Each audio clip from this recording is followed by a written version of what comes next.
Yo.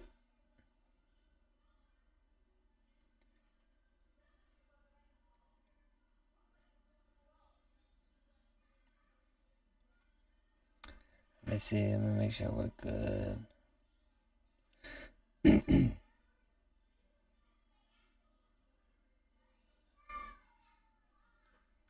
Alright, I think we good. Let me make sure.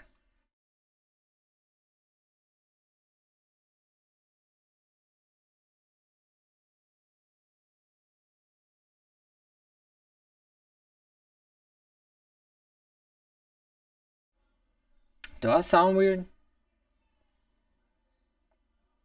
me see if I can fix that real quick.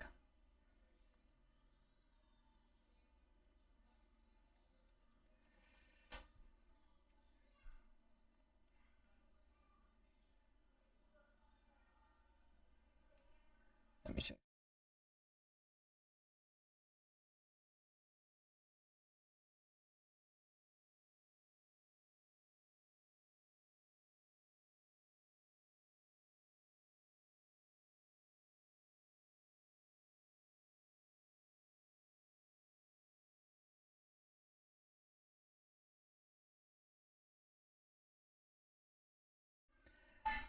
Alright.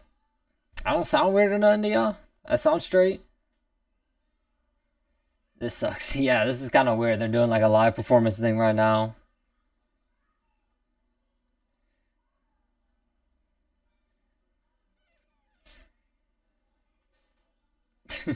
I was having some serious technical difficulties on my. I was having some problems, man.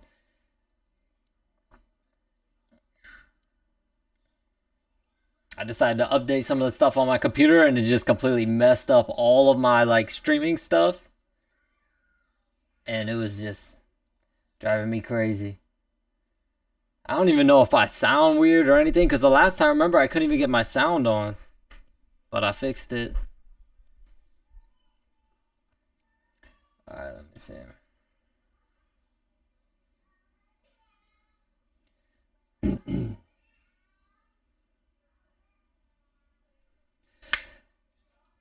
You sound a bit weird.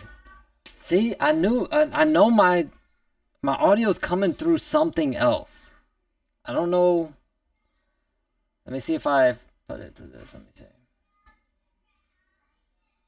Alright. How about now? What's good, Dia? Al Diaz, what's up? What's up? Let me see. Let me check. Is it better now? Check.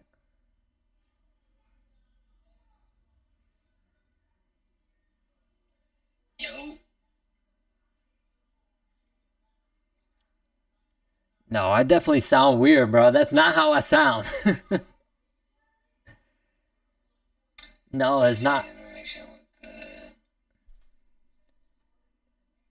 It's not just you.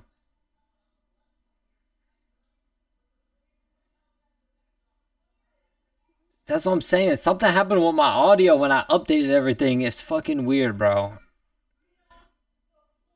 The weird thing is when I checked it, when I tested it out, I did like a test stream, like a private test stream, and it was fucking fine.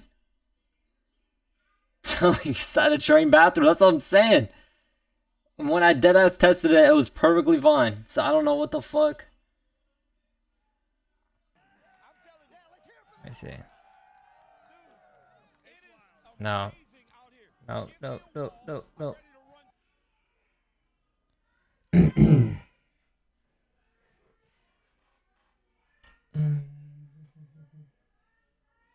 Why does Joe Rogan look cloned? Because you can see even my chat on my thing for my like the live chat thing isn't even working. See what happens? I should have never like updated my shit because Joe's size too short. Now an echo. See what the fuck, man? This shit is gonna drive me crazy, dog.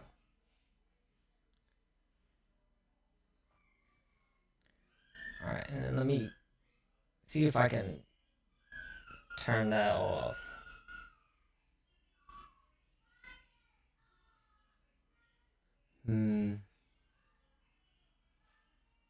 Are you AI? Yes.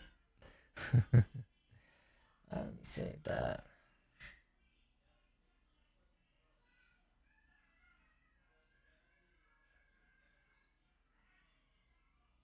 Alright, so that fixed that. Remove that for now. Alright,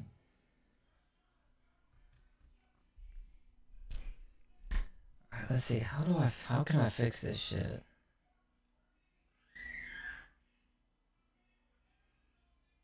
That's why I think it's coming through my mic and also coming in through my desktop, and that's why I sound weird and why there's an echo. But I don't know how to fucking... Let me see. Let me go to my settings real quick. See if I can fix it.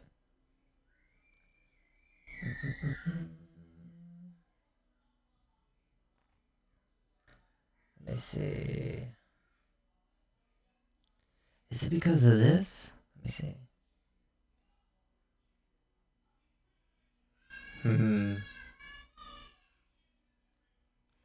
Channel format.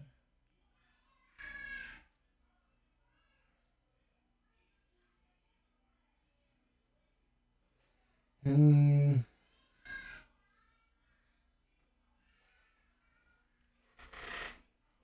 don't know how to fix this shit, man. It's not that, Pablo. It's not that.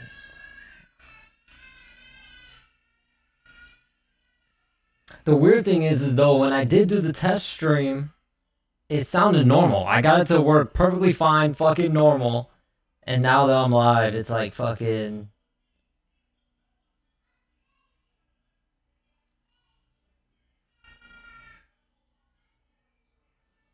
I don't know, maybe I do need to reset it.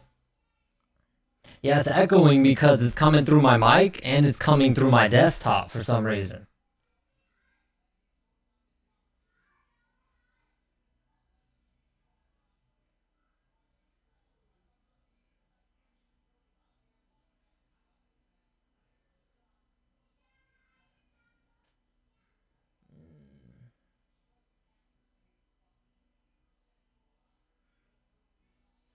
Good luck. Thank you, Pablo. Thank you. Let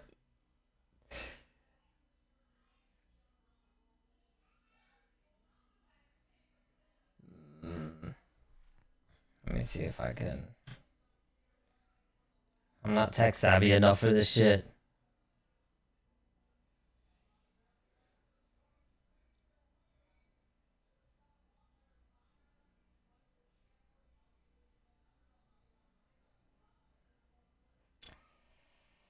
Let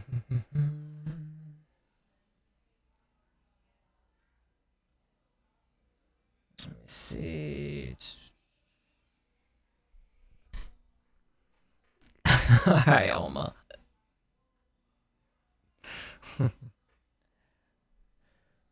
Bruh, I don't know, man. I just follow tutorials. I know how to edit. I know how to edit and stuff like that, but when it comes to like setting all this shit up, because I got multiple fucking monitors, I got this expensive ass microphone, I don't know how to set up none of that shit. I just follow like YouTube tutorials. I know how to edit like a motherfucker though. I can edit.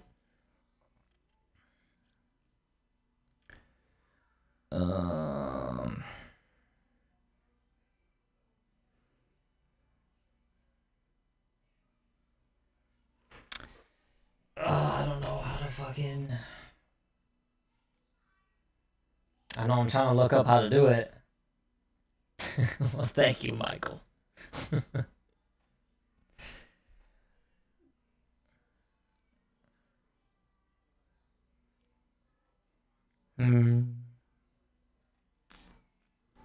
me see.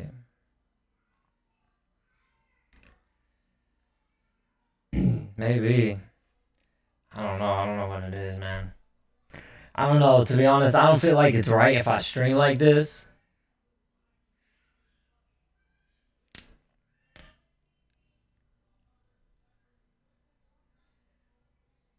So if I can't fix this shit, I'm just gonna go live some other time, bro. Because I'm not about to put a stream like this out.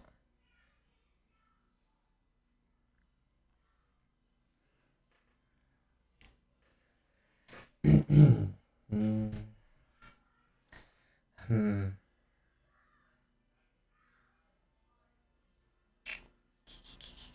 So hopefully I can fix this before the next fight starts, but I don't know what the fuck. Alright, let me check the settings in OBS, and let me test some stuff out and see if it fixes. I'm gonna just start clicking shit. Alright, let me go to the audio settings.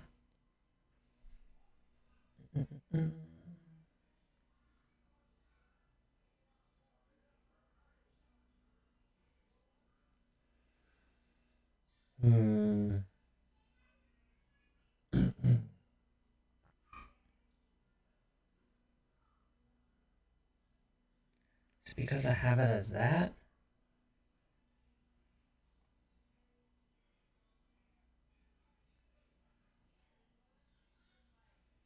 They better start. I know, right? They said they were supposed to start at 8. It's almost an hour late.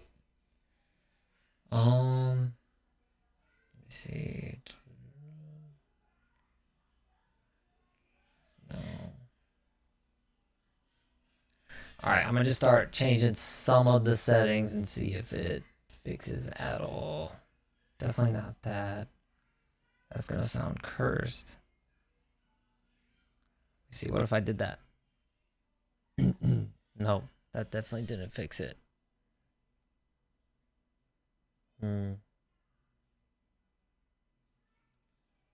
What if I just do the default? No.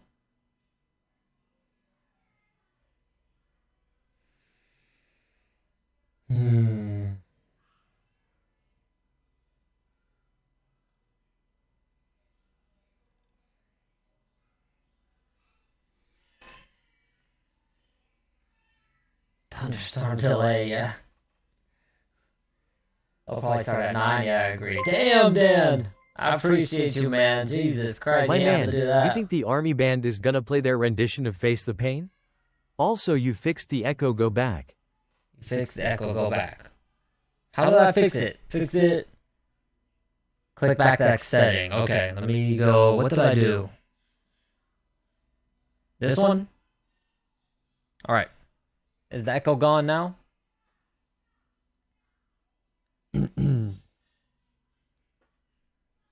How's the echo sound now? Oh, I can listen to it. What's wrong with me? How's the echo sound now? It's gone. Hey! Alright, well, that's just a temporary solution. Well, I'm not going to be able to play music because basically it's going through the setting. Alright, well, that's just a temporary... It's basically going through... I put it through the...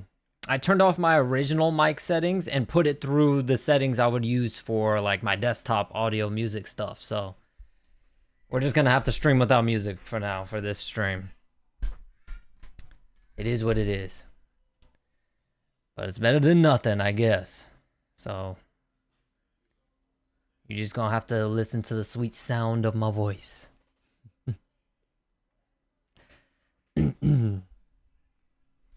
What's good, what's good, what's good?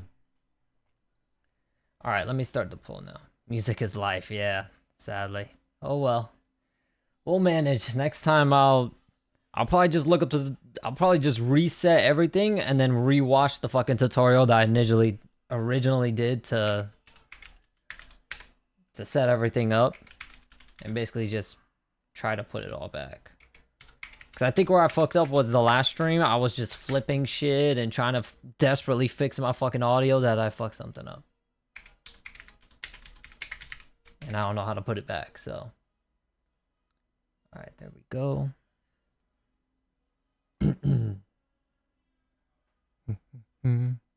Do I sound quiet? Do I sound quiet? Because on my OBS, I look like my bar isn't even fucking moving.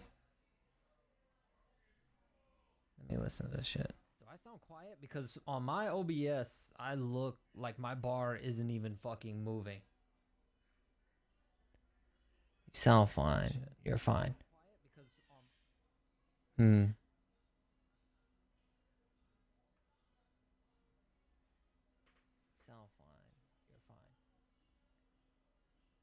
Alright. Alright, well, fuck it. I'll figure it out next time.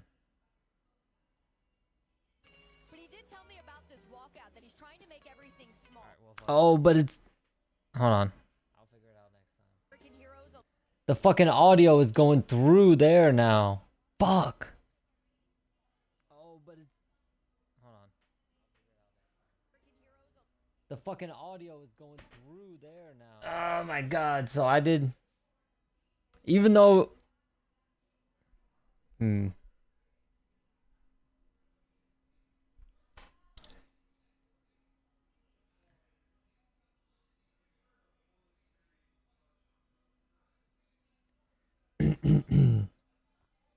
me see. So you said that setting worked. Let me see. Let me try a different one. Let me try a different one real quick and see if that is better. Where was it? Here, here, here. Which one did I have it on before? I had it on there before.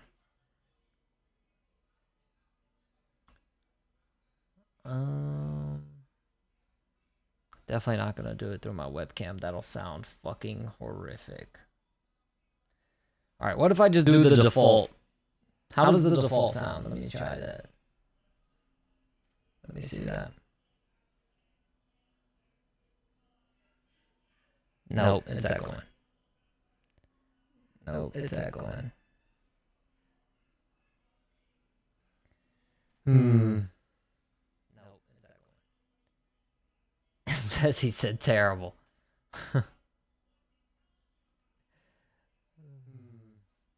Yeah, it's fine, but I can't like listen to the audio. I can't listen because it's also playing. God, this is gonna drive me crazy. Yeah, it's fine, but I can't like listen because if I turn on the audio on my desktop now, you'll be able to hear it, and the stream will get taken down. Yeah. The audio's coming through my mic and my desktop at the same time. That's why it's echoing like that. But I don't know how to fucking fix it. And the stream will get taken down. Yeah. The audio's. And right now, I don't even think. Hold on, let me see something real quick. If I pull the mic away, let me see if you hear me the same. And right now, I don't even think. Hold on, let me see something real quick. No, so it is going through my mic. Go to the mic settings.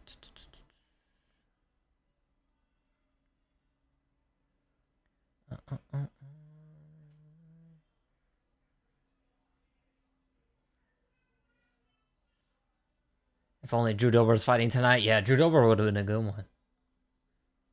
He would have been a good one to add. Let me see.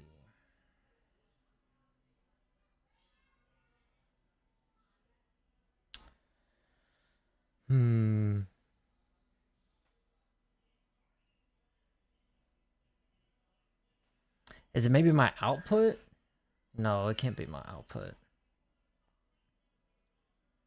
It's not that.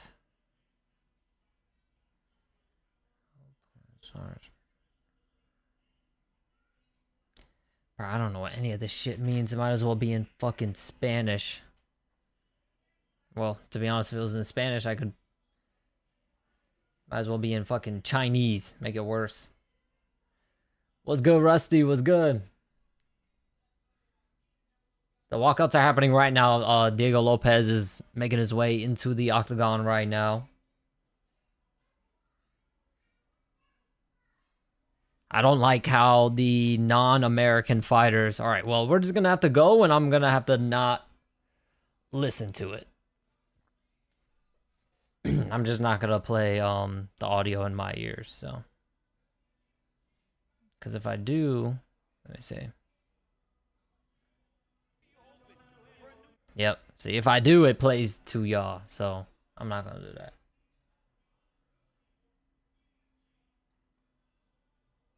Let me see, does it if I do it through this way? It does. Fuck. Okay. Well, it's gonna have to stay muted on my end, too. Hopefully Justin gets lucky. Doubtful. I know I'm rooting for Justin. I'm rooting for Justin. Up in the mirror. Alright, Pablo, fuck you. But what I was saying was I hate how they have like the Brazilian fighters and all this shit also wearing like American trunks. You know what I mean? I feel like they should give the foreigners, give them motherfuckers like generic fight trunks and then give the Americans the special fight trunks. That's what I think. That's what I think personally, but because it kind of looks ridiculous. You got these motherfuckers. You're gonna have some of these motherfuckers that don't even speak English. Fucking wearing all full-on American stuff. Motherfuckers that don't even live here.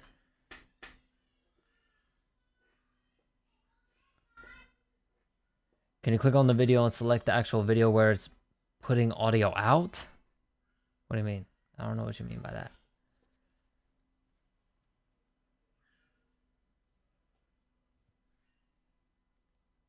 What's up, JKP? What's good?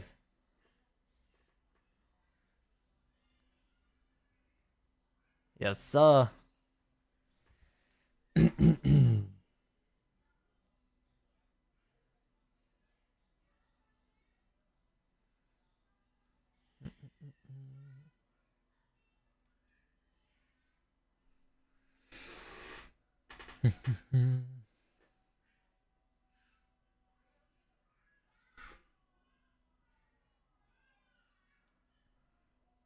All right, let me end the poll. First fight is about to start, and I'll pull up the next one.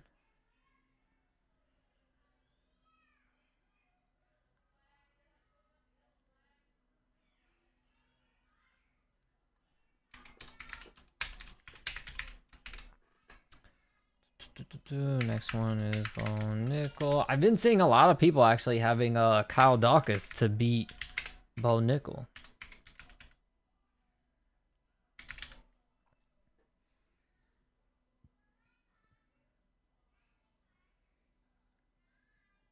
There we go. Next poll is up. You know how you select on your phone if it goes to headphones or speakers on the phone like that? Alright, let me see real quick.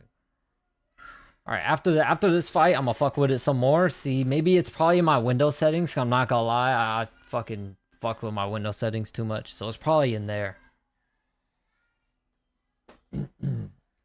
Hey, you got Dawkins winning? Alright, let me get my timer ready.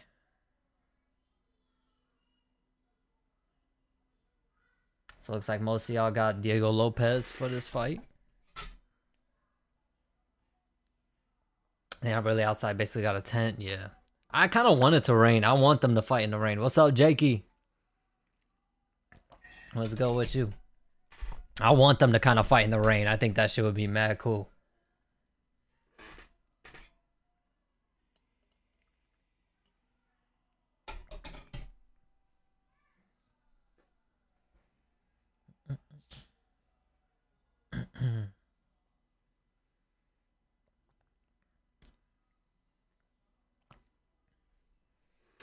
All right, here we go.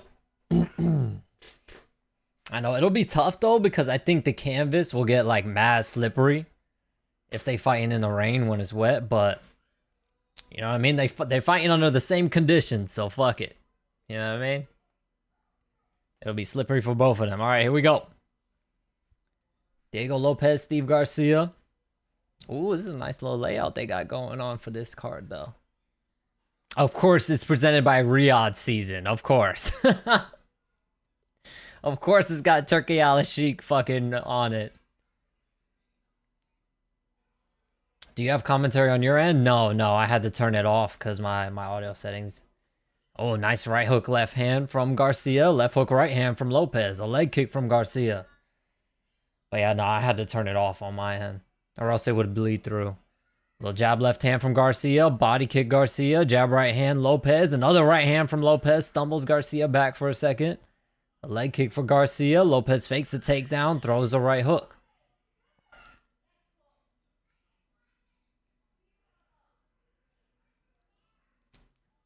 Lopez very loud on his feet. Throws out a teep kick.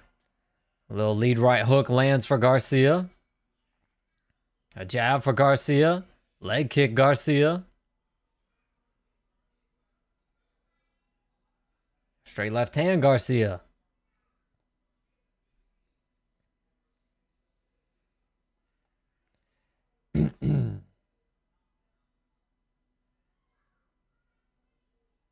Oh, the commentary is off even on your side. Oh shit.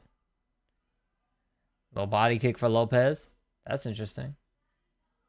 Nice right hand for Lopez. He got poked in the eye. I don't know. Lopez says he's good. So Mike Beltran lets him continue. Head kick for Lopez is blocked.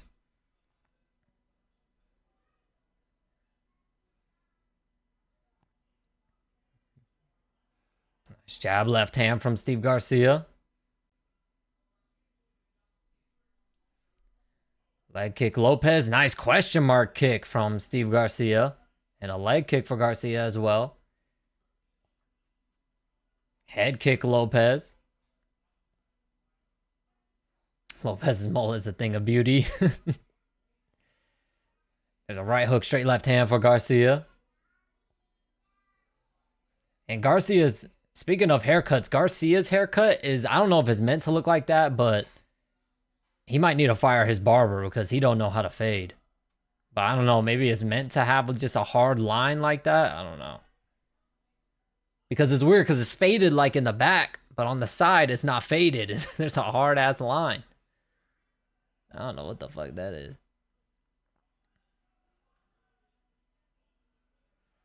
Oh, that was a weird little elbow there from Lopez and a teep kick. Teep kick right back from Garcia. Barber went from a fucking number 1 up to a damn number 3. No fade. Jab left hand Garcia.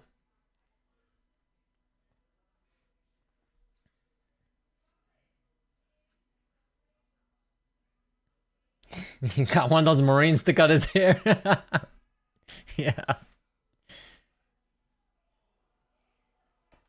There's a right hook, left hook from Garcia. Shit, I've seen dudes in prison have better fades than that, man. Yo, what the fuck? The weird thing is, I don't think it's supposed to be like that because the left side is blended better than the right side is. So I think the barber just fucked it. Because you see the left side of his head is blended better. Let me get that refund. Nice little left uppercut from Steve Garcia.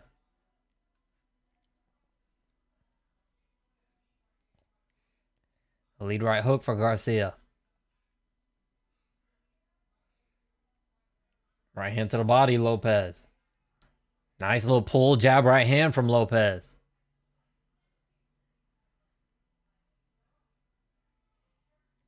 Leg kick Garcia.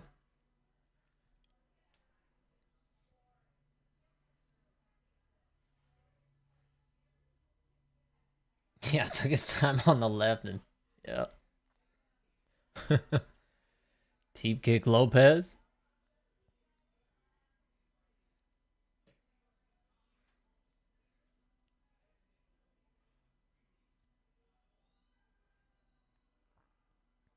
Jab left hand Garcia. Double jab left hand. Head kick Garcia. Lopez got a chin though. He just eats it. There's a jab for Garcia. Lopez looked like he might be bleeding a little bit from the nose. Straight left hand Garcia. Jab Garcia. Yeah, Lopez is perfectly fine with taking shots square on the face. Not really known for his defense. That's the round. Very close competitive round, but honestly, I'd probably say probably goes to Steve Garcia. I think he just landed more cleaner shots.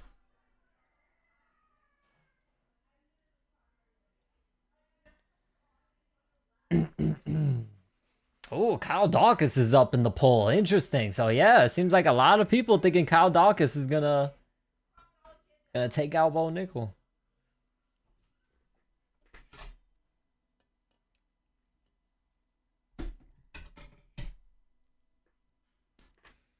There should not be a major sporting event on the White House lawn, but this is this is historic because there's no other president ever that'll let this shit happen. There's just none. Bo's overrated, yeah. I could see it. I could see it. Plus, I think he kind of gives up in there, you know? The one loss that he took against what's his face? Fucking dude from the Netherlands or where the fuck he's from. He kind of like basically almost quit in there. Like you could just see in his face that he was just done even before the finish. Double jab left hand Garcia, left hook, right hand Lopez. Jab right hand to the body Lopez. Jab Garcia.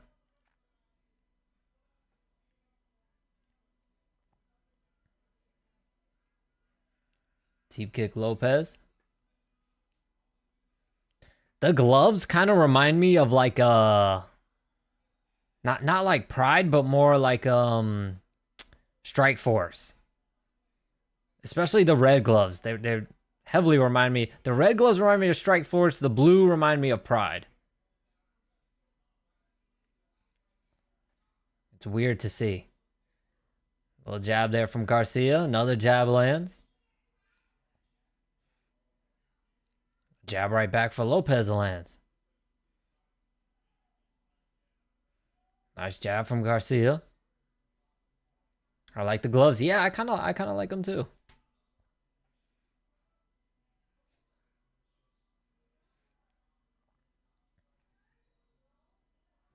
I wish they would kind of give the fighters more freedom on like custom stuff. Like how in boxing you can customize your gloves. I wish in MMA they did the same. They let the fighters just put on like some custom type glove designs.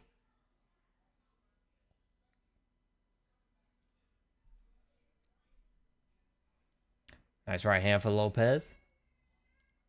Leg kick Garcia. Nice jab left hand from Garcia. That stumbled Lopez for a second there.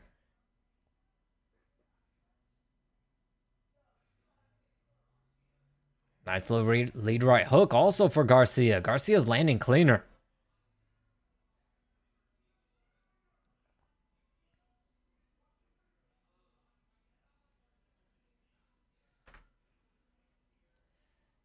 Another jab, a double jab for Garcia. And the problem is Lopez is getting hit clean every time because his defense isn't very good. Little left uppercut, right hand for Lopez, but that doesn't quite land. Left hook Garcia, right hand, left hook Lopez. Jab left hand Garcia. Straight left hand, double left hand Garcia. Left hook, right hook Lopez. Right hand, left hook Garcia, but he gets caught with the right from Lopez that dropped him. Right hook, left hook, right hook, left hook. Lopez drops him again. Hammer fist for Lopez. Ground and pound, and Garcia's knocked out cold. It's over. Just like that, Diego Lopez turns it on him and knocks him out cold. Jeez. And Lopez stands on the octagon. Oh shit, he's about to fall, dog. Just like that, man. Garcia, I think, got a little too overconfident. He started landing a lot of his combinations, and Lopez caught him. Damn. Garcia was winning that fight, and he got caught. That's a good scrap, though.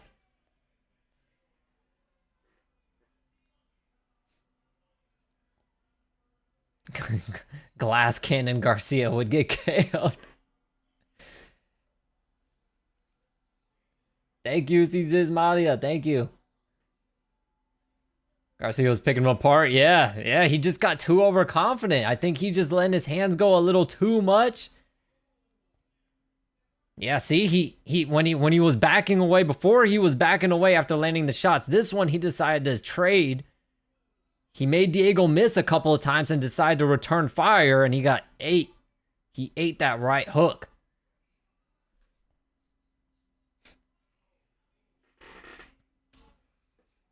Damn. You can even see the snot fly out of his fucking mouth, out of his nose. Jesus. Diego's defense strategy is watch my face, beat up your hands. Yeah. He's like, I'm going to break your hands with my face. That's the Diego Lopez strategy. I break your hands with my face.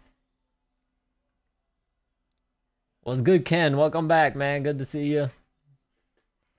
Of course, we still got some technical difficulties, but we working with what we got, and I'll try to fix it for the next one.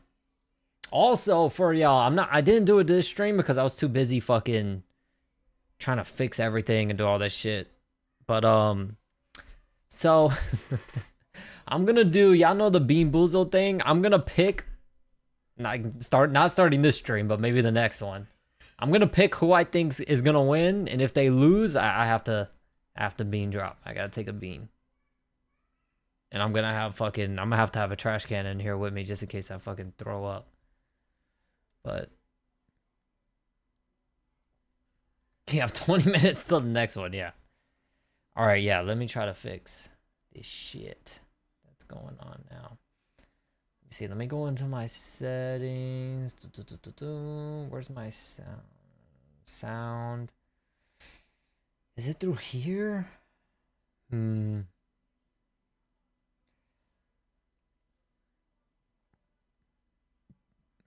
All right, what if I did... All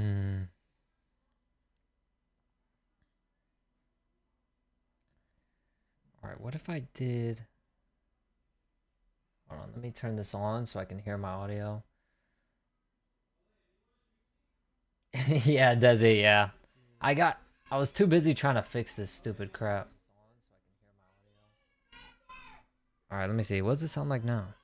Yeah, Desi, yeah. I was too busy trying to fix this stupid crap.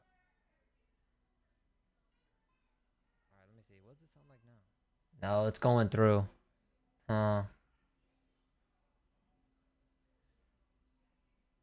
Seeing this Dana White Ram truck commercial, what a douche.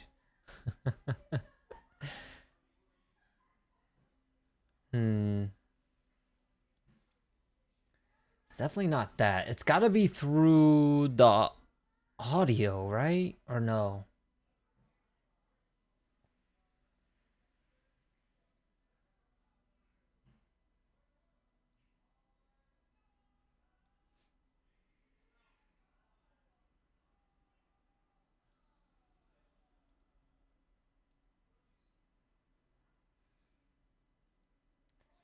I'm good, Turtle Sage. I'm good, man.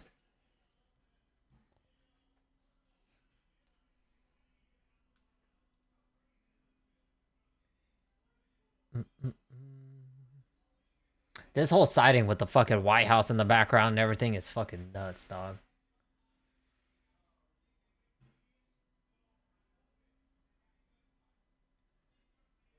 Alright, let me go back to my settings. Let me see real quick. System. It's gotta be my sound settings. I wonder if it's my output or my input. I feel like it's, I don't know what it's gonna be.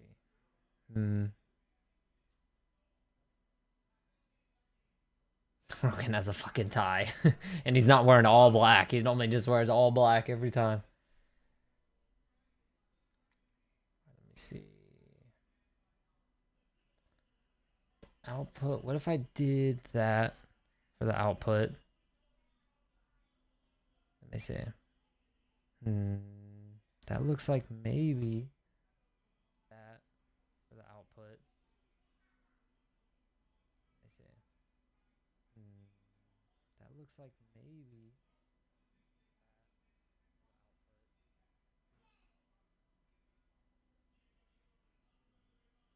Is it playing through? I can't tell.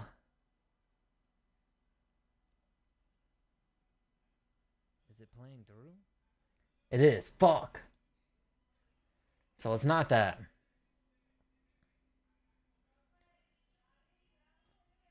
It's not that. Chat samples. The system. If I do it, no, I could even hear that that's a fucking echo.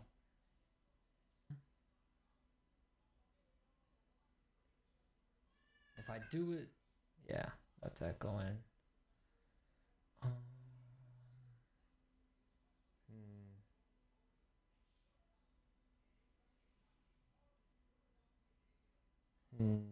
No, that's where I had it before. Music. What if I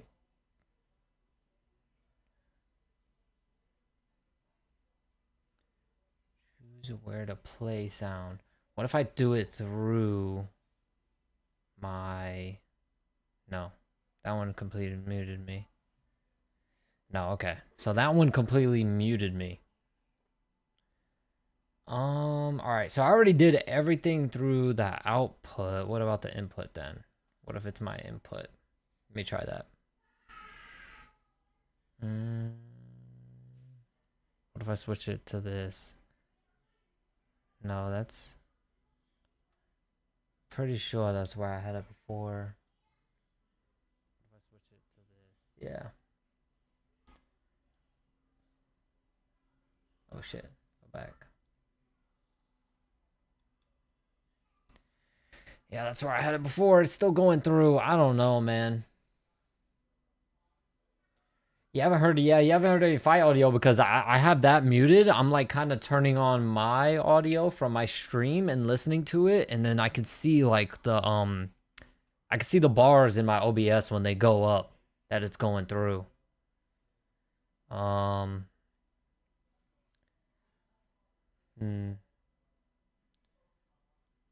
That's why I'm like, I don't know if it's... Let me see, volume mixer.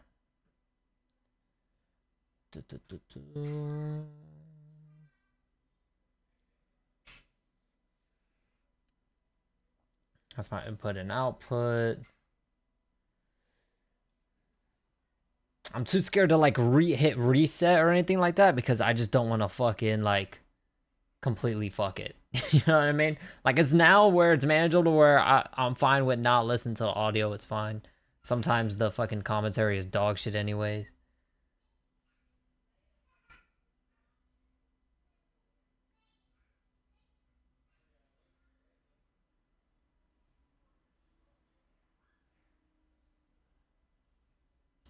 Hold on, hold on. Let me see something real quick.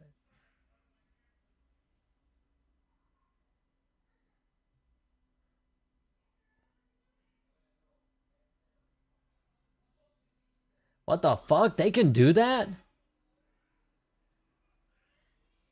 They're allowed to do that?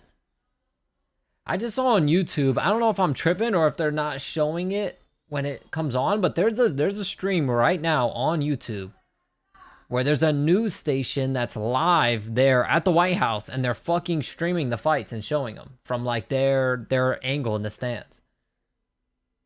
Isn't that fucking illegal? Let me see this real quick.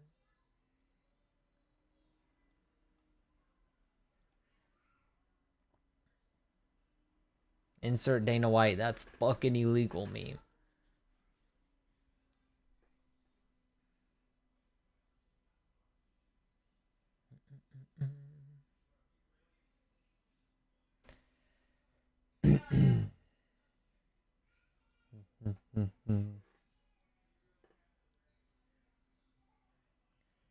You didn't hear nothing. Oh, so you can't hear this. Watch. Let me unmute the I'm gonna unmute the UFC thing. See? Now let me unmute the I'm gonna unmute the UFC thing. See?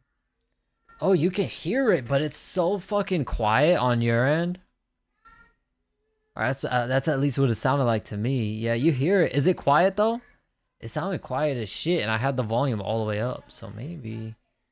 I don't know. I don't know what the fuck to do, dog. I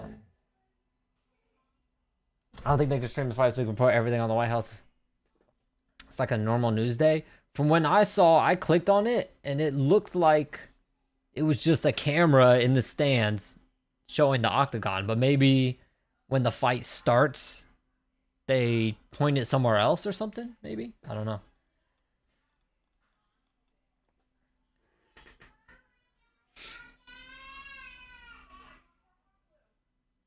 It is playing anything open on desktop through the stream. Yeah, yeah. That's what I'm saying. I don't know what the fuck, what settings. I wonder if... I don't know. It can't be... I don't know what it could be, but Whatever. After this stream, I'm just gonna have to fucking rewatch that fucking tutorial on how to set everything up and follow that and see if I can get it to fix.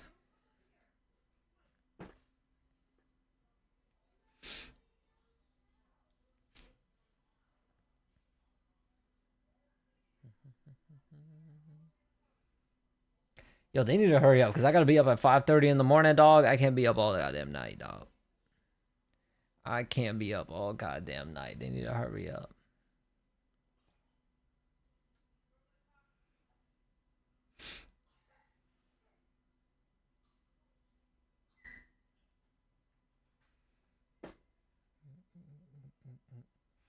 All right, here comes Kyle Dawkins now.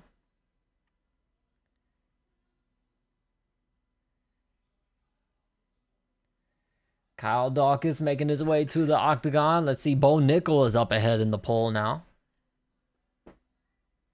Kyle the Dawkins mug there, yeah.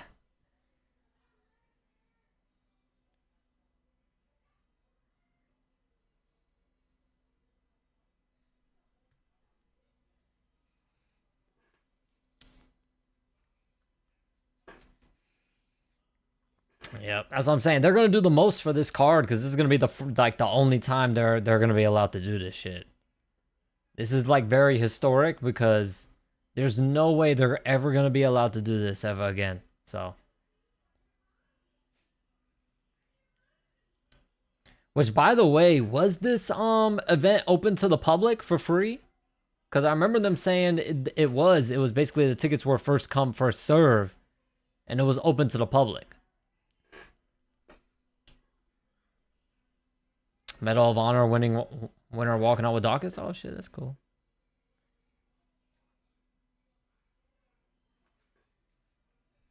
What's up, Dan? Let me see.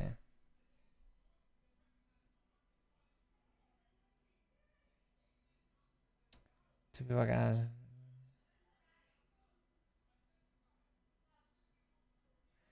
Nah, it's all good, Dan. It's all right. It's all right. I'm just gonna ride out with the stream like this. It ain't too bad. I mean, at the end of the day, you know, I don't really need to listen to the commentary. It's fine, and then I'll see if I'll hit you on Discord if I can't get it to fix after that.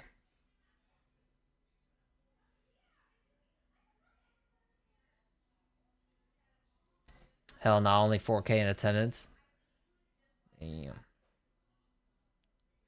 And it looks like a lot of like mostly like military people. I mean, it would have been cool if like they did make it free, but it was only for like vets and military people and stuff. Joe and DC suck anyway.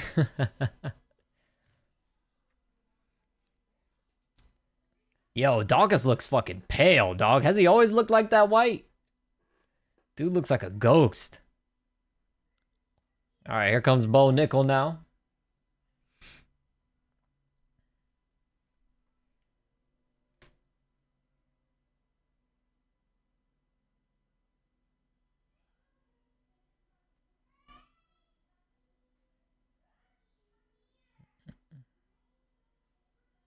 Wait, what the fuck? He's got someone live singing? By the way, Bo Nickel with that hairstyle and being clean shaven. What the fuck, dog? I would have walked by him on the street. I had no idea that was him, dog. He looks so weird. Okay, no, so he grew out the beard and he shaved his head, so he looks normal now.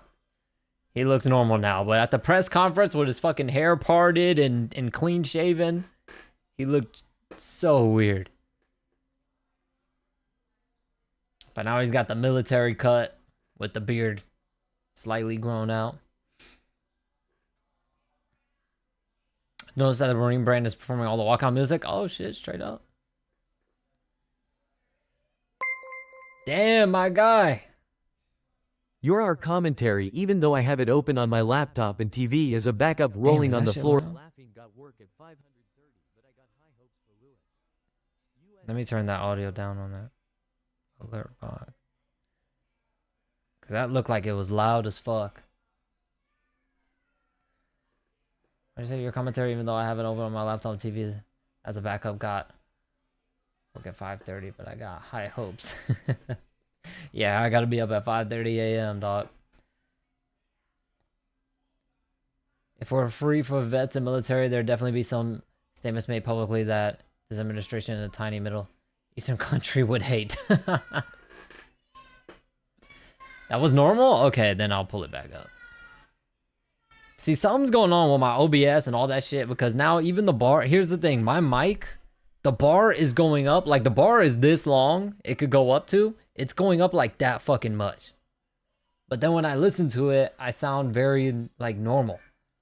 And then that audio you said was normal, but the fucking bar is like red. Like it's freaking blowing out your eardrums.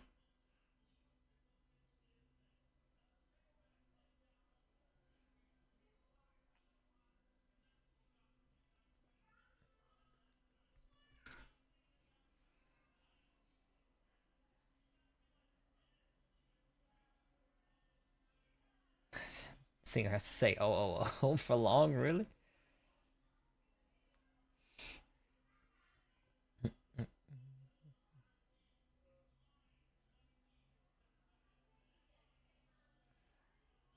Do they all raid? Yes, I have. So I have 3, right? I have one, or yeah, I have 3. I have one for my mic, one for the alerts, like when somebody, like when you donate or something like that, and then the other one that's supposed to be for my desktop audio.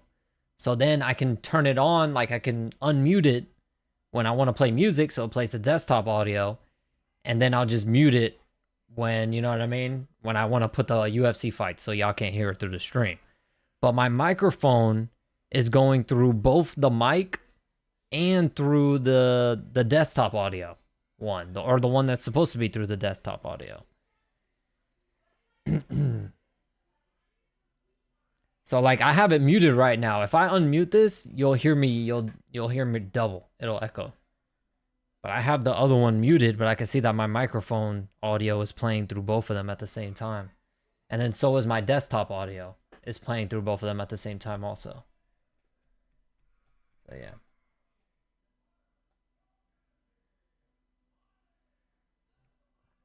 All right, let me change the poll real quick.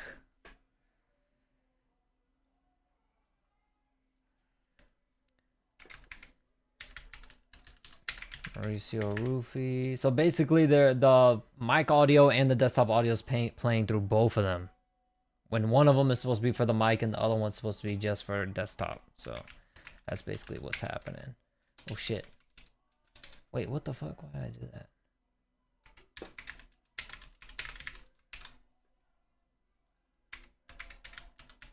Fuck!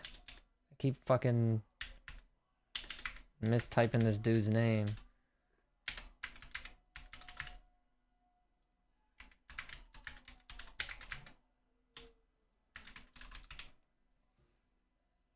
All right, polls up. Shit, I need to hurry up, get my timer. All right, here we go. Am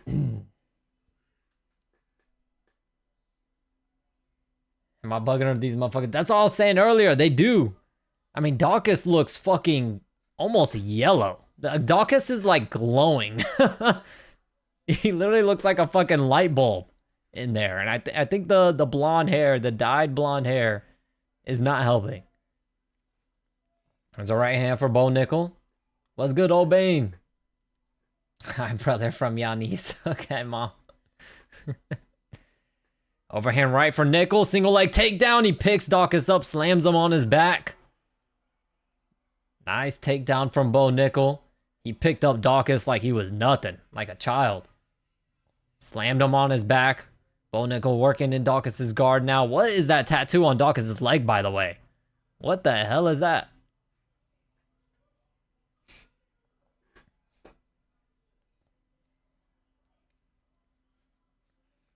A little elbow from Bo Nickel.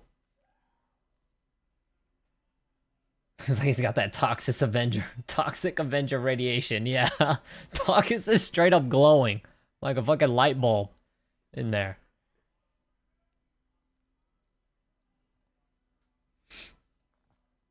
Is Dawkins pregnant? You know how the girls be saying that shit? You're glowing. You're pregnant. Dawkins is definitely pregnant.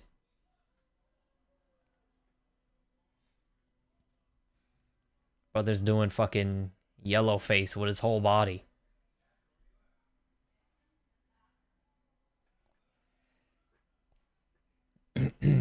Oh, Bo Nickel end up cutting Dawkins on his forehead. A little blood trickling down from the forehead. That was a headbutt.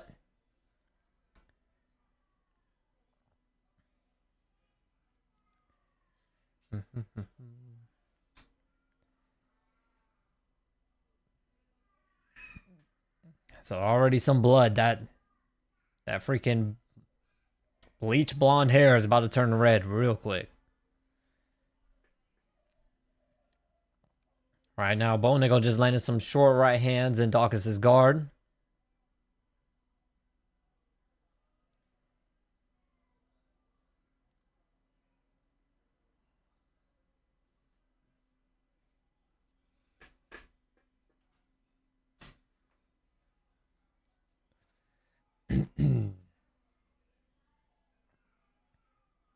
I want to see some bugs flying in. They just got fucking like terrible mosquitoes just eating them alive. A fucking lizard runs across the octagon. There's a little elbow there from Bo Nickel. Bo looking like he's trying to pass now, but Dawkins locked on a body triangle from guard. Which I don't know why. He's content sitting here off his back instead of getting to a hip, trying to hip escape over to the fence, something.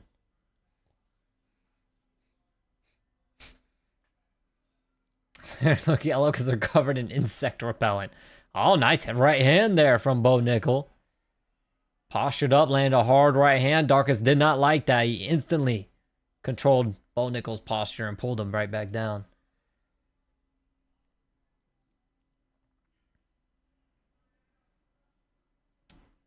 I wonder what Derek Lewis' little black ass gonna look under the lights. You know what I'm saying?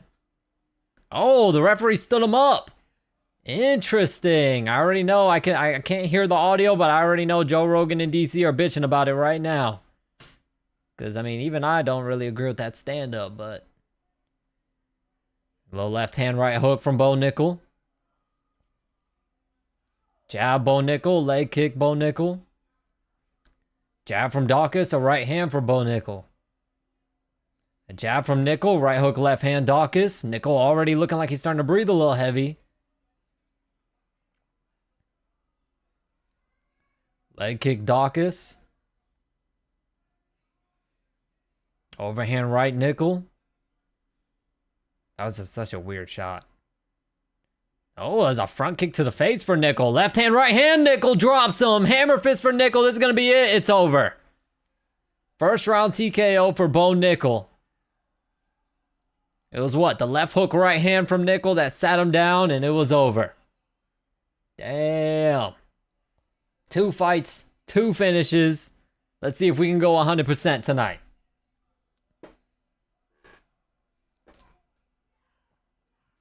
Dana told him to stand him up. I'm sure probably the UFC is a lot more leaning much more into like the entertainment side. So I wouldn't be surprised if the referees are being told to stand up the fighters more often. Is Herzog corrupt? And Donald Trump, you can see that horrific hairline because Donald Trump stood up and there's like some type of fan or something blowing on him. And it's blowing his hair.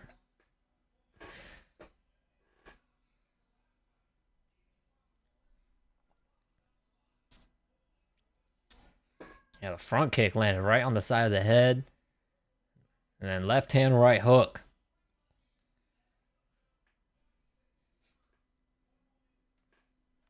Herzog didn't want it to make it past the first round. They want quick finishes because the rain about to come. Yeah. Well, hey, that's better. Move on to the next fight, dog. Come on. We ain't trying to be here all night. Y'all started this shit late. Started the fights almost an hour late.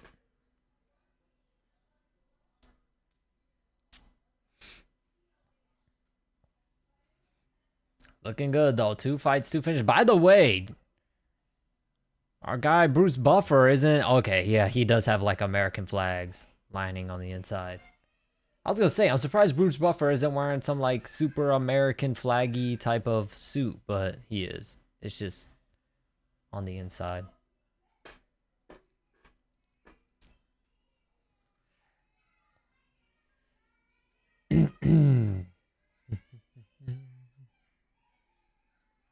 Seems to be pretty windy.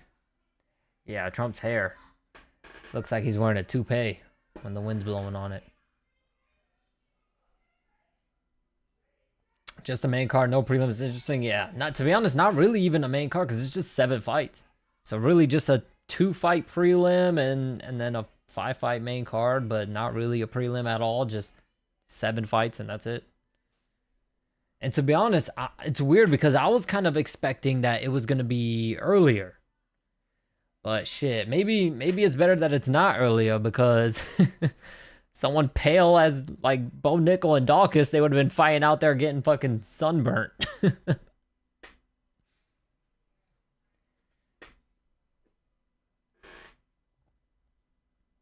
They would have been fighting each other and the sun at the same time.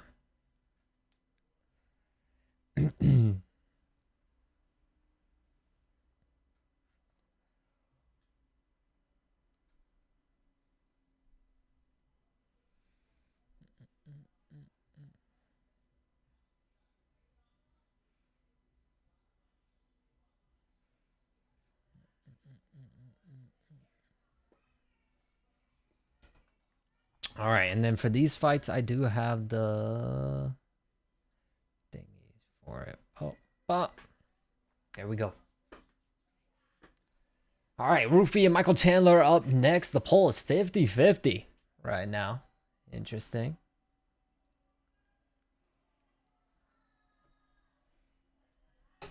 Would like to see Michael Chandler win, to be honest, but if we're being real, I think Rufy's gonna mess him up. Joe Rogan got that expensive ass Rolly on. Do people really think Connor's gonna show up? Look, I think, my personal opinion, I think Max is gonna put a beating on Connor, man. I think Max gonna put a beating on him.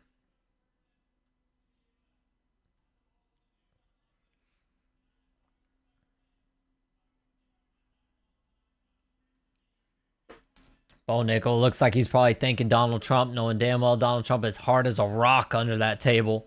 Getting some notoriety and recognition.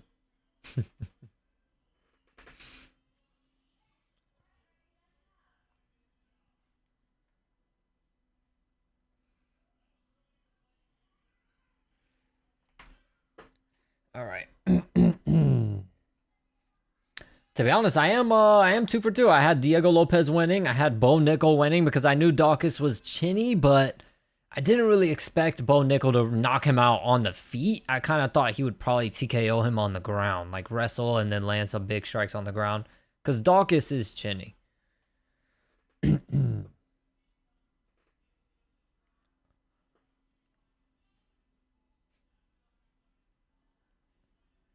Rick's hand turned yellow, my hand? Shit.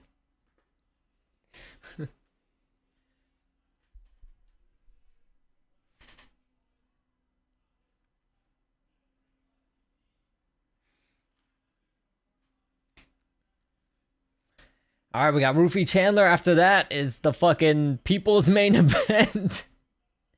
Hokit and Derek Lewis. What's good, Born Annoying? What's up?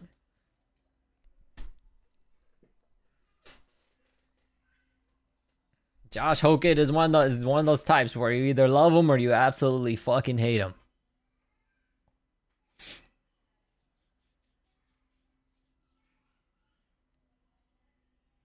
It's Connor by rear naked choke. Yeah, that'd be pretty crazy. If there's I could see a submission on like Max Holloway's side, because Max Holloway actually used to be more of a submission artist than like a boxer in the UFC. He used to get a lot of submissions early on. So if there's any submission, I could see Max doing it. If Connor submits him, that'd be fucking crazy. That'd be crazy. Butler trains out American Top Team. Yep, he sure does. You think a tad early stoppage or fair? Homies over here are back and forth on it. I thought it was fair. I thought it was fair. I mean, he wasn't like hitting Dawkins clean with those shots, but you can't just turtle up and cover up like that. You gotta like show some type of some type of movement that you're advancing or trying to get out of there, trying to transition into something. You gotta move. You can't just sit there. They'll stop it. So I think it's a reasonable stoppage.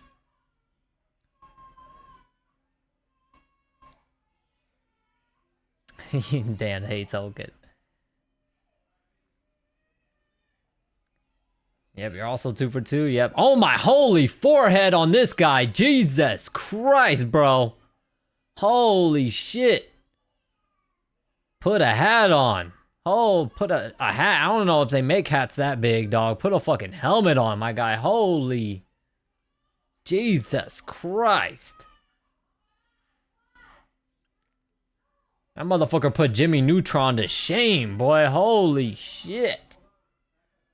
What was that forehead, dog?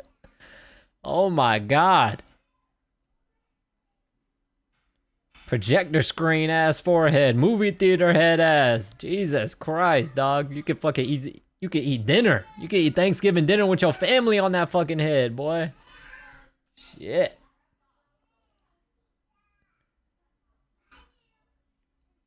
Tony got enough krypton for a Turkish hairline.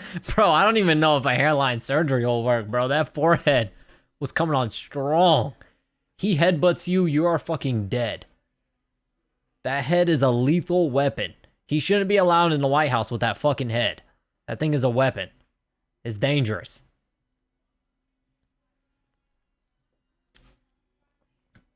Bro, you gotta be fucking shitting me.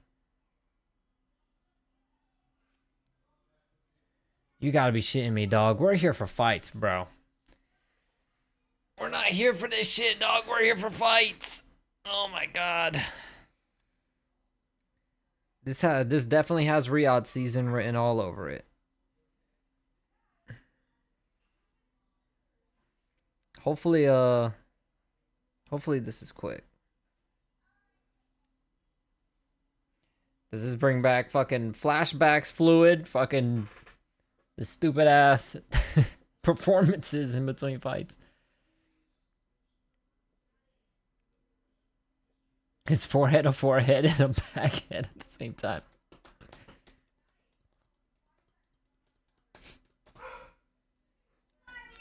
Remember that time we got a performance? Yeah, that was horrible, bro. That was dog. That literally Riyadh season written all over it. They just love putting on performances when we're here to see two people kill each other, all right? We don't care about nothing else.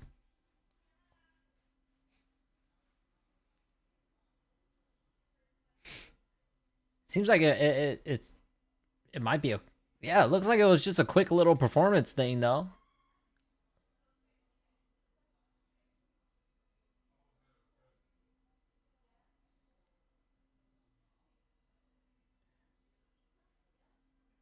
How much lag between chats? What do you mean? Michael Chandler hate watch in full effect.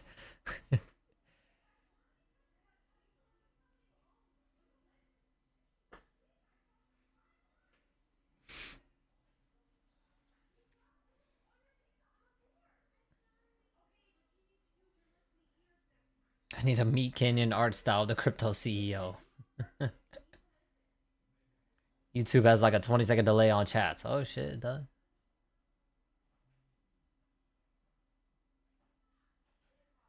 Who was winning all the bets and dropping change on supers? I don't remember who that was. Yeah, I don't remember who that was. If they pop in chat, I'll be able to remember, but I can't remember off the top of my head. The shit they selling in these advertisements. I've realized it's a lot of like gambling and shit like that. Like Polymarket, bro. I've seen Polymarket ads and commercials fucking a bazillion times. Thoughts on the World Cup so far? It's actually pretty good. I've been watching all the games. I've actually been I've never really been like a soccer fan or watched soccer like that, but I've actually been pretty damn entertained by the games. And the New York Knicks won the finals. Let's go. Let's fucking go. I remember a couple of years ago when me and Desi were on a cruise, and I made her go to there's a sports bar on the cruise ship. I made her go with me there to watch the Knicks. They were playing the Celtics, and I was the only motherfucker in that bitch going for the Knicks. Everybody in there was going for the Celtics, and the Celtics just smoked us. It was bad, man. Everybody in that bitch is cheering and going crazy. I'm the only motherfucker in there cheering for the Knicks. Just fucking silent as a mouse because we were getting our asses whooped. Yes, Polymarket and Kalshi, yep. Sleep paralysis demons. Yeah. Kalshi too is they've been fucking pushing it down our throats. No homo. Pause. You mean Gotham City? Yeah, I saw a couple of videos where they're like lighting school buses on fire and stuff. It's crazy. It's crazy. You get so happy that you just fucking destroy the town. It don't even make sense. You just destroying the whole city.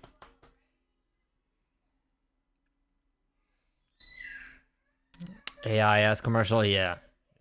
They've been doing that a lot. Even the UFC, man. The UFC be killing me. They have such a high budget. Jesus Christ. They can easily afford like how they were just doing their fight promotions before. But they keep turning out AI bullshit too. The UFC be pissing me off with that. The AI fucking bullshit. It's like, bro, y'all are a multi-billion-dollar company.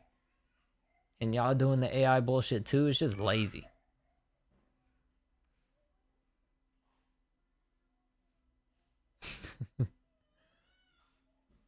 Go Knicks, is that a bus?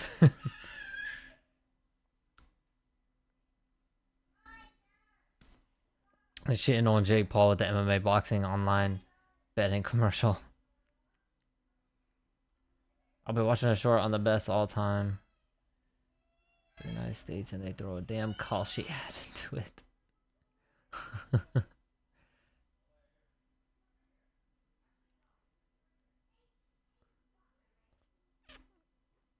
Little rubber balloon dudes in the classroom as commercial.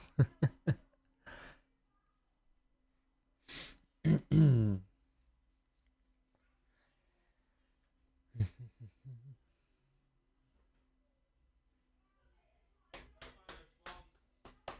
on, let's go on to the next fight, dog. What are we doing?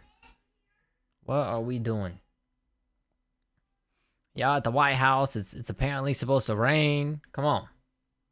And now we're getting a fucking history lesson, apparently. Fucking George Washington over here. I don't know who that guy is. Don't know who that guy is. I don't know. I didn't really pay attention to history class. I have no idea who that guy is.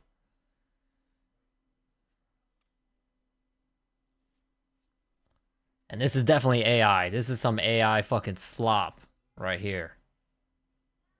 Yep, you can see how like the fucking thing like God, that was bad. This is some terrible AI slop.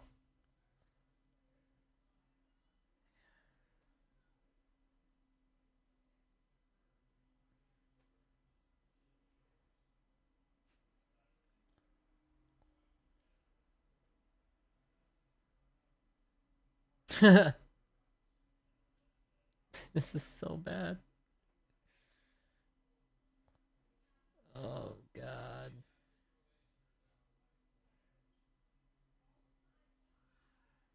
Dana's been loving the AI. Yeah, I bet, because they can save their money. Instead of paying someone to actually do something, you know what I mean? That's like talented and takes takes like a talent and someone that's been probably working on a craft for a long time. They're like, nope, let's just type some bullshit. God, look at Kayla Harrison. She looked terrible in that fucking AI thing. They're like, no, let's just type up some bullshit and let it fucking generate for us. And just throw it up there. How many more fights until Alex? 3. We got Rufy, Michael Chandler up next. Josh Hokett, Derek Lewis. Sean O'Malley and Ayman Zahabi. And then Alex Sirogan. And then, of course, the main event, Ilya and Justin Gaethje. You seen the dude on Reddit who does the edits with the paper cutouts and shit? No, I have not seen that. He does edits with paper cutouts? Damn, that's got probably fucking... That probably takes a long ass time. Every penny saved on ads can be given to Israel. Tyson Fury. Why are they doing a thing for Tyson Fury? Number one, he's not even an MMA guy. Number two, he's not even fucking American. Unless they're gonna announce that he's fucking fighting somebody in the UFC. The fuck are they doing this big promo thing for Tyson Fury? Is he gonna fight somebody in the UFC?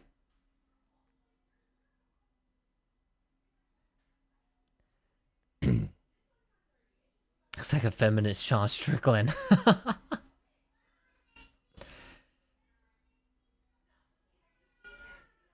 Like, why'd they do this whole thing for Tyson Fury? Unless he's fighting, like I said, unless they're announcing that he's signing to the UFC to fight somebody.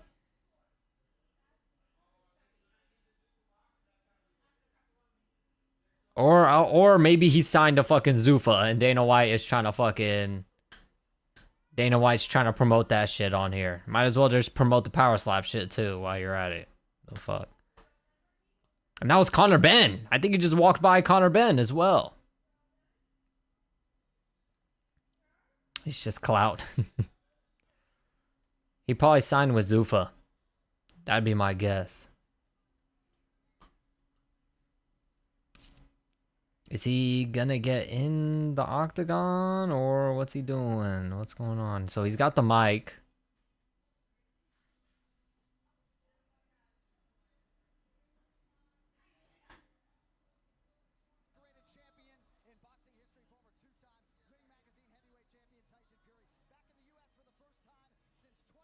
Let me see.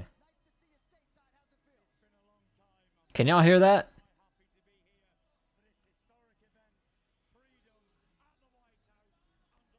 I have the audio so fucking low, I don't know if y'all can hear it.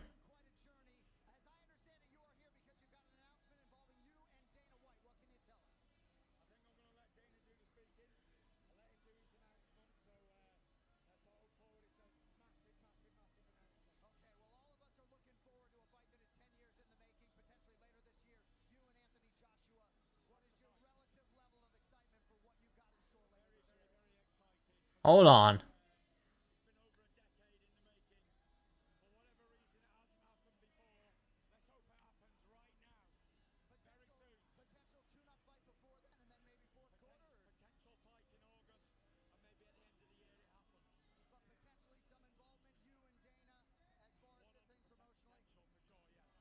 So it sounds like he is going to be signing under Zuffa Boxing.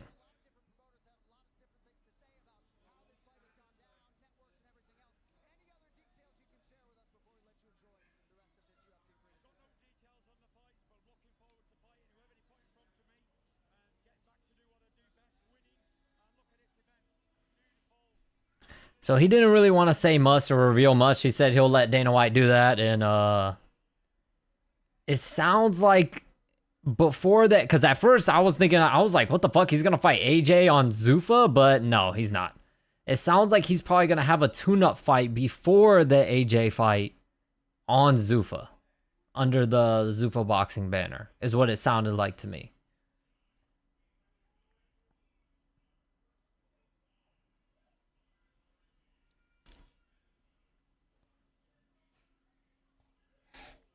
Dana need to fight Eddie Hearn.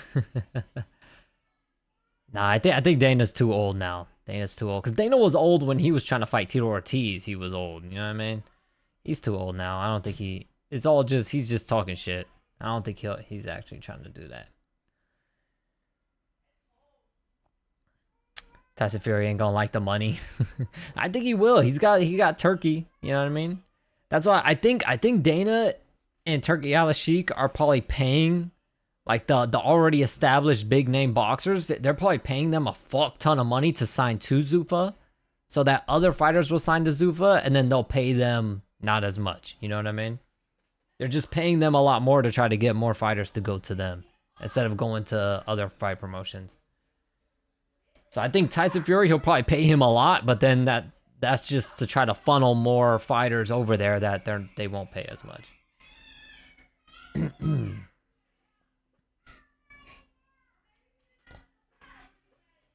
Damn, that shit looks sick.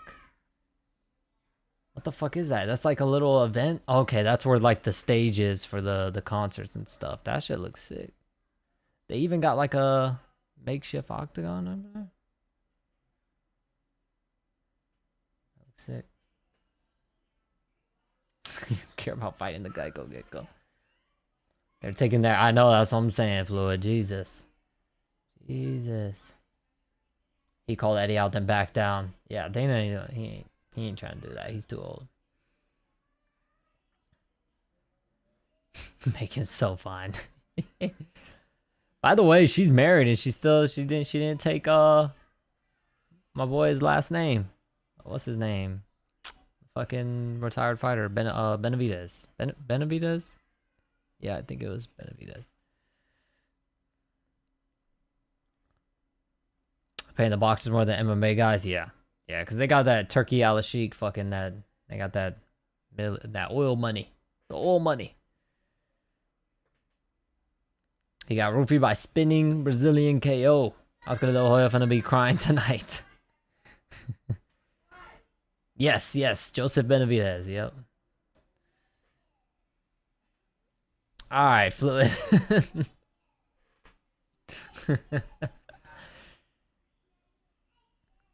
Yeah, I'll make that announcement. I don't know if Desi's still listening, but yep, me and Desi and I, your boy is officially off the market. I got engaged. Desi and I are engaged.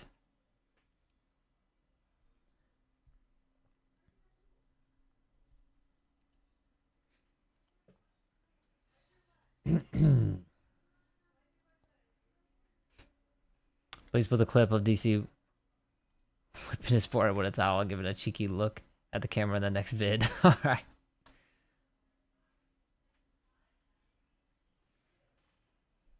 Whose forehead did he whip with the towel? Because I missed that. Hey, Desi is listening. Let me see.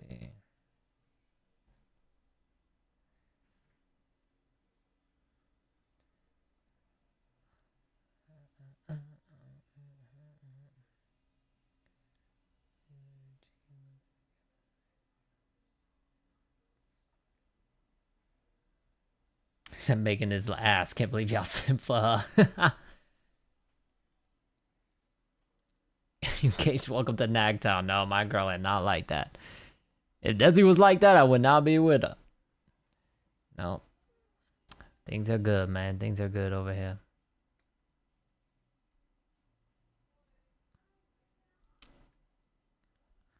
Thank you, Steven. Thank you. Yes, sir, Born. Yes, sir. I got some funny stuff cooking.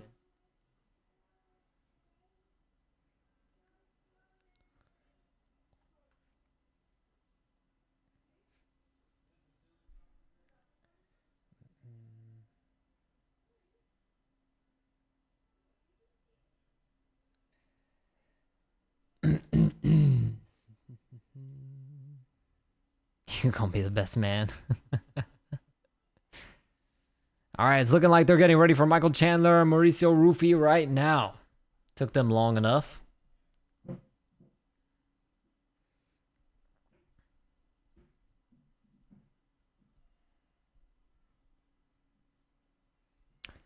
Loki Surprise has gone off without a hitch so far. Yeah, it's running smoothly. What I'll say though, the production of it is really cool.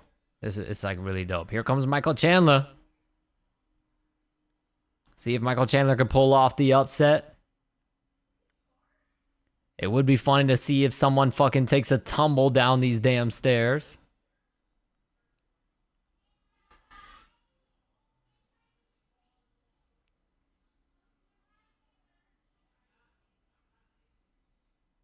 Michael Chandler's walking with some old man in a wheelchair.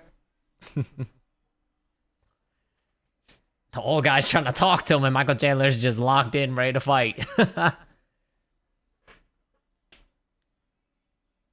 Battle of the Bellators.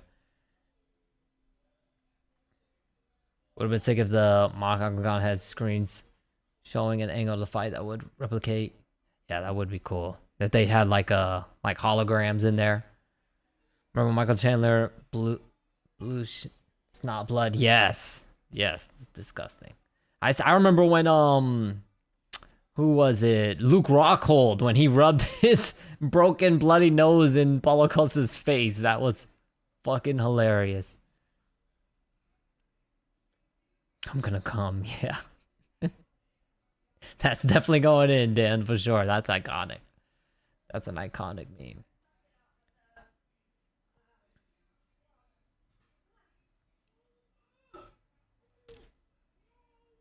Here's the camera angle with Chandler's tight shorts going down the stairs. Just ding-a-ling angle. You got freaking the schlong angle. Michael Chandler's headline receding from waiting for Connor. Chandler's getting flatlined in a Speedo.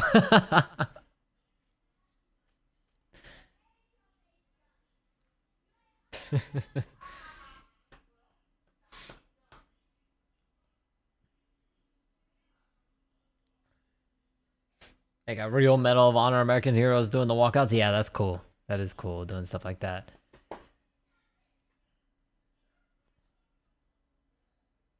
Because this is the once-in-a-lifetime type of card. It's good to give those type of people the once-in-a-lifetime opportunity to do stuff like that, you know?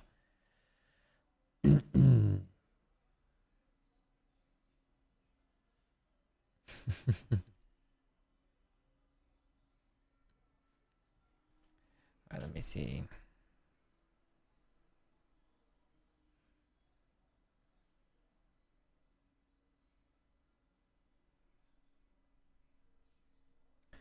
Yeah, that's a good idea.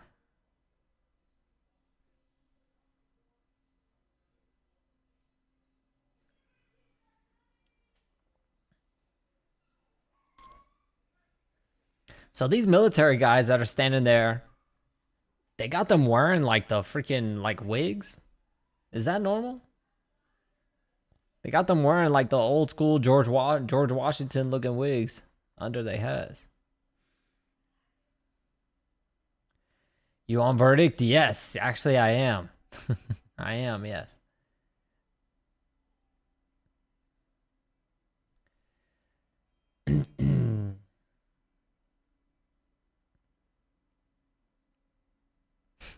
Chandler been waiting on that McGregor stimulus.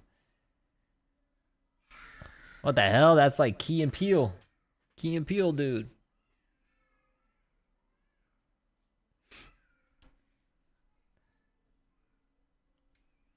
All right, here comes Rufy.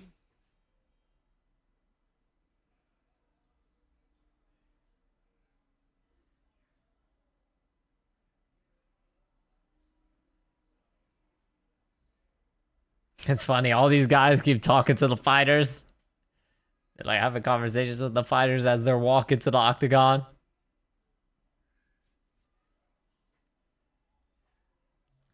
Barrister wig. Oh, is that what they're called?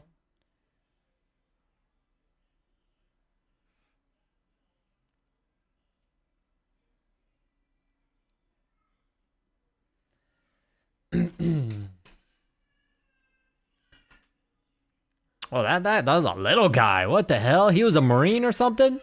That guy was tiny. There's not a height requirement in the military. That dude was a midget.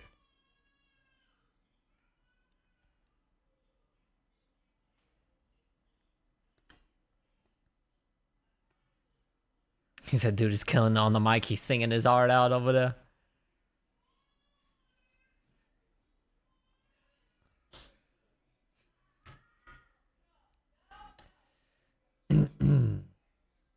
Singer's hitting that shit.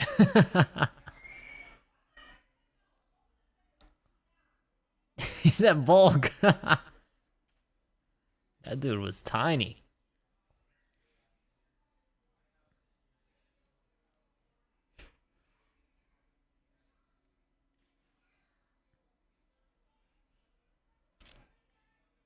Is that Volk? That is Volk. Is that not? And the other dude kind of looks like knockoff Carlos Prates. That is Volk. Yeah, 100%. That's Volkanovski in the corner of Mauricio Rufy. Did Rufy? So oh yeah, that's true. Rufy did leave the fighting nerds. I remember that.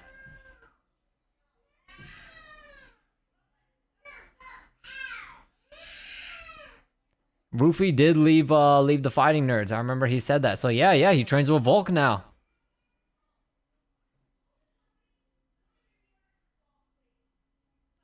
Interesting.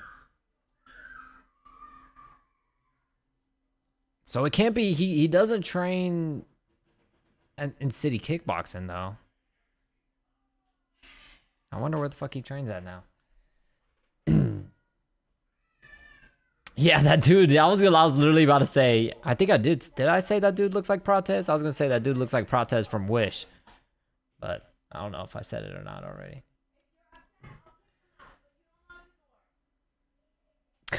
Rufy passes out. Volk's locked in. Yep, already right there, ready to go, and Volk would still probably win.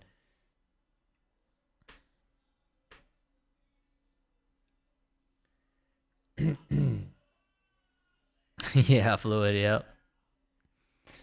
Took way too damn long.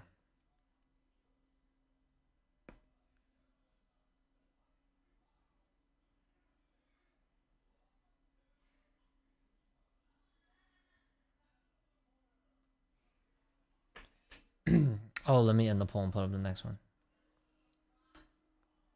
All right, Mauricio Rufy takes this poll.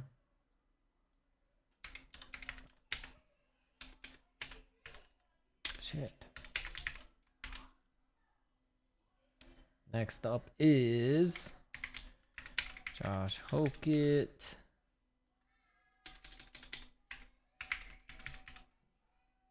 And Derek Lewis.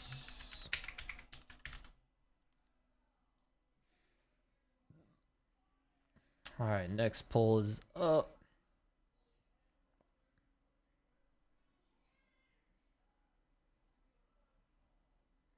Makes them look like Barcelona fans.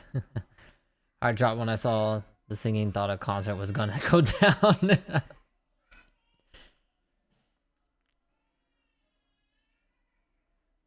Oh, something in my eye.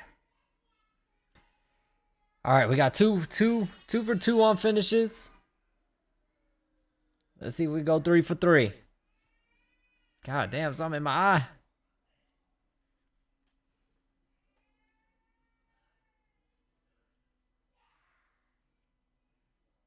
Ooh. So I say, I think that type you got. Rain health bars on the screen. Thank you, Zombie. I appreciate that. I'm glad you like them. All right, here we go.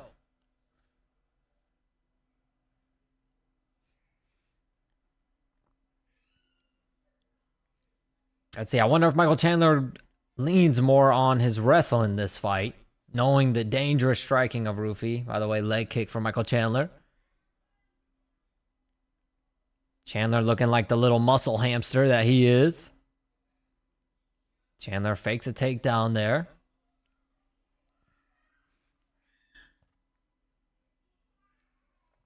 How long until Chandler tries to cheat? He's going to try to fish hook. All that shit. Takedown attempt for Chandler again. Rufy does a good job creating distance.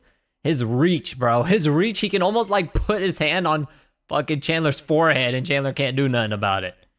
He can't reach him or nothing. Nice hard leg kick for Rufy. Chandler bouncing around, man. It's so weird how Chandler moves like this early in fights, knowing his that he fatigues pretty quickly. Nice jab from Rufy. Catches Chandler.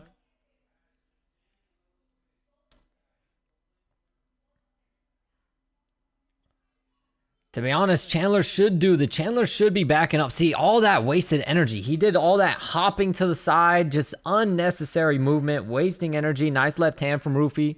Catches Chandler again. Chandler already looking like he may be bleeding from his nose. No, just some redness. There's a right hand for Rufy. But Chandler should be trying to lull Rufy to sleep, back up, let him overextend, and then try to shoot a takedown off of it. Either that or press him up against the fence to where he can't move back and then take your shot. Because the couple of shots that he's tried to take, he tried to take them from way too far out, and Rufy saw him coming from a mile away.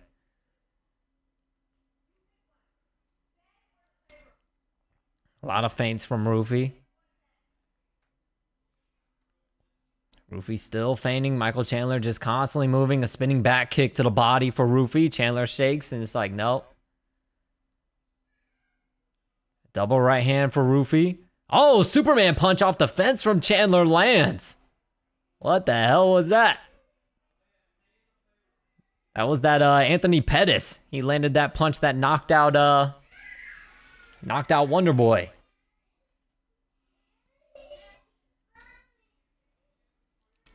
Right hand to the body for Chandler. Angle change. Nice. Almost looked like he was thinking about takedown there. They trade jabs. See, we've seen Rufy. Here's the interesting thing. We've seen Rufy in the past with his last loss. He almost like gave up in there. But that's what Michael Chandler's got to do to him. He's got to take this guy down, demoralize, take away his confidence, and he'll basically give up in there. Little teep kick for Chandler. Left hook, right hand, left hook, Rufy, right hand, Rufy. Chandler up against the fence. Chandler's moving funny. I don't know if something happened with his right foot. Left hook, Rufy. Chandler looking like he's going to cover up against the fence. Oh, spinning heel kick for Rufy. And Chandler's leg buckled. Chandler looked up at the clock. Already, that shoots a desperate takedown. Gets Rufy down, but he pops right back up. Another takedown for Chandler. Oh, he ate a right uppercut and he goes down from it. Right uppercut, Rufy. Chandler gets to his feet and he's laughing and smiling, running away. Right hand, left hook to the body, right uppercut for Rufy. Chandler running away again. Literally running. Oh, nice pull right hand from Rufy. Left hook, right hand, Rufy. Chandler shoots a desperate takedown. Chandler's getting lit the fuck up. Chandler gets up to his feet, his face starting to red up big time, nose bleeding. Left hook for Rufy. Left hook again, Rufy. Chandler looks up at the clock again, throws a labored ass kick. A jab for, oh my god, spinning heel kick again, hurts Chandler. Right hand, Chandler goes down. Right hand, right uppercut, and Chandler's out. Referee Mike Beltran has to stop it. And that is it. Absolute god-awful performance for Michael Chandler. He looked fucking terrible. The game plan was horrible. He wasted so much energy and gassed out so fast. And the spinning heel kicks, man. Two of them, I think, landed. Just killed him. Chandler just needs to look at his fights and realize he's wasting so much energy with his movement. He's taking these crazy big leaps that are unnecessary as fuck. He just wastes so much energy for no reason. None at all.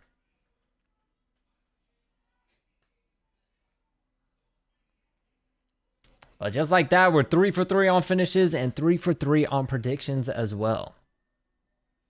Next up, Josh Hokett, Derek Lewis. I think I do got Hokett winning. I think Derek Lewis is probably going to try to knock out Hokett, but we'll do what Derek Lewis does. And if he doesn't get the knockout, he'll likely quit.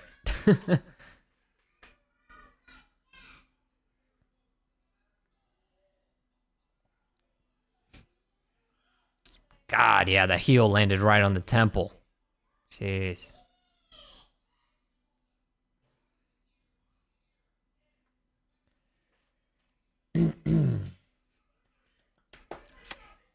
Yeah, I don't know what it is for Chandler, man. I don't know if it's just bad game plan. I mean, it looked like a terrible game plan in my opinion. He should have been coming forward, pressing, trying to put Rufi up against the fence. Force clinch exchanges at least. Even when he got hurt, force a clinch exchange, bro. Clinch up. Don't just shoot for a desperate takedown. Because then Rufi just sprawls out on him and lands uppercuts.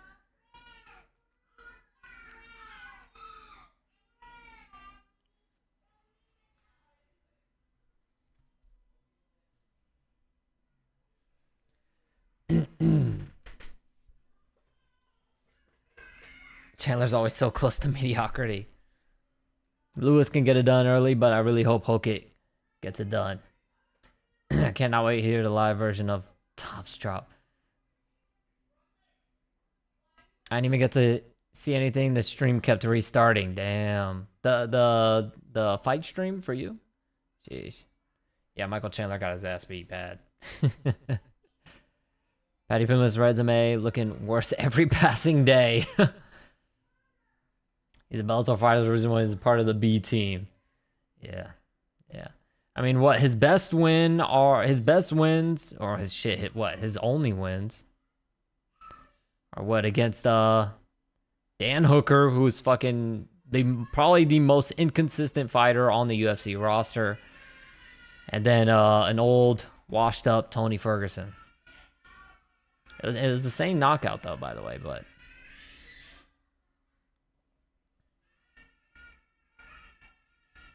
These fights were designed to end early. Damn, Chris! You're, in a nutshell, vids are better than some of these events. Thanks for the laughs every week. Thank you, Chris K. Thank you so much, man. I really appreciate that. Yes, I got another banger coming up. Hey, man, this In a Nutshell video, by the way, is going to be dumb quick because we're getting some fast-ass finishes. So this next In a Nutshell video going to be like fucking... not even 2 minutes long at this rate. Shit.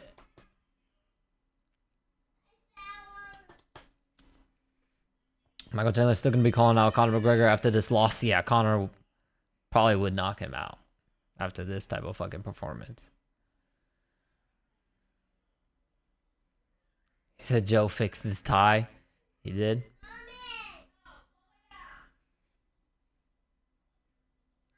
Saw his leg give out early like when it did. Yeah, his leg was like buckling.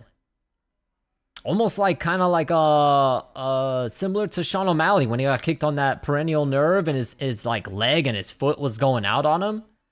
Chandler's leg was kind of doing something similar.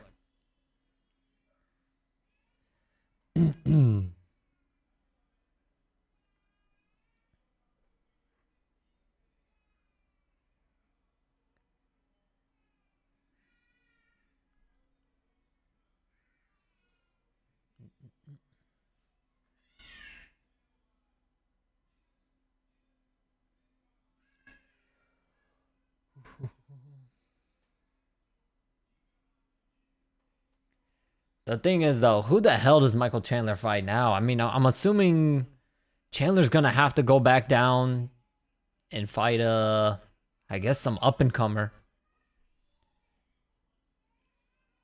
Because even maybe Chandler might have to go down and fight someone fucking making their UFC debut or something, bro. Because that was a bad showing, man. Chandler did literally nothing this fight. I don't even think he landed a strike, to be honest. Landed a couple of leg kicks. So I think that's about it. I don't think Chandler landed a single strike.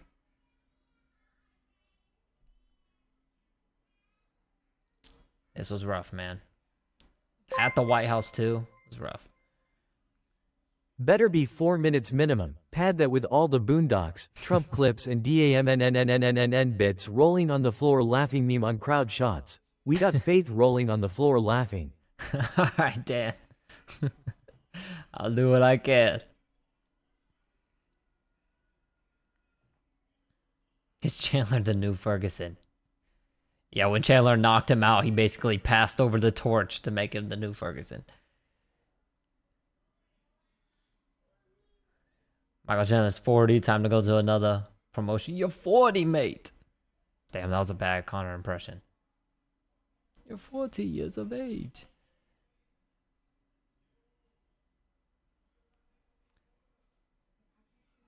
Chandler was never on the level of Tony. What's good, Maniac? Welcome back. Hey, what's up, Jeremy, by the way? What's up? Welcome back, y'all. Next up, Josh Hokett, Derek. Oh, let me change the names.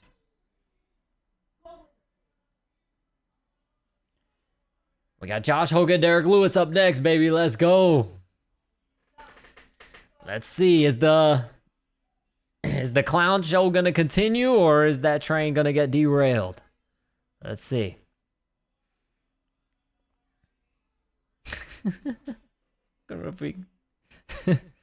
Go forget Jesus. Oh, I love you, my. I love you, my.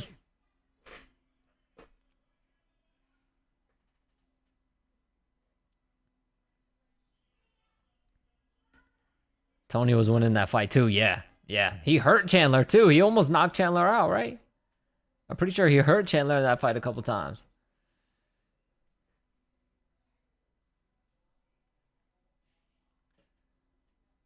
See you soon, boy. Derek Lewis, last fight, looked like he didn't even train. Yeah. That's the thing. If Derek Lewis doesn't get the knockout, it's almost like he just, like, quits. It's so weird. But that's what I worry about, because Hokett has a gas tank, and he proved that with the Blades fight, because that was a crazy pace that they put on. So Hokett has really good cardio, and Derek Lewis, you could probably say, probably has the worst cardio in the heavyweight division. So, I don't know, man. I don't know. If Derek Lewis, I could easily see Derek Lewis just giving up, man, if he doesn't get the early knockout. I could see him just turtling up and just, you know, just taking the TKO.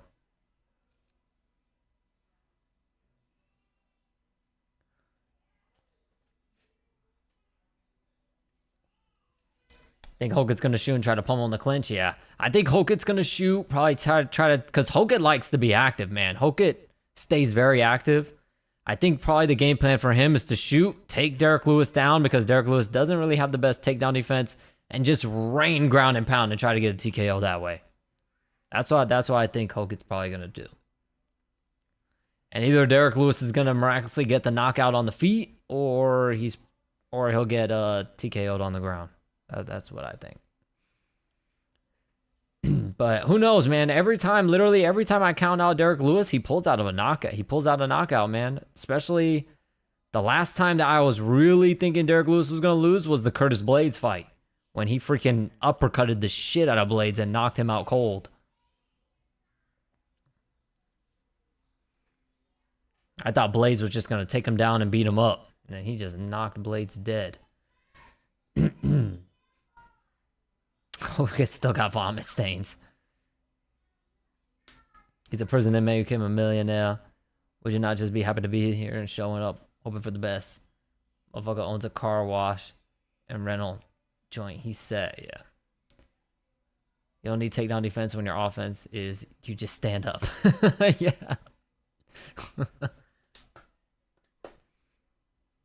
That is also the weird thing about Derek Lewis. He does have that weird where he doesn't really use techniques to get on his feet. He's kind of just like, okay, I want to stand up, so I'm going to stand up now. He just does.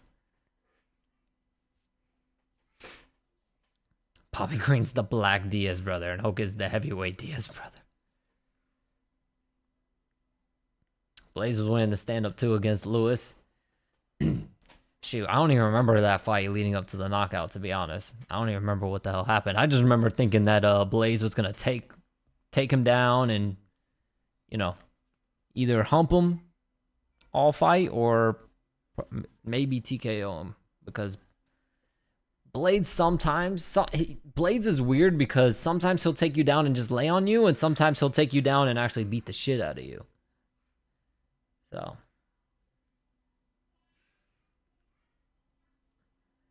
Herb Dean fault. Only person that didn't work for is against DC, yeah. That's because DC is a top level wrestler.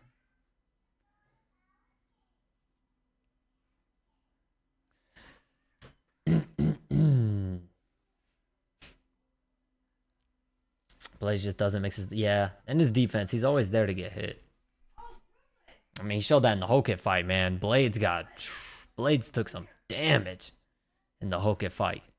I don't know how he stood up. To be honest, if Hokit wasn't talking shit and doing all that character and stuff, he probably would have knocked Blades out. But I think all that talking shit and all that extra stuff pissed Blades off and made him just not want to go away. Because I think any other fighter, Blades would have gone out. He would have basically quit in there. He would have laid down and got TKO'd. But he did not. He didn't care. He did not care.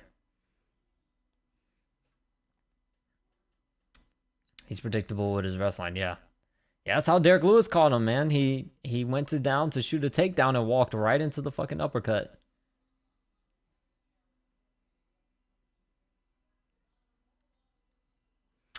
Yo, so they're doing the thing where you can get your name on the octagon.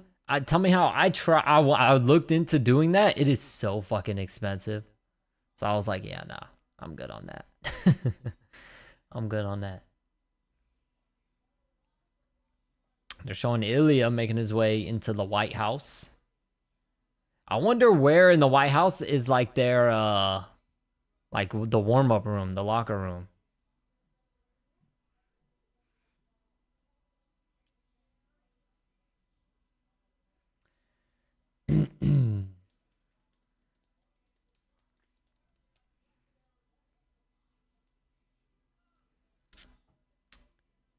The involuntary notice Blade's body was given after he was waking up from the Lewis KO. Hokit Blaze fight was great, and then Hokit opened his mouth. Think Hokit would be more popular if he wasn't always on some bullshit. Yeah, I think the problem is that I mean, if you're gonna have that type of character, like Prime Chael Sonnen, let's be real, people hated Chael Sonnen. You know what I mean? Like, let's be all the way real. Like, now people love him for it and they find it fucking hilarious and they look back on it and they laugh. But at the time, people hated Chael Sonnen. Hated him.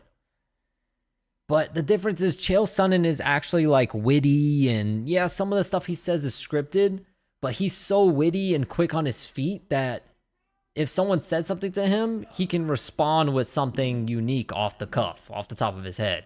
Whereas Hokit just has the same rehearsed stuff that he just says, and he's not very witty or creative. He kind of just says, you know what I mean? He writes stuff down and then he just says the shit. Fuck this AI bullshit. Yeah, we're gonna get AI ads like up the ass now. Especially we're gonna get a lot of these little American AI ads because it's the UFC. Just putting them on. Terrible.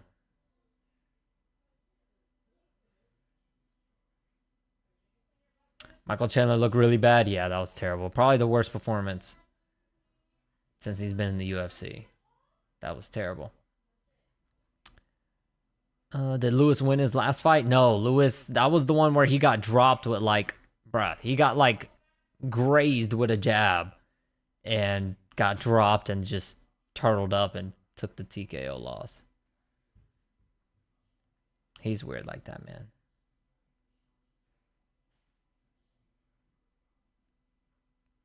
I was there with bells on for every Tito fight. My uncle actually met Tito Ortiz. He was in the military, and Tito Ortiz did a he did like a MMA type seminar thing at the military base. So yeah, he met Tito Ortiz back then. It was pretty cool. Pretty cool. I think meeting Tito Ortiz now isn't as big, but meeting Prime Tito was a pretty big deal. It was pretty cool back then. I remember Chael used to crack me up on this sports show. Highly questionable. Yeah. To quote Derek Brunch's MMA fan, it's our bipolar. Yeah. Mm-hmm. Yep. That's exactly how it is, zombie.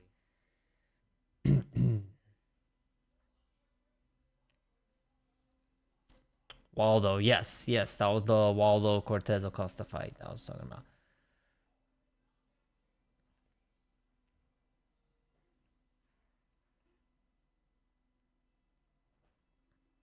Met Nate Diaz at a bar in Lodi back in 2017. Damn, that's dope.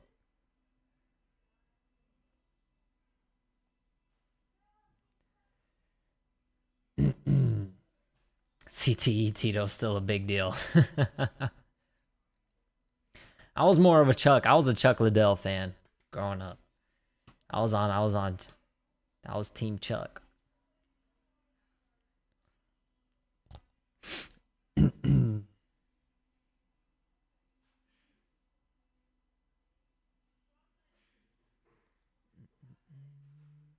Damn, I right the underground, okay.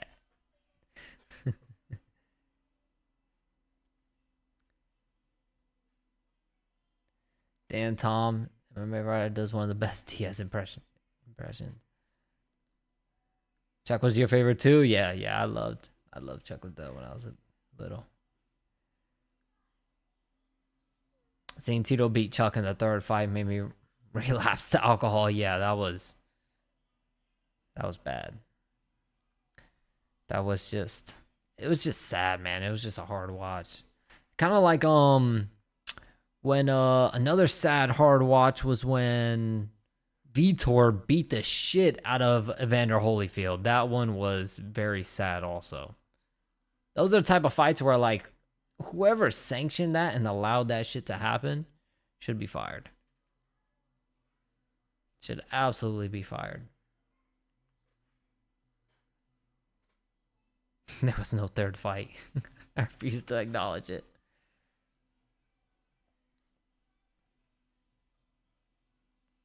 I was Team Rampage and Pride, but mainly because Lenny Hart made his name epic being read out. Yeah. Those are the days, man. Those are the days.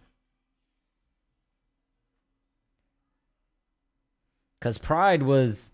that's why I wish that the UFC would adopt more of like the Pride rules where like you can kick the grounded opponent and all that stuff. I wish they could have some of those rules. Yes, yeah, with Junior Dos Santos, yep.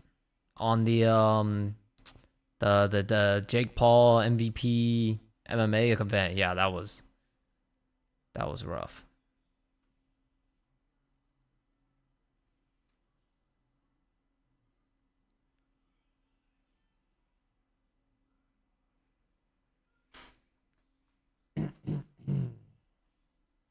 Bob Sapp, yeah. Bobble Sapple.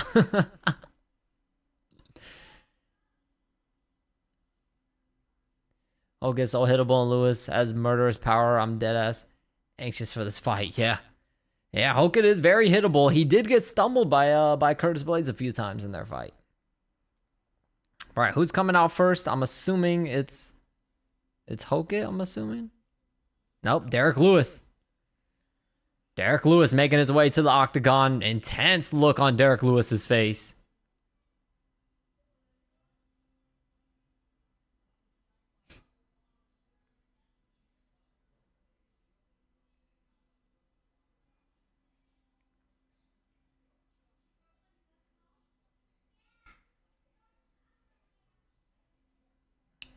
When soccer kicks was legal, Shogun was the man.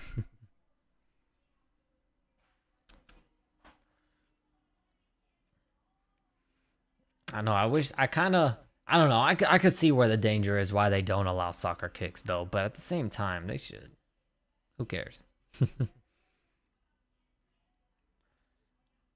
All he has to do is double leg Derek, slap his ass a few times while riding his back. Pause.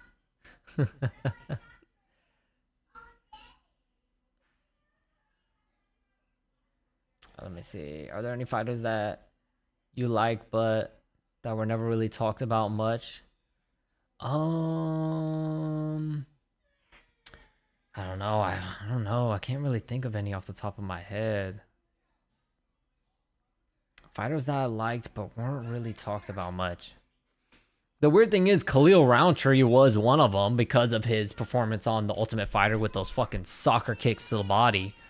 And Khalil was relatively unknown for a majority of his career until fairly recently. So it would have been Khalil Roundtree.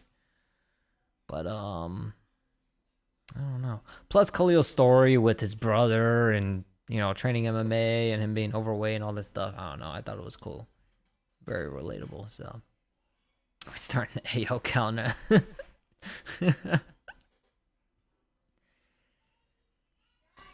yeah, I don't know. There's been a bunch of fighters that I've actually kind of liked, but they didn't do good in the UFC and were cut. It's just, I don't know. I can't think of any off the top of my head right now. I'm trying to think. I don't know.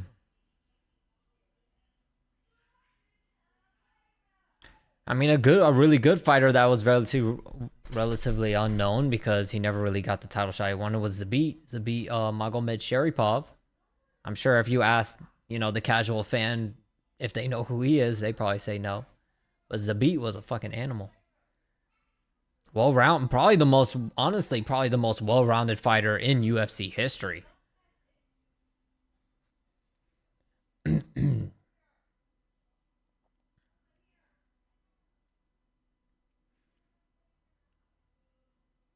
A real tall Dagestan dude, yeah. Yeah. Straight up, probably the most well-rounded fighter in UFC history, man. That guy could kill you on the feet and could choke you out on the ground. Do really anything to you on the ground. Crazy good wrestling as well. Zabit was super, super well-rounded. Here's Zabit mentioned all the time. I don't really ever hear people talking about him.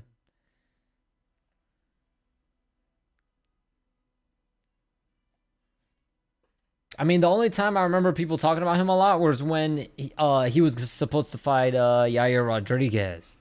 And then Yair pulled out because of the styles, the stand-up styles. Best entrance? So my favorite one, my personal favorite wasn't even in the UFC. It was in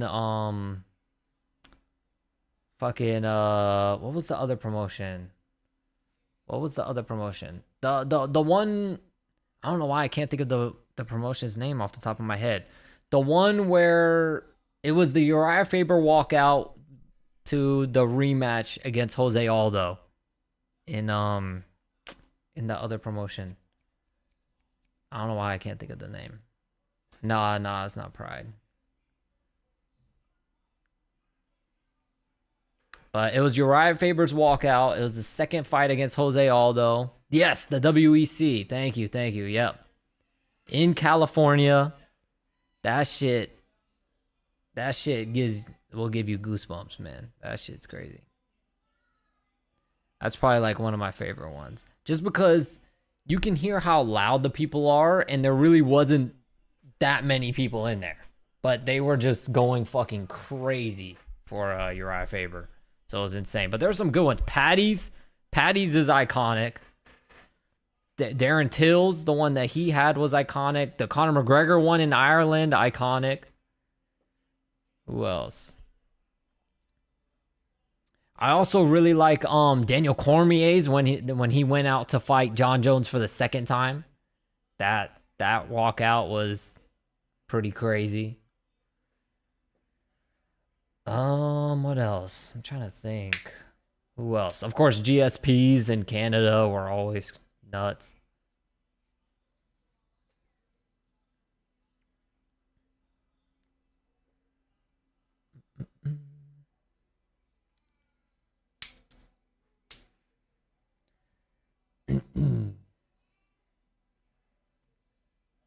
Mayhem Miller's entrances in Japan, yeah, those are.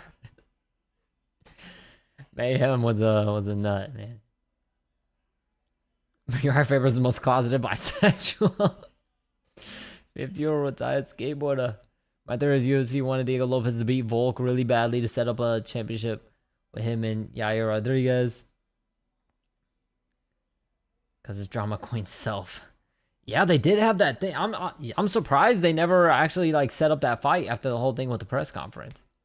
Literally just now remembering that.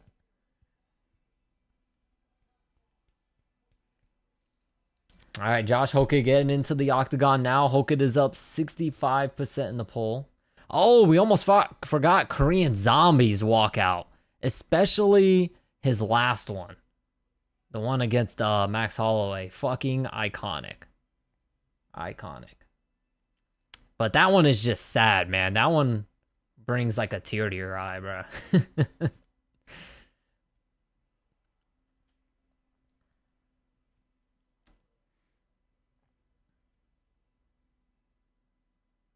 Yeah, GSP coming out with the gi and the headband. Yep.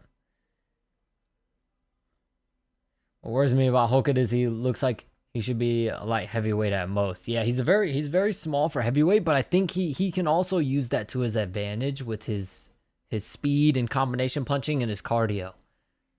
Like he just gotta try not to get caught. If Derek Lewis touches him, he'd probably go out.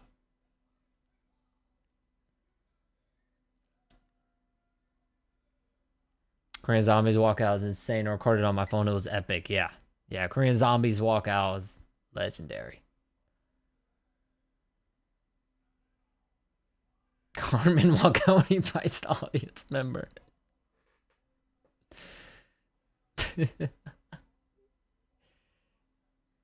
My heavyweight is more competitive weight class. Hey, heavyweight is starting to get interesting now. Heavyweight is slowly starting to get interesting again. Now that we've kind of gotten away from the John Jones, Tom Aspinall shit.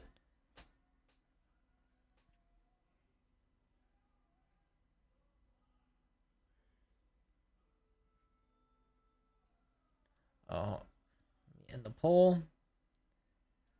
Josh Hoket takes it. Except the next one.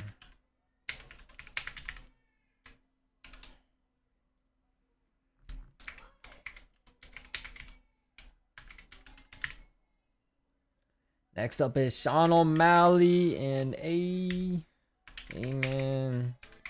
Zahabi.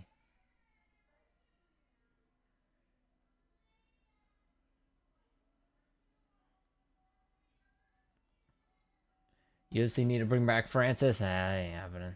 Middle finger counter. Well, there it is already. On the introduction, there's the middle finger from Josh Hoket. Yeah, let's see how many middle fingers we get this fight. That's like basically his trademark now. He's just going to flick off his opponent.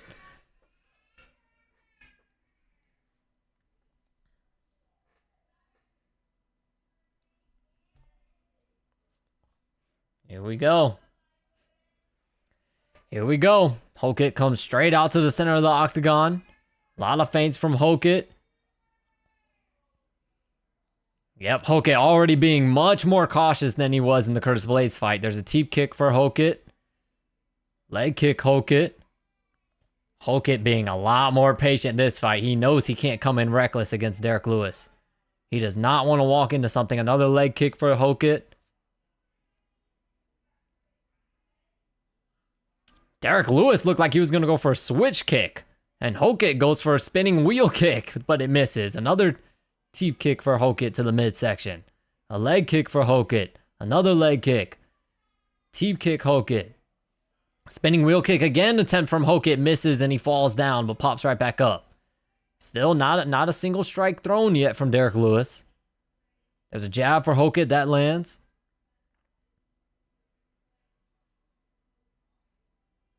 Still, Derek Lewis hasn't thrown a punch yet. Just waiting. He's probably trying to catch Hoket coming in. Hoket can't get too overconfident with these strikes. Another teep kick from Hoket. Feints from Derek Lewis. Hoket is jumping back on these feints. There's a left hook, right hook from Derek Lewis. Neither of them land. Hoket showboating a little bit, flaring his arms. So far, no middle fingers from Josh Hoket yet. A leg kick for Lewis. A right hand for Hoket. You could definitely tell Hoket respects Derek Lewis, whereas in the Curtis Blades fight, he had no respect.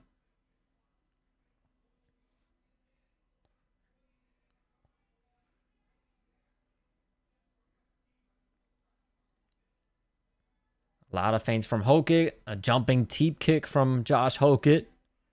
A lot of teep kicks landing to that midsection. Takedown already from Hoket. And right hand, left hand Hoket. This is what I expected. He's probably going to be very active now that he has Derek Lewis on his back. Because now he can let his hands go, whereas he didn't really want to on the feet. There's a right hand for Hoket. Left hand Hoket. Hokit on his feet. Derek Lewis with his feet on the hips. Another left hand for Hokit. Let's see. Hokit's going to try to push the legs away. Yes, he passes into side control. Lands a right hand. Derek Lewis with his knee on Hokit's belly. Not letting him go into full side control. Hokit postures up. Lands a left hand. Derek Lewis still on his back. 2 left hands. 3 left hands from Josh Hokit. Left hand, right hand, Hokit. Right hand, Hokit. Right. Another right hand. Derek Lewis still on his back, trying to use his legs to create that separation. A left hand from Hokit. An elbow for Hokit. Another elbow. Right. Oh, big right hand for Hokit. That was a big shot. Derek Lewis's head damn near bounced off the canvas with that one. Derek tries to stand up. Eats a hard elbow. Derek tries to stand up again.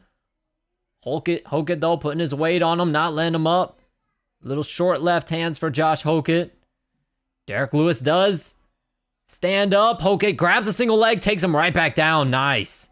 Left hand for Hokit. Derek Lewis off of his back again.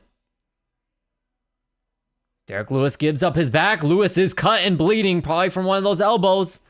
Derek Lewis is getting ready to give up, man. Oh my God, Hokit in the mount now. This is trouble. But Hokit decides to stand up. Yeah, Hokit knees Derek Lewis to the body. There's a left hand for Hokit. Derek Lewis is leaking bad, man. I don't think I've ever seen Derek Lewis leaking like this. A couple of right hands for Josh Hokit. A left hand for Hokit. Right hand Hokit. Hokit fucking mushing Derek Lewis in the face. Straight in the mount. Left hand Hokit. Right hand, left hand, right hand Hokit. These are big shots. Derek Lewis gives up his back. A couple more right hands for Hokit. Derek Lewis stands up. Hokit on the back, drags him back down. Derek Lewis turns into him. Derek Lewis is cut bad. He's bleeding from his mouth now as well. Like I said, I don't think I've ever seen Derek Lewis bleed like this in a fight before. Couple big left hands for Hokit. Hokit going for an armbar. Ah, don't break it, Derek. Please. Hokit going for the armbar.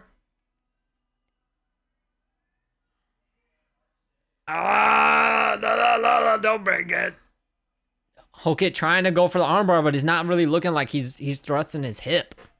He's kind of just extending Derek Lewis's arm. Derek's arm is extended. And Derek looked like he's just chilling. He don't even give a fuck that he's in an armbar. Hokit, it looks like he's wincing though. He's cranking on it. Ah, he's cranking on it now. Ah, don't break it. Oh, that's the round. That's the round. Let go. Jesus. Jesus.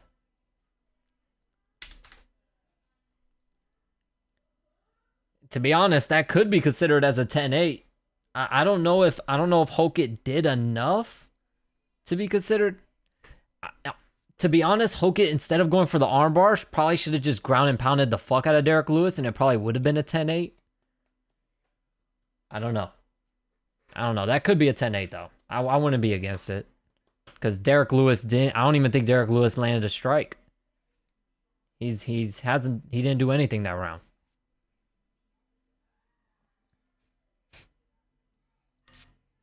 Yeah, Derek's arm was fine. Yeah, but I don't like seeing it. Someone said 10-7.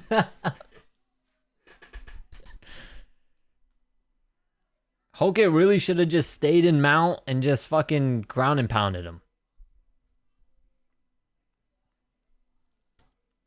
At 11-6.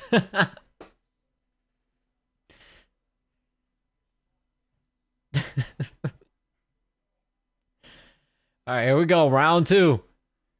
Josh Hokit takes a deep breath coming out of the corner. Derek Lewis still looks fresh. A jab for Lewis, a jab for Hokit.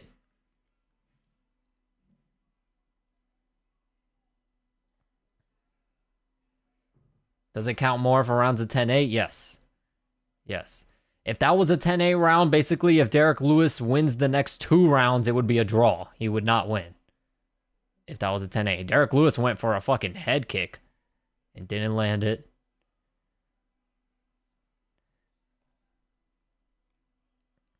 Left hook, single leg takedown attempt for Josh Hokit. Derek Lewis stuffs it. Good job. Oh, big right hands from Derek Lewis. Landed 3 big right hands from Lewis. Hokit backing up. Right hand for Hokit. They clinch. Leg kick for Derek Lewis. They break the clinch. Jab for Hokit. Left hook, Derek Lewis. Here's the thing. Hokit isn't... He's starting to fatigue now, so he's not reacting quick enough to get out of Derek Lewis's range. So Derek is starting to land a little bit more now. There's a jab for Hokit.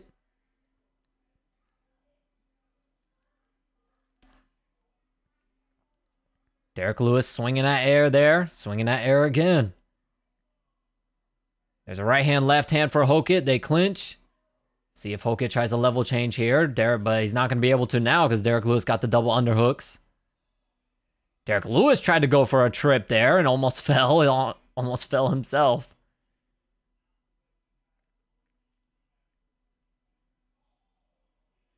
Oh, left hand, right hand, left hand, right hand, Hokit. That was a fast combination. He lit Derek Lewis up. Jab right hand, Hokit. Oh my God, Derek stumbles up against the fence. Jab right hand again, Hokit. Derek Lewis looks like he's ready to quit. I did not like that body language from Derek Lewis. It looked like he was going to get ready to go sit down if Hokit would have landed another strike. There's a jab right hand from Lewis. Jab right hand, Hokit. Jab, Hokit. Derek Lewis slinging wild. Right uppercut, right hand, right hook, Hokit. Derek Lewis up against the fence. Jab right hand, Hokit. Tie clinch, watch the knee. There's a right uppercut from Lewis. Nice.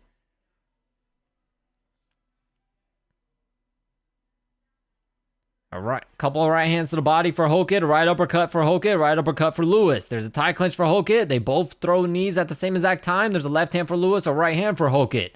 Jab right hand, Hokit. Derek Lewis stumbles a little bit, but that's kind of like what he just looks like. Jab right hand, Hokit again. Jab right hand again. Derek Lewis looked so gassed.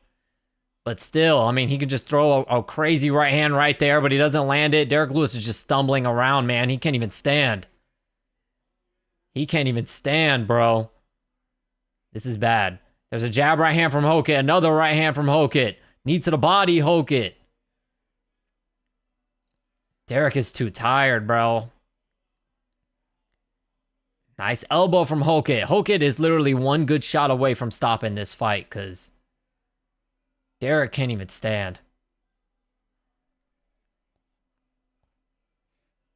There's the elbow from Hokit. I'm surprised Hokit hasn't tried to get a takedown. That maybe that's due to the fatigue. There's an elbow right uppercut for Hokit.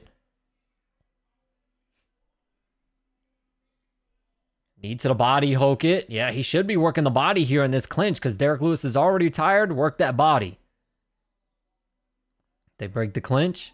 There's a right hand, Hokit. Big right hook from Derek Lewis. Oh, nice pull, right hand from Hokit. Derek Lewis is done. Left hand, right hand, left hand, left hand, right hand. Derek Lewis goes down, right hand, left, right, right. Herb Dean, stop it, left, right, and that is it. Josh Hokit TKOs Derek Lewis in the second round as expected. Derek just got too fatigued, and the fast combination punches of Josh Hokit was just too much for him.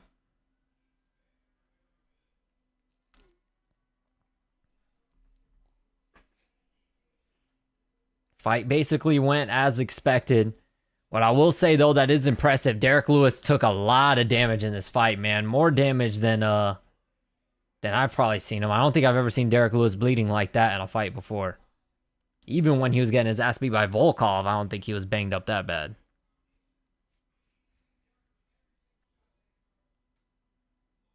What the hell was Lewis doing? He said vintage Derek Lewis performance, yeah.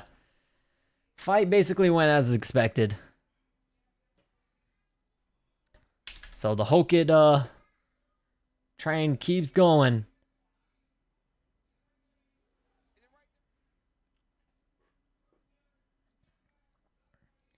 The Hokit train stays rolling.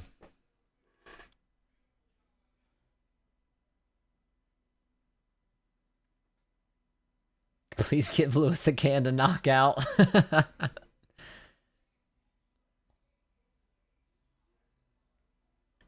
Oh, what's Josh Hokit doing right now? What the fuck is he doing right now? I think he went to go say something to the president, so they're letting him. Yep. He went to go shake Donald Trump's hand. I am going to put the volume up to listen to this fucking post-fight interview because you already know Josh Hokit's going to say some dumb shit.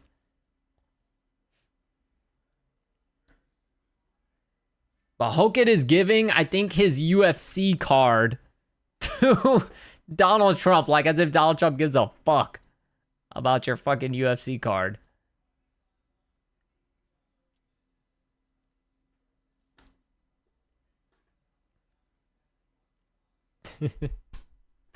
Donald Trump's got so much money, he could probably buy 1,000 of those, bro.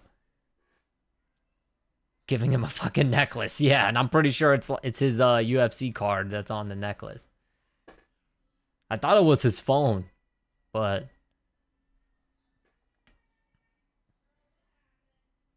Trump don't want that shit, man. Trump don't give a fuck about that. All right, Hogan puts on the bandana and the sunglasses. Let's see if he goes full WWE mode. Because I gotta hear this.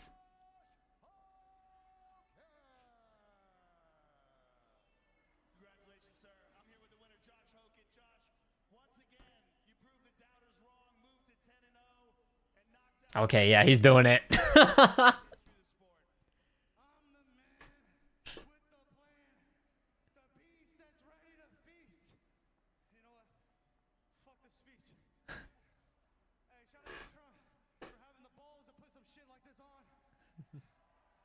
Yeah, I'll let y'all hear it. And if I'm going to say anything, there's only one person more incredible than the Incredible Hulk, and that's my Lord and Savior, Jesus Christ. Hey, he dropped the act. Now listen, Alex Pereira. Okay, never mind. I want a shama on your mama. And lastly, Michelle Obama is a man. What? Right, America? What the fuck? Why would you say that? What the hell?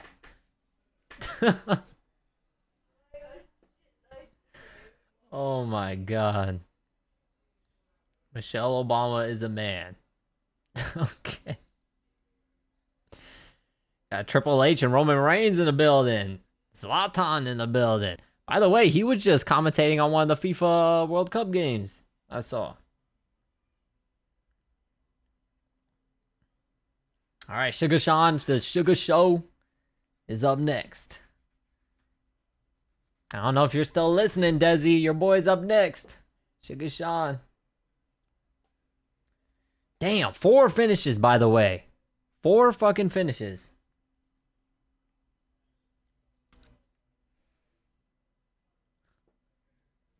Four fights, 4 finishes. We're 4 for 4 on the predictions. On this fight, I got Sean O'Malley by knockout. I think Amin Zahabi gets hurt and gets dropped often in fights.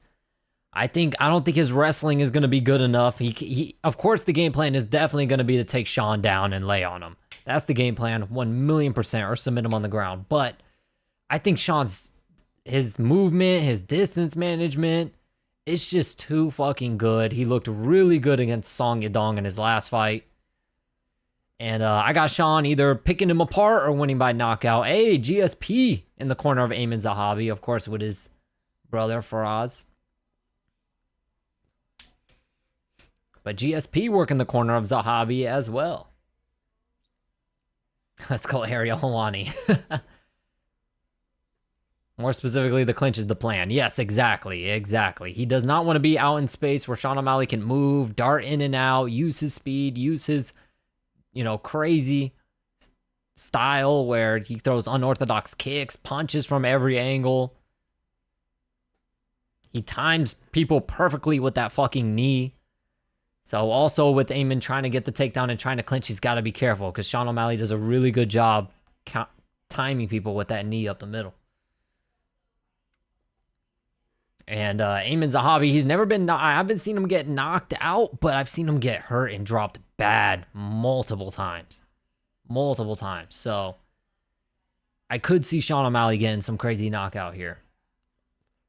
But we're going Sean O'Malley. You had Yadong winning that O'Malley fight.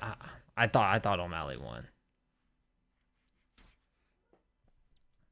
It was competitive as expected because Song Yadong is a tough motherfucker. But I thought O'Malley. And my guru called Tim Welch Canelo. Just got back from the doctor.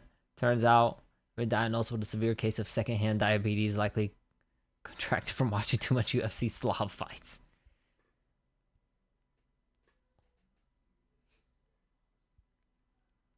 Think a 600 boost on prayer decision win is stupid or factual? I think it's because people just aren't really expecting that fight to go to decision. I think that's why. So I guess it does kind of make sense because yeah, I'm sure a lot of people are thinking that fight's gonna end within 5 rounds. The problem with Fight Sean is basically got to fight Tim Welch too. It was close by. I think Yadong just scraped by. I could see why I went O'Malley's way, so I'm not mad at it. Yeah. I can see what you mean. But even the Peter Yan fight isn't a robbery. Sean outstruck Yan the first. I thought Sean O'Malley won that fight, by the way. I mean, I understand that a lot of people were saying it was a robbery and all this stuff. I thought Sean O'Malley won that fight. I just think if we're going based off of damage, which was the main criteria, Sean O'Malley won that fight if we're going off of damage. So yeah.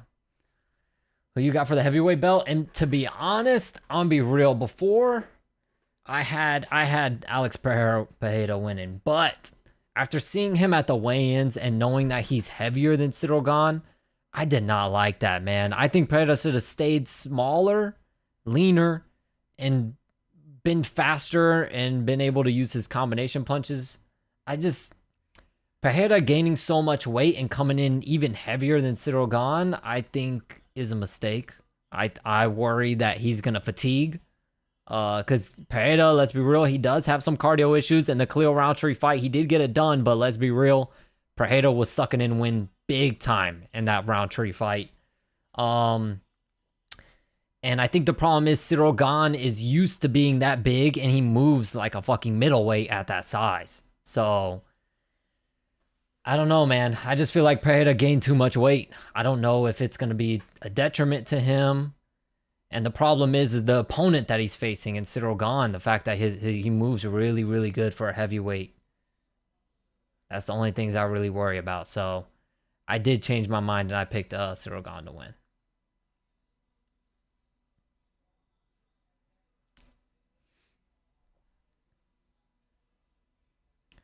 But yeah. Yeah, if Pereira was leaner, if Pereira went in there like 230 something, I probably would have. I would have been for Alex, because I would have been like, look, he's gonna be fast. But I don't know. I think he's too heavy. His body isn't gonna be used to him fighting that much, at that weight, that high, that heavy. And I think it's gonna take a toll on his legs. I think Ciryl Gane is gonna have the better movement and probably be quicker. But we'll see. We'll see. I could be wrong. You know what I mean? We'll see how Pereira looks. What's up, Adeptus? For the 5. Thank you so much, man. Browski full mo. I appreciate you, man. Thank you so much. Good to see you again.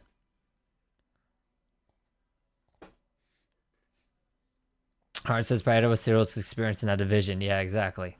Exactly. It's definitely an interesting matchup, though. Definitely interesting. Arrogant glasses to blind people. Selling the meta glasses for suck the fuck. Ciryl only finishes fat heavyweights. Struggled a lot with Volkov in the second fight. Yeah, and I thought Volkov won that fight, by the way. I thought Volkov should have won that fight. That one. And he got dropped really, really bad against Tai Tuivasa as well. So he's shown that, you know what I mean? You can hurt him on the feet. So Alex lands the right shot. He could get him out of there. Heavyweight division needs a star, though, yeah. Let's be real, though. In my opinion, it's better if Alex wins. It is better if Alex wins, because at the end of the day, yeah, the whole Josh Hokett thing is stupid and corny, but let's be real. If Josh Hokett takes out a top contender and then fucking him and Alex Pereira are next, that fight will be huge. And the build-up to that fight will be huge. So, you know, where the money's at is if Alex Pereira wins. So, and the more interesting fights is if Alex Pereira wins. But I don't know. I picked Cyril though.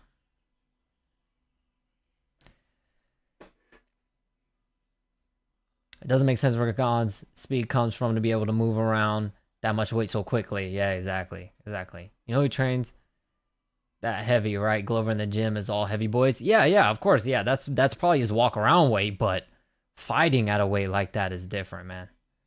It's different. But I don't know. I don't know if he was really getting that heavy though in training wise, especially when he was cutting down to middleweight. I don't know. We'll see. I'm sure if the fight goes past the first round, we'll get a good tell, because it's gonna take a toll straight away if it is. We'll be able to see the difference. We all know Volkov won. Yeah. I thought Volkov got robbed that fight. Tired of Gon getting rewarded for being a dirty fighter. Yeah, Gon he is getting gifted a lot of title shots and stuff too.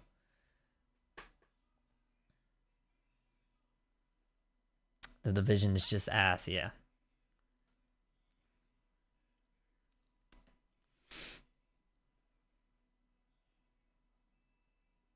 Not picking Gon, but Gon versus Tuivasa was slinging.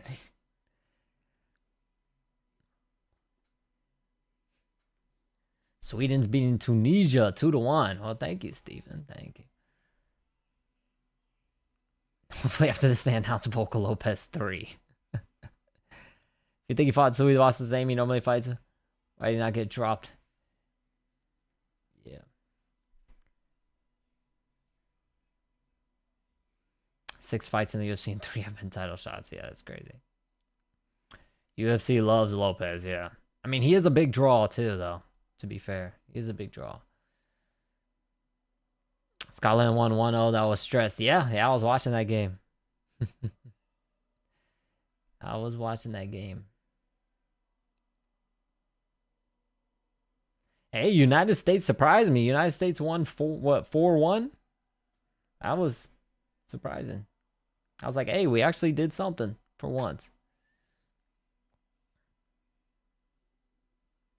All right, here comes Ayman Zahabi making the walk. Good timeline. Aspinall would have title defense against Volkov. So we'll be a paper champion, as we all know. 2 best heavyweights ain't in the UFC anymore. Yeah, that's what sucks, you know. And here's the thing: if John Jones gets out that contract and him and Francis end up fighting, like in fucking Jake Paul's promotion, you already know that's gonna be the main talk, that they got the baddest man on the planet and not the UFC. So.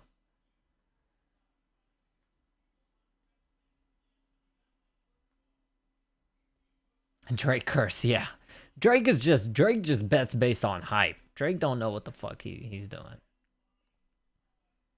Drake bets based on hype.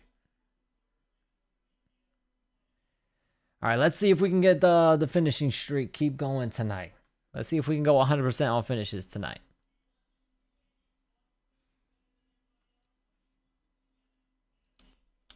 Rashid Kazemi just got some good coach.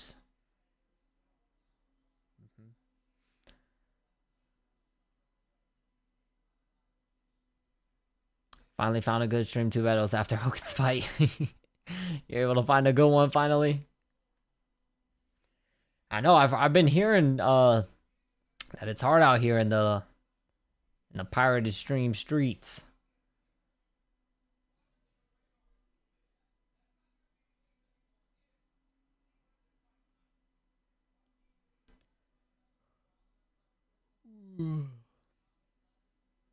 It's not walking off the Drake because he's Canadian, but because of all the... Okay. Strickland got hit with a disorderly conduct charge. Is Strickland there, by the way? I wonder if Sean Strickland was there, because they were saying that he was banned, but Dana White was like, he is not banned. And Strickland did say he had tickets. So I wonder if the madman himself The new middleweight champion is there.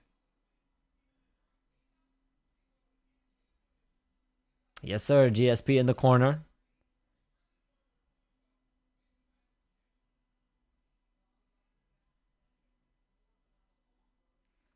To be honest, Faraz Zahabi hasn't really had any other big fighters. I mean, what? Rory McDonald? He had Rory McDonald, I think. Other than GSP. I'm pretty sure that's it, though. GSP, Rory McDonald was the other big name, and now his brother, Eamon.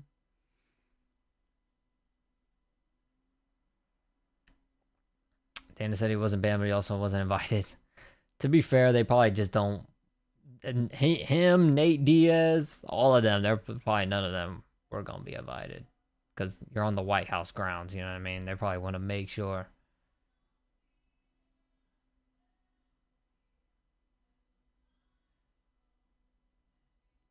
All right, here comes Sugar Sean. Whoa, they got Sugar Sean coming out. What is this? Oh, okay. Whoa, they got a special entrance for Sugar Sean. What is this? They haven't done this for any other fighter.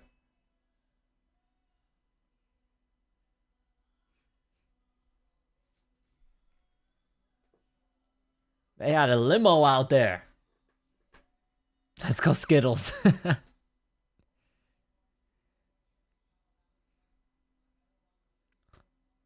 Sean O'Malley just casually talking and laughing with the guys. That's what I'm saying. Every time these fighters are walking, it's like the military guys and the Nobel Peace Prize guys walking with them. They can't help it. They just gotta like spark up a little conversation or something as they walk in.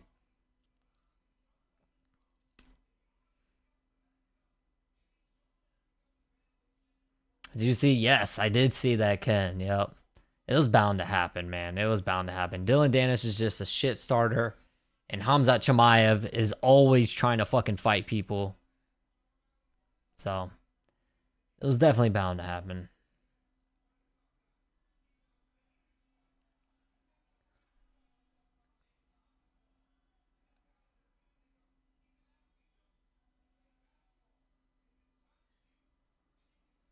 You love his walkout song? She's killing it too, huh? She looked like she looked like she's singing that thing.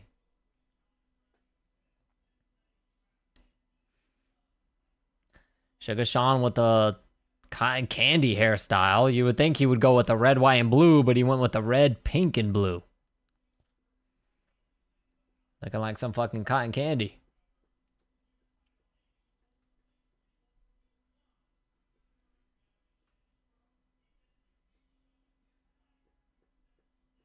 I mean, to be fair, the last time he wore a flag's colors, he got fucking knocked out against Cheeto, so maybe he's trying to step away from any type of flag-colored hair.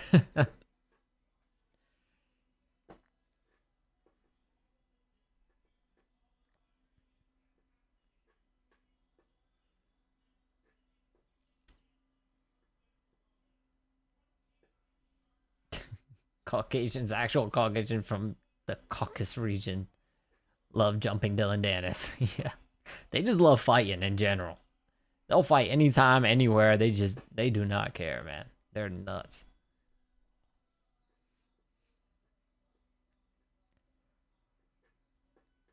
So I know about the MMA fighter Jordan Vucenic. Wilson looked up dude and his tattoos are ridiculous. He's exactly one face tattoo away from imitating blackface. No. Let me look him up. Let's see. He said Jordan Vucenic.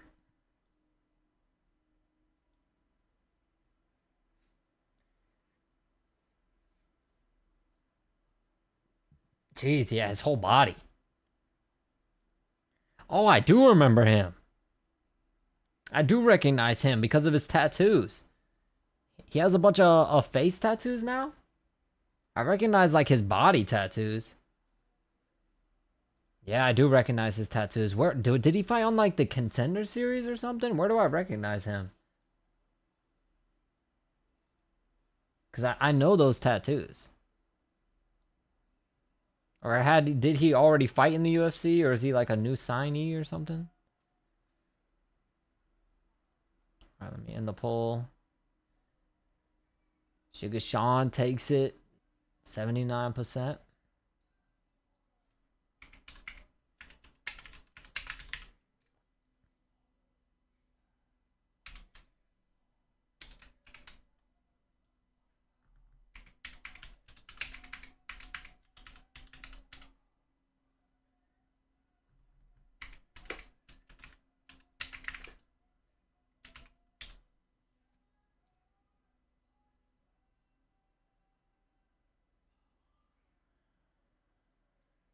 Oh, he went 0-2.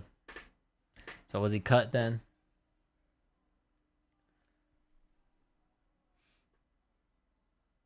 Hey, to be fair, that's a tough 2 fights in the UFC, man. Kudaladze and CLD. That's a tough 2 fights.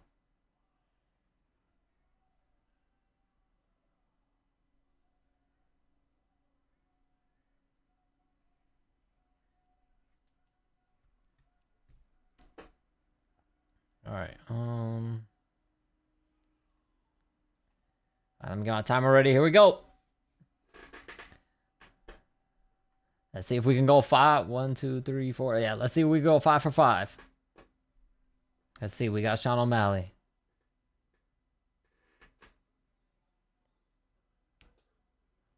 ICLD Chris Duncan. Oh, okay. Yeah. From Scotland. Yes. Yes, I know who you're talking about. That guy's tough. He came off the Contender Series, I remember. I'm pretty sure.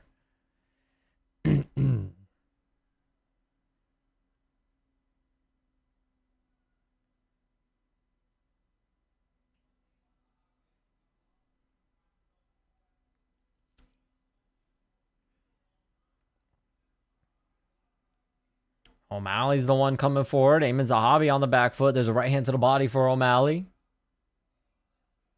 Interesting. Zahabi's the one backing up.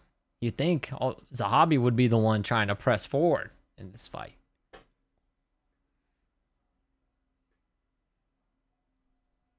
Yeah, he's the dude that I'm pretty sure on the Contender Series, he almost got knocked out and then he just fucking knocked the dude out of nowhere.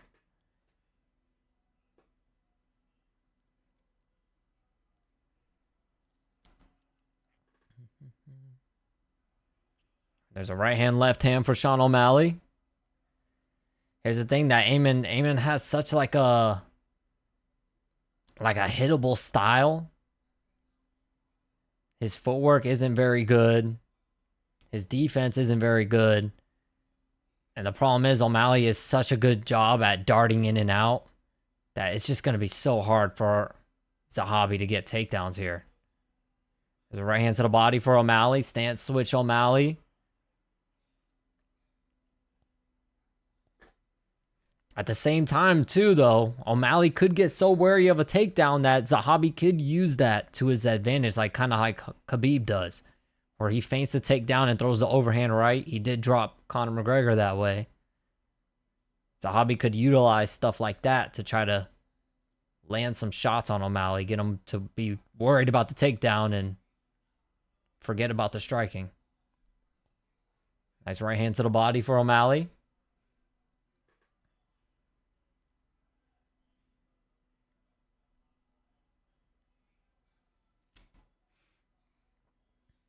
God, Zahabi's biting bad on the feints, too.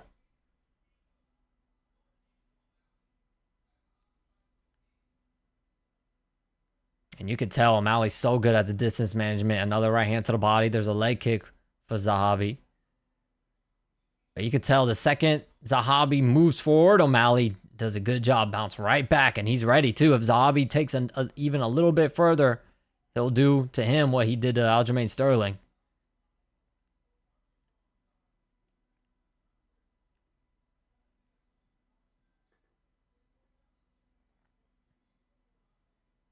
Jab left hand O'Malley.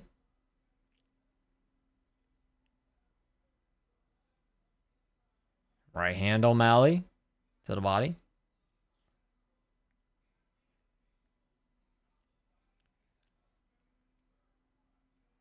Jab for O'Malley. Jab for Zahabi.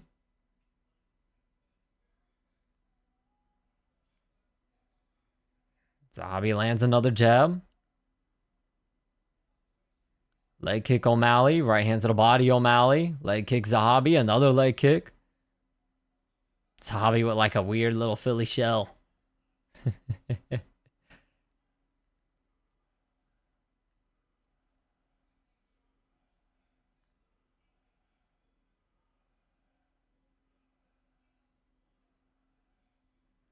Straight left hand to the body for O'Malley.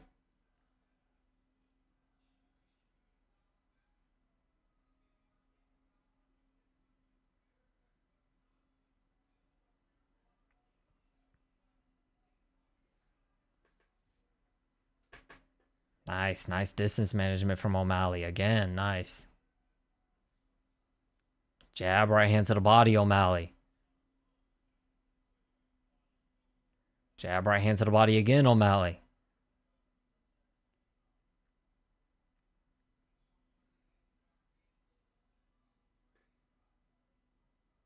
Zahabi's flinching almost at, yeah. Yeah, he's biting on everything. There's a leg kick for Zahabi. Zahabi's got to be careful, though, because he does that running. He does that weird thing where he runs in, and just like that, O'Malley's going to pull back and throw. And nice left hand for O'Malley there. Right hand O'Malley. That stumbles him. Right hand O'Malley again.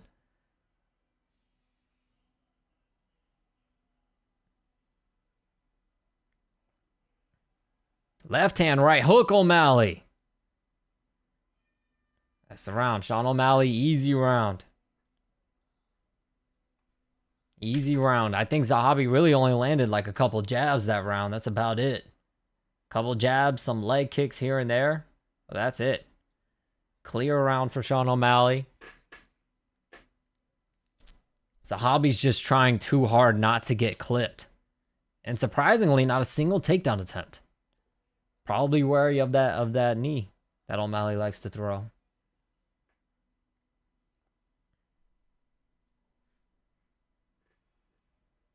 O'Malley got a smooth stance switch. Yeah. O'Malley probably has one of the best, if not the best, probably footwork in the UFC. He's really good. He's just really good at controlling distance. He understands his range really, really well.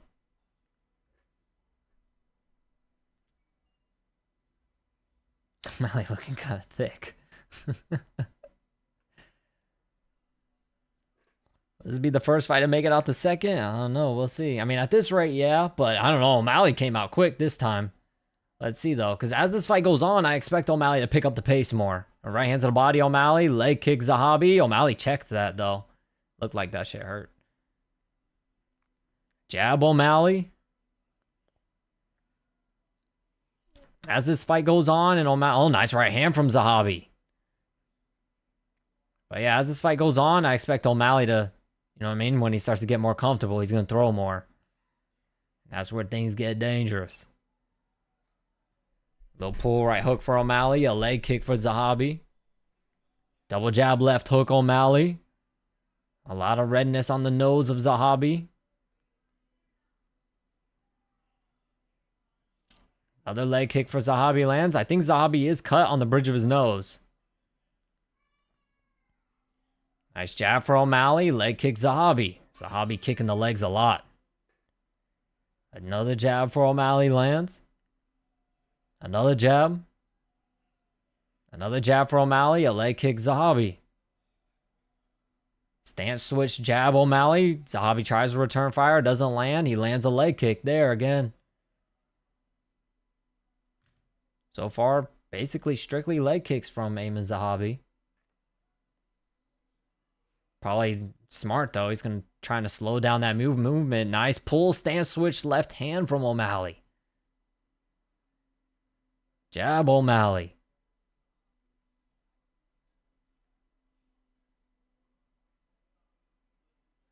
Still no takedown attempt yet from Zahabi. Nice little pull right hook from O'Malley.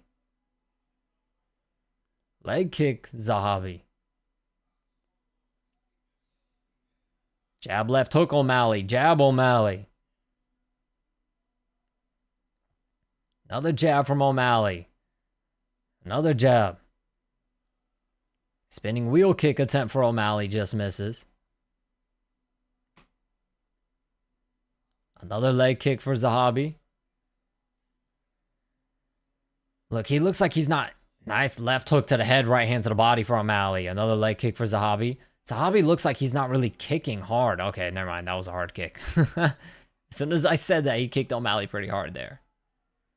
Jab for O'Malley. Another nice leg kick for Zahabi lands. That spins O'Malley around. Jab O'Malley. Another leg kick spins him around again. Another leg kick for Zahabi. He's really trying to control that movement. Yep, and it's affecting O'Malley. O'Malley bounced on his legs, waking him up, lands the jab. Zahabi misses the leg kick there. So far, just strictly leg kicks from Zahabi. Double jab right hand O'Malley. The problem, though, is Zahabi can't win these rounds just leg kicking like this. Because O'Malley's piecing him up. Jab O'Malley, leg kick Zahabi. Another jab from O'Malley lands. And the problem is Zahabi's going to be down 2-0. If he keeps fighting like this. Another leg kick from Zahabi lands. But at the same time, O'Malley needs to start checking these leg kicks. There's a jab left hand O'Malley, left hook O'Malley. O'Malley looks like he said something to him. Leg kick O'Malley, leg kick Zahabi. O'Malley smiles at him. That was a kick on the cup from Zahabi. He apologizes and O'Malley says he's good though, so they fight on. Another leg kick for Zahabi. Double jab right hand O'Malley. Nice, right through the guard. Right hand, left hand Zahabi. Both miss. Nice right hand from O'Malley right back. Little check. Oh, the straight left hand from O'Malley drops him. Right hand O'Malley. And he celebrates early. Nope, the referee called it off. The left hand dropped him. The right hand put him out. Just like that, we haven't gone past the second round all night tonight. Woo. Again, another fight that went just as expected. O'Malley gets the highlight reel knockout he's been searching for and hasn't gotten in years. He hasn't gotten a highlight reel knockout in a very long time. And he finally gets back to his old ways. Good showing for O'Malley. Good showing.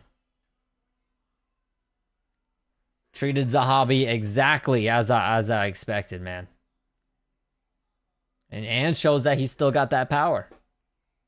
Early stoppage, yeah, you could argue that, to be honest. I thought I saw Sean O'Malley do like what he did in previous fights where he just knocks the dude down and walks away. I thought, you know what I mean? He was letting Zahabi recover, but Herzog called it off.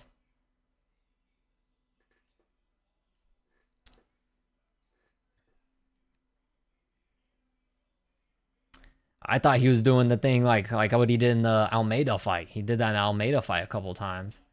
Yep, straight left hand, sits him down. As soon as he tries to pop back up, boom, right hand on the jaw. And Zahabi was still with it. The referee could have let that. I could see why the ref stopped it, but the referee could have let that go.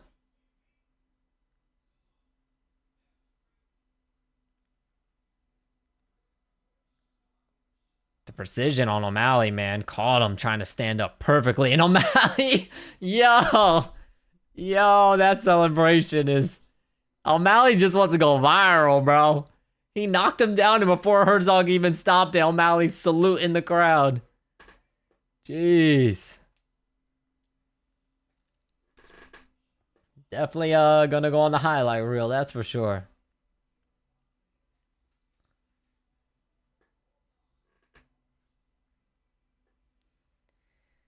All right, so far 100% on finishes and 100% on the predictions. Now let's see. This is where I get iffy because I got Cyril gone, and then I want Ilya to lose, man. I want to, even though him and Islam would be a fucking huge fight.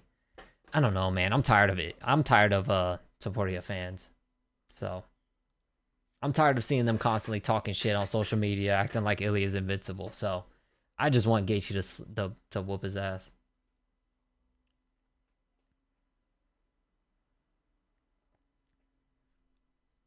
But yeah, this is where the predictions are going to get a little a little testy. Because we got Cyril Gahn over Alex Pereira.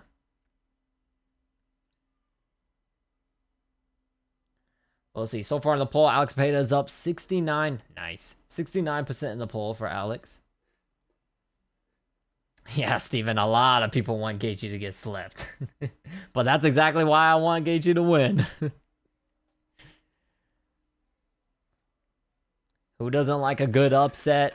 And plus, it'll be a Cinderella story, man. How many people really think Justin Gaethje is going to actually win? Like, let's be real, if I had to put money on it, I wouldn't put money on Gaethje. But I want him to win just because he's such a big underdog. So many people think he's going to get knocked out because he's pretty damn chinny. Even though he's tough, he's hard to put away, but he's still chinny. But, you know, in America, at the White House, pulling off a huge upset, it would be a crazy moment if Justin Gaethje can pull this off. So, we rooting for Justin this fight, baby. We rooting for Justin. Plus, my brother is a big-time Ilya fan, and I'm kind of like, fuck you and Ilya. My little brother's a big Ilya Topuria fan.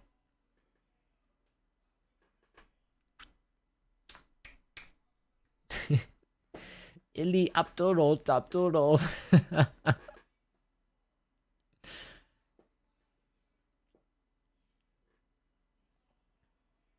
All right, Dan, I'll see you, man. Good night. God bless you, brother. Appreciate you for always tuning in and donating, man. Thank you so much, man. I'll see you. By the way, we got a boxing stream coming up. I am going to go live for the Jerome Boots Ennis and Xander Zayas fight. I'll 100% be live for that. So any of my boxing fans out there, that is a big fight. Not really the most two well-known, most popular fans. I mean, if you're a boxing guy, you definitely know who these two motherfuckers are. But, of course, to the casual fan, they probably don't really know them that well. But that fight is huge. It's a big one. Forgot McGregor Holloway is in July. Yeah. Yeah, the main event is not happening.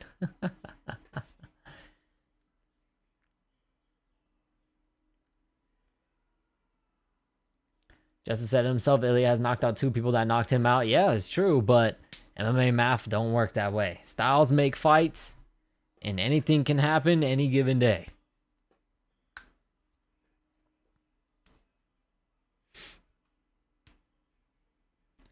Let's see. Because to be honest, if we're going power for power, I think Justin hits harder than Ilya. But the problem is Justin is just too wild. I think Ilya is going to be faster, more precise. He's going to have better precision and better timing. And that's when he knocks these motherfuckers out. He just hits you when you don't see it coming and he finds that button. But in overall punching power, I think Justin Gaethje hits harder.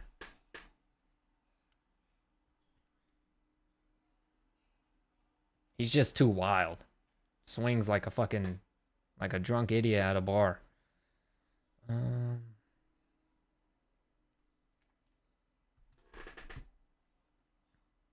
I hate MMA math. Yeah, it doesn't work, man. It doesn't work. It doesn't work. Because anything can happen. But here's the thing, right?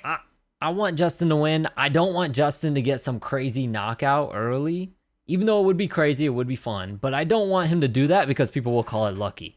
I'd rather Justin Gaethje pick Topuria apart because that's what people least expect. Make it slow, make it painful, and then if you want to, take him out in like the 4th or 5th. You know what I mean? That'll make the fans really suffer. You know, I'll get to talk shit to my brother if he does that.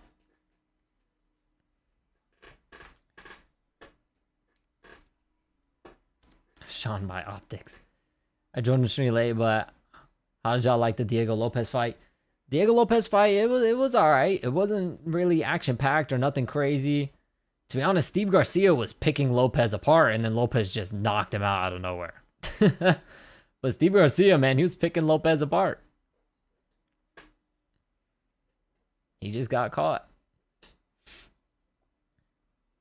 Basically, that's basically the typical Diego Lopez fight at this point because, what's his name? The same happened with, Lord Silva with John Silva. John Silva was starting to piece up Diego Lopez, and then he fucking ate that spinning elbow and was done.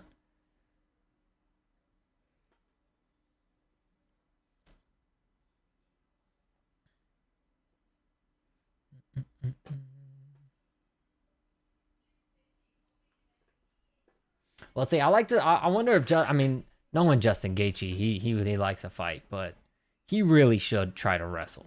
He really should. Justin by Thunderstorm.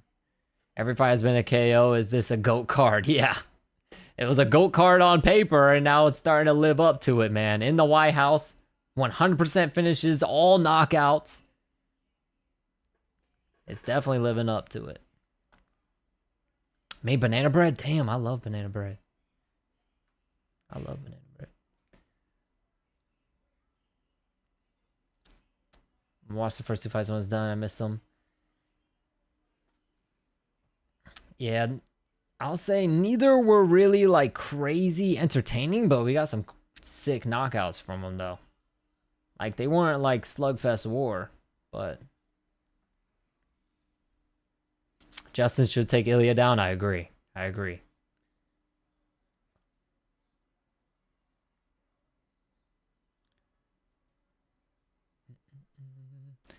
Silva also ate that vicious ground and pound. Yeah. Yeah. And Silva was leaking everywhere, man. Silva got jacked up. No judges need no Dana put pressure on these fighters to go for the finish. Yeah. Hey, man, it's a good event, man. It's living up to it. Let me see. So far, I don't know. Steve Garcia, the American. Steve Garcia ended up getting knocked out, and Michael Chandler. So Steve Garcia and Michael Chandler are the only 2 Americans that have disappointed, disgraced our country. No, I'm just kidding. But they're the 2 Americans that have lost to non-Americans.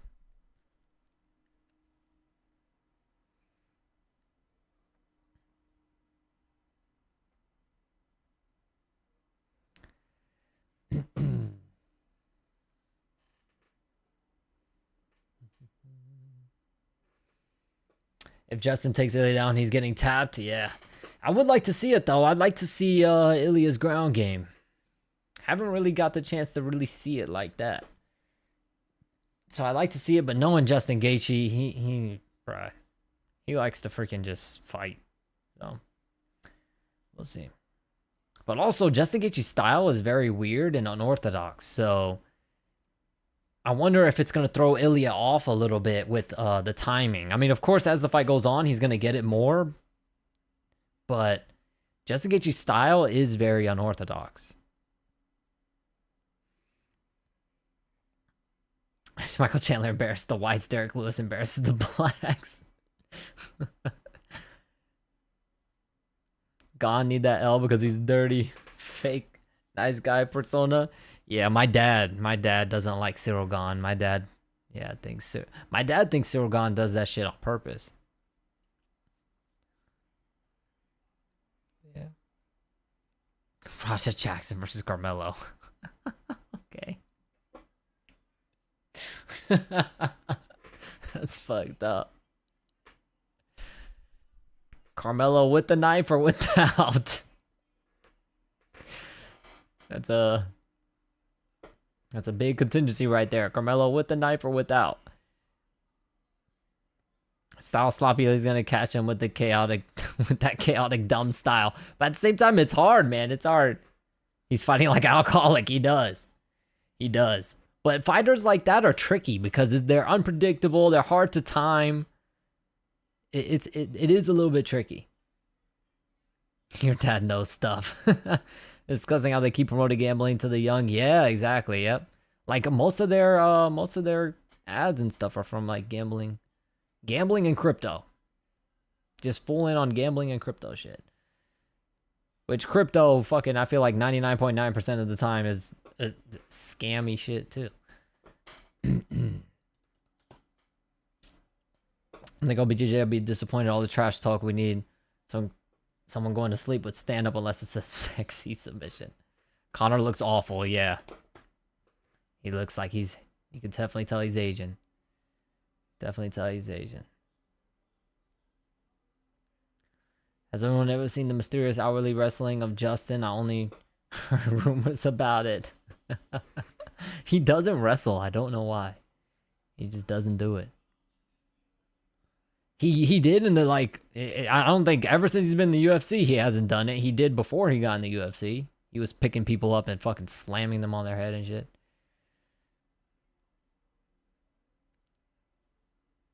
John Cena got it. You know your dad. Alright. Alright. Alright. We allowed to be racist to other people. Don't be racist to me. Alright. Yes, I know my dad. My dad's in my life. Alright.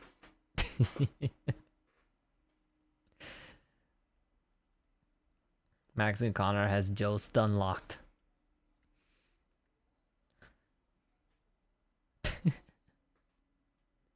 Alex Padeda.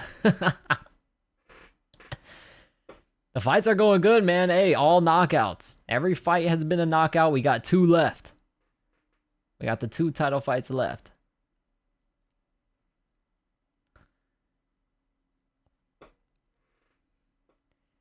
Yeah, I mean, it's true. Yeah, the precision and the timing, that's where it's tricky, man. That's where it's going to be tricky. And let's be real, Justin gets hurt in fights, but he's very, very tough. He never really gets knocked out.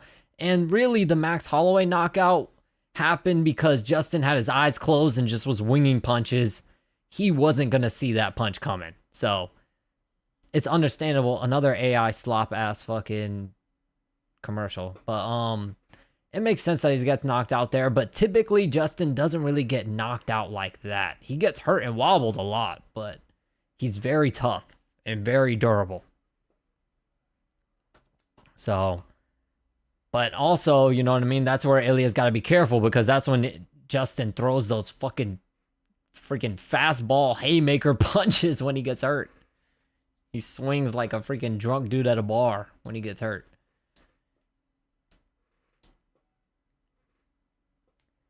Thank you so much, man. I'm glad you like the videos, brother. Yeah, more AI bullshit. Alex by BBL on face.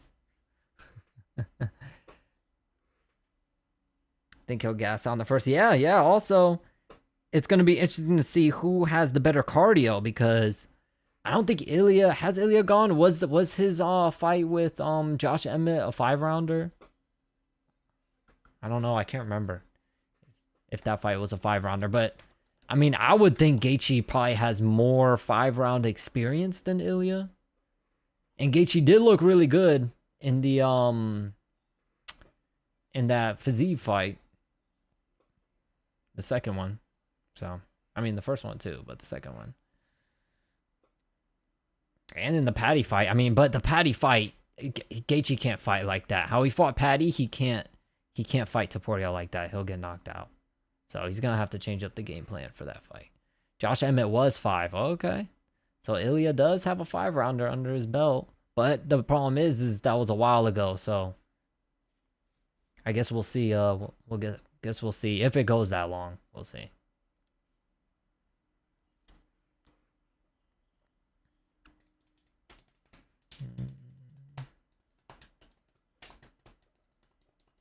Charles was going to knock out Justin. Yeah, if he didn't submit him. He did drop him. Dropped him bad, too. Praying for Alex.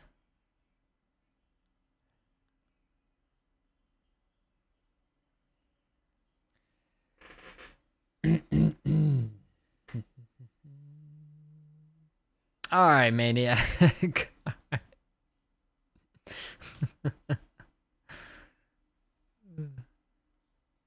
All right, right now they're showing the preview for the Alex and Cyril Gane fight. And then they should be heading to the octagon after this. Sweden's up 3-1 now.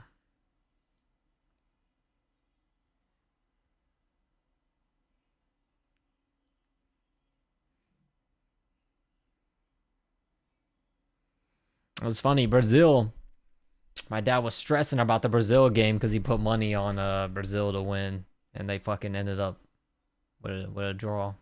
They ended up tying. Do you watch Glory? I used to, man. I used to watch all of them. I used to watch Bellator back before they started fucking trying to compete with the UFC. I used to watch Glory a lot. We were obsessed with Glory kickboxing for a minute, but we haven't watched it in a while. Just like ONE FC, we were obsessed with watching one championship for a while too, but we haven't watched one championship in a while either.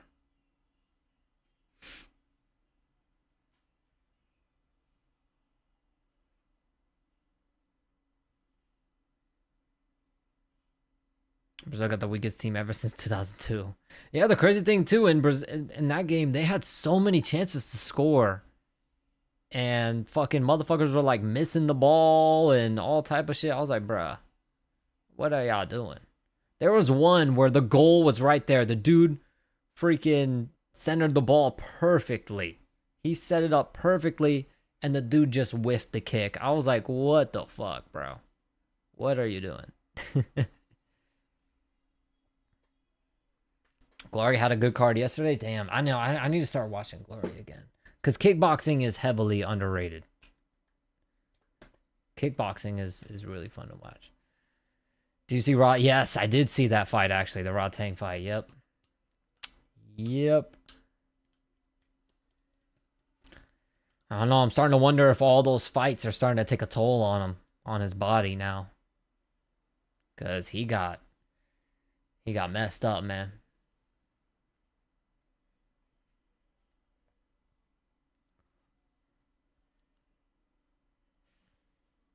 All right, here comes Cyril Gane. Bon Gamin. I feel like they're all walking to the octagon from different parts of the White House, because nobody has walked in this little like garden area. They're all coming from different parts of the White House.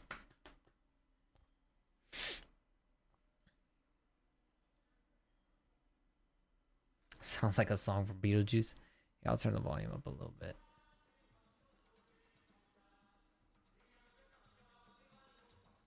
Yeah, they said the live band ain't gonna be able to play that song. The live band was not gonna be able to reenact that song.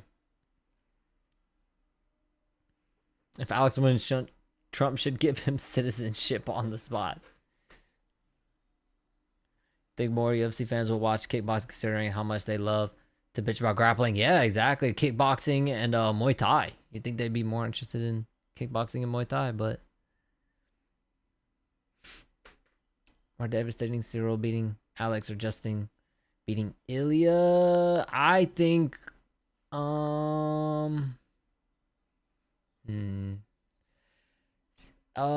more devastating, I think, fan base wise, a bigger shocker would be Justin beating Ilya.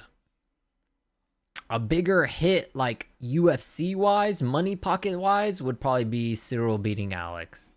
Because Cyril Gane just isn't a draw unless he's fighting in France.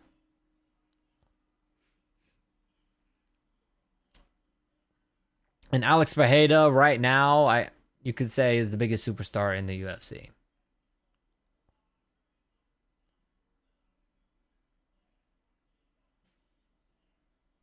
These shoes are ugly. Let's see. Yeah, they are ugly. They look like the shoes that like the old people wear because they got bad feet. They look like them type of shoes.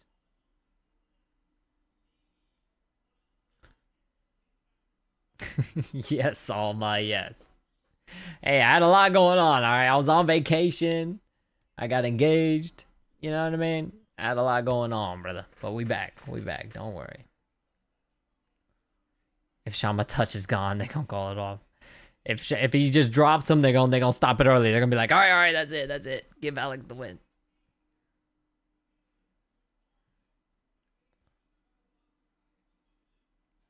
What's he doing? He's over here dancing.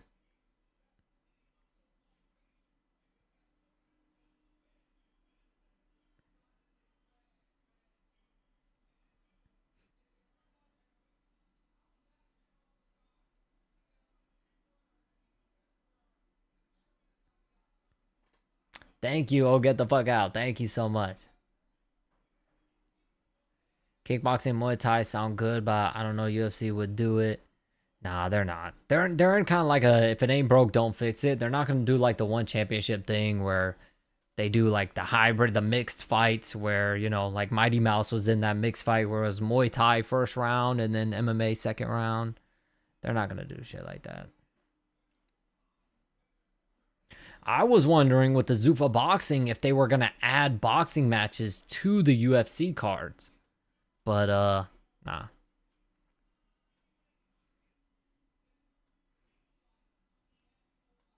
Or maybe even like Power Slap. Maybe they just do the Power Slap event right before the UFC event and just do it in the octagon. So maybe the people that want to show up early, they get at least like a little bit of a show. They get a little slap fighting show or whatever. Thank you, Maniac. Thank you. Hurry the fuck up, get in the cage.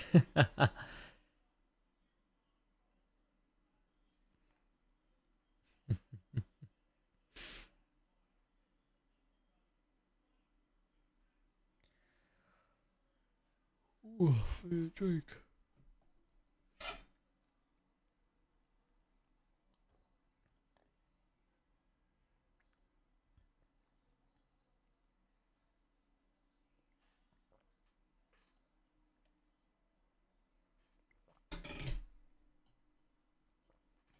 Sorgon still dancing. Here comes Alex. Hope Alex leg kicks Cyril like Zahabi to Sean or more. Well, if Alex leg kicks him like that, Alex's leg kicks are a lot more devastating. That's for sure. All right, I gotta listen to this one.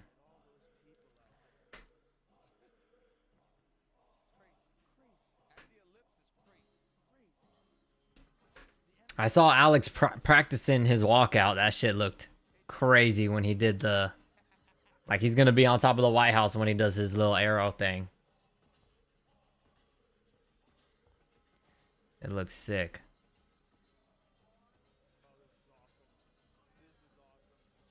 Damn. Here he is, clean shaven. Both the head and the beard, the hair on his head and beard are gone.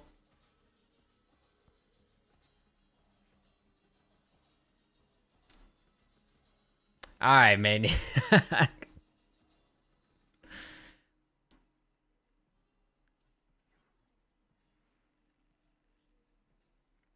This shit looks sick. What I'll say though is they did a great job with this though. This shit looks sick.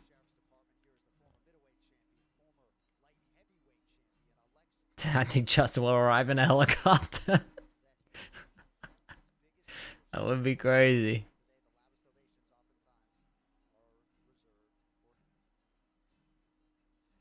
Speaking of helicopter, y'all saw that Oliver Tree dude died in a helicopter crash? That's fucking crazy.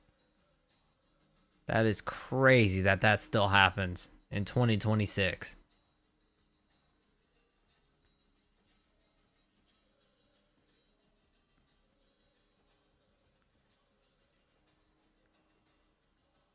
Pedro's walkout song always reminds me of Volcano initiation ritual scene from Finding Nemo.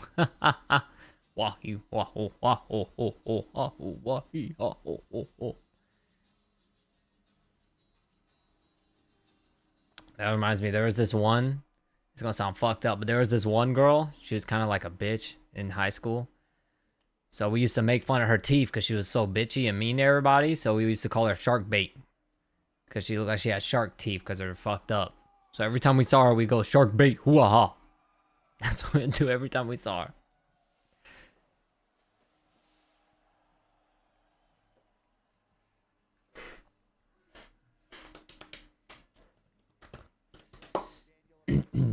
Yeah, that was crazy. And then the other thing, did y'all see the thing in Brazil where they fucking threw that girl off the fucking, that was bungee jumping and they didn't attach her to the cord and fucking threw her off?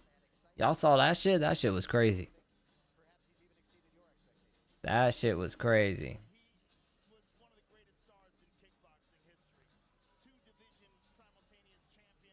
It's just starting to seem intentional, like with the female military.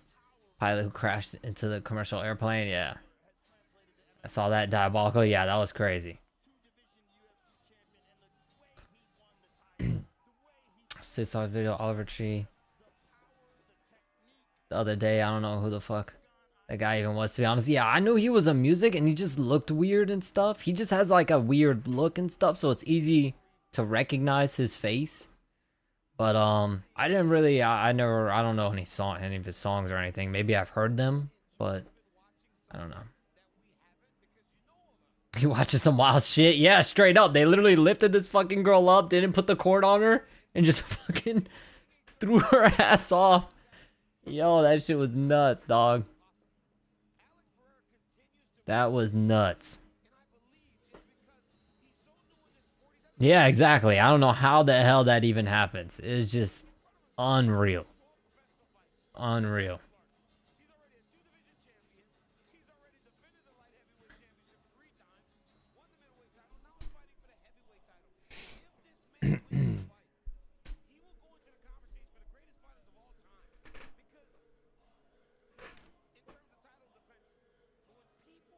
Fuck, smoking crack. How the fuck are you not gonna attach her? Yeah, and the crazy thing, it was like 5 dudes too.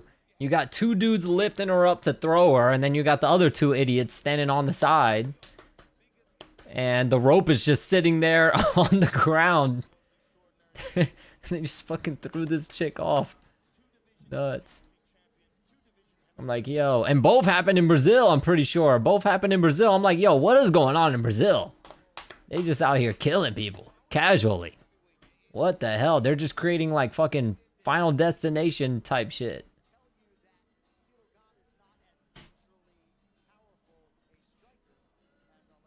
All the extra weights in Alex's cake. Logan Paul gonna grift off the Oliver Tree death. I'm calling it. Alright, maybe you do it. Yeah, both happened in Brazil? Yeah, that's crazy. What is happening over there? They got too excited about their boy Alex Pereira fighting tonight. They lost all their damn senses. Oh shit, let me... Alex Pereira doing his trademark stare down in the octagon. Has Alex always had that belly hair? I don't know. They really banned Sean Strickland. I mean, Dana White said that they didn't, but they haven't shown that he's there. He said he had tickets, but they haven't shown him, so I don't know. Maybe he didn't go. I don't know. Brazilian sacrificing force to give the win for Alex in the World Cup.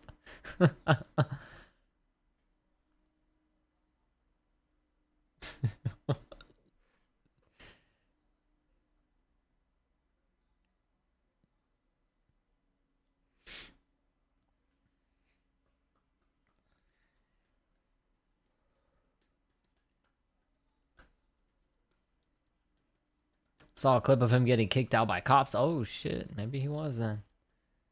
Maybe he was. Maybe Dana White was just trying to, you know what I mean, make himself not look like the bad guy in the situation. By the way, they are really pushing this like double champ, triple champ shit, because let's be real, Alex Pereira is not double champ. He lost the middleweight title. So Alex is not going for, in my opinion, yes, 3 division champion, but in my opinion, right now he's going for double champ status. Because he lost the belt at middleweight. Still impressive. 3 weight division champion in the UFC, I think, is the first ever if he is successful tonight. Still very impressive, but definitely not triple champion. And I don't know why they got him walking around with 2 belts on him, because he literally lost the middleweight title. But I mean, I guess for promotional values and stuff, it makes sense. It makes the fight a little more hype. Technically not even double champ because you relinquished the strap. Yeah, exactly. Yeah. Marketing wise, yeah, makes sense.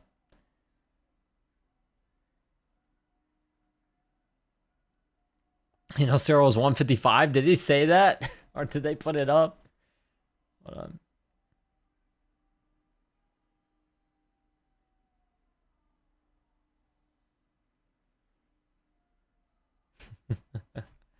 That's funny. Oh shit, I need an end pull.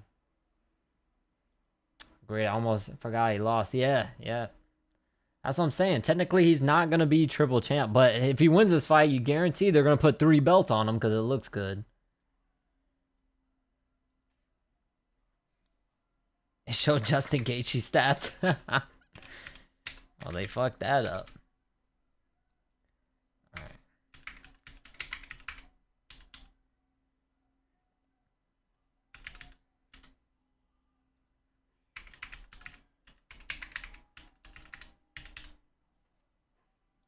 Did he just call and say the one and the only? So the only time he's ever said that was for what? Conor McGregor and John Jones. And now Alex Pereira. The USA belt is fired? Yes. I really like it. I think the USA belt looks really nice.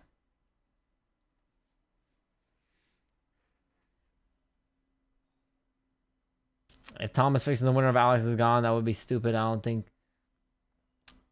Tom's gonna fight in the UFC ever again. I don't know. Khabib too, right? Maybe, yeah, maybe. He probably also did for Khabib as well. Maybe for his last fight. Who was his last fight? Justin?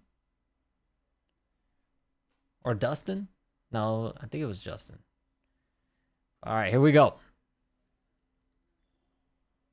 A head kick for Pereira. Pereira's blocked. There's a right hook from Ciryl Gane.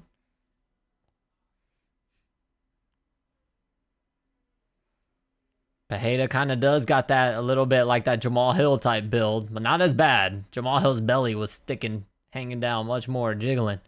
There's a leg kick for Gane. Jab to the body, Pereira.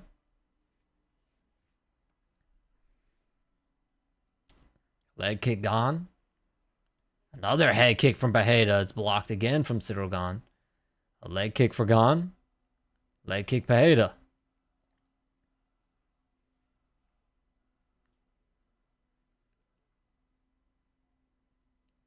Gone by blinding Poatan. Gone via vicious eye pokes.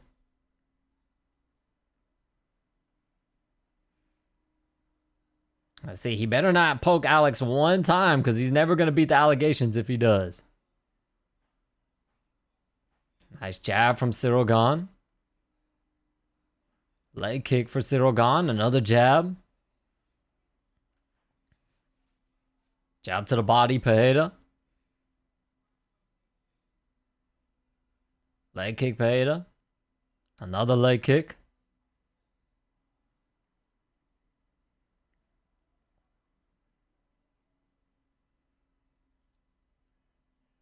Jab from Ciryl Gane. There's the thing. That's where it's tricky. Ciryl Gane has really good foot movement in and out, similar to like a Sean O'Malley, man. In and out footwork.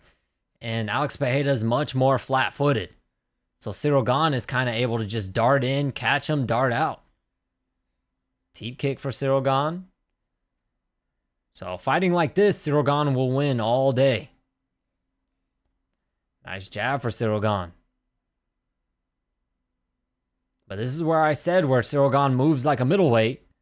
And Alex Pereira coming up and gaining that much weight, it's going to be tricky, man. There's a leg kick, a jab to the head, jab to the body for Ciryl Gane.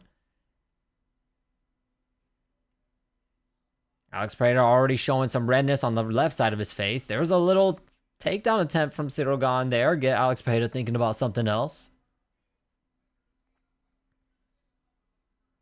Leg kick for Alex. Gane's point fighting, yeah. But that's basically what he's going to have to do to win because he probably doesn't want to stand in the pocket too long.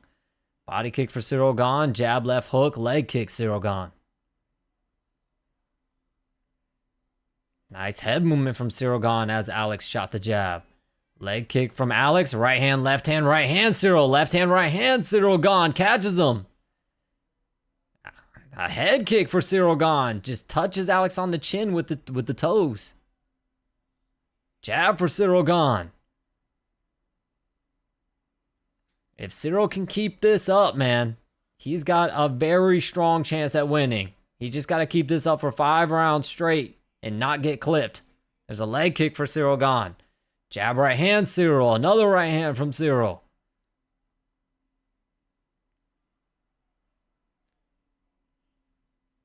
But this is what we're talking about, though. A heavier Alex Pereira, he's very flat-footed. Ciryl Gane able to just move like a much lighter fighter.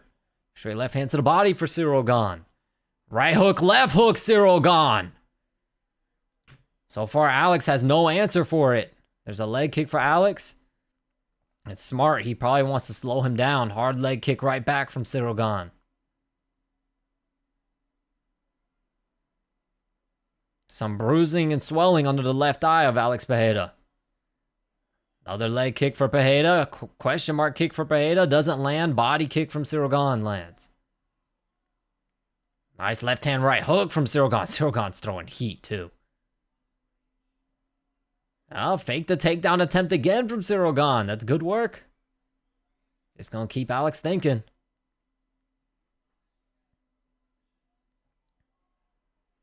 Another head kick from Alex. Leg kick Alex. Head kick attempt from Ciryl Gane. Alex blocks it. That's the thing, though. Well, the only thing I don't like is the way Ciryl is blocking the head kick. Because, yeah, he's catching on the arm, but it's still connecting through his arm. And that could still hurt you. Leg kick for Gane. Jab for Gane. That was fast. Another jab for Gane. Oh, nice pull right hand for Alex. He landed. That was probably the best shot Alex landed of the fight. But that's the round, and that's a definite round for Ciryl Gane. 1-0. He's got to keep that up 4 more times.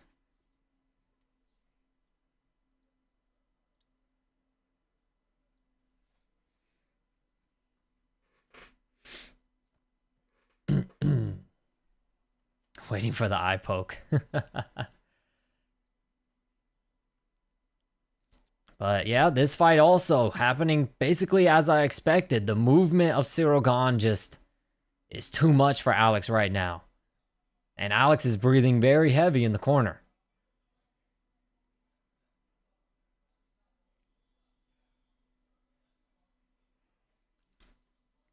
But we'll see, man. Because as Ciryl starts to get tired and starts to slow down, that's where the danger will come.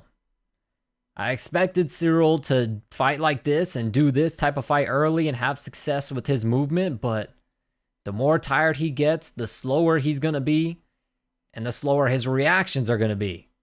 And that's when Alex can catch him. Alex now pressing forward.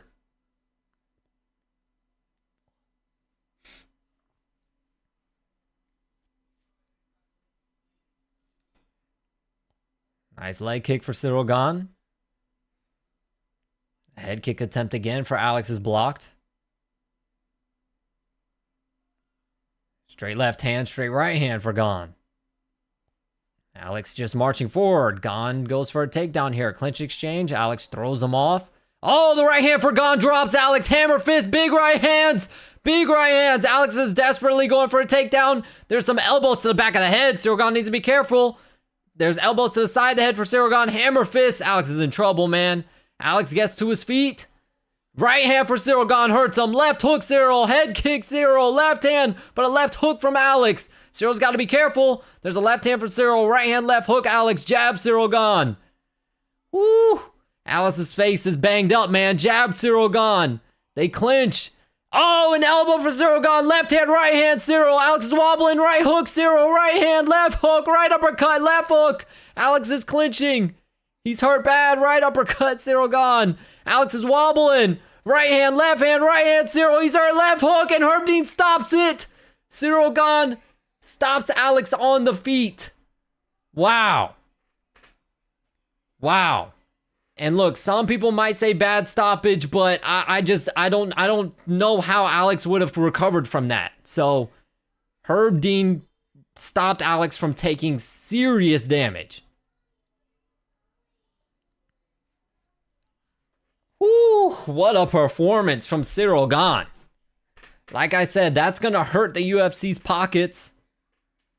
But crazy, crazy performance from Ciryl Gane. And if you're Tom Aspinall, you're a little bit worried. You're a little bit worried with a performance like that if you're Tom Aspinall. Wow. What a performance. And just again, I'm a prediction fucking master. I'm on one tonight, boys. We on one tonight. Man.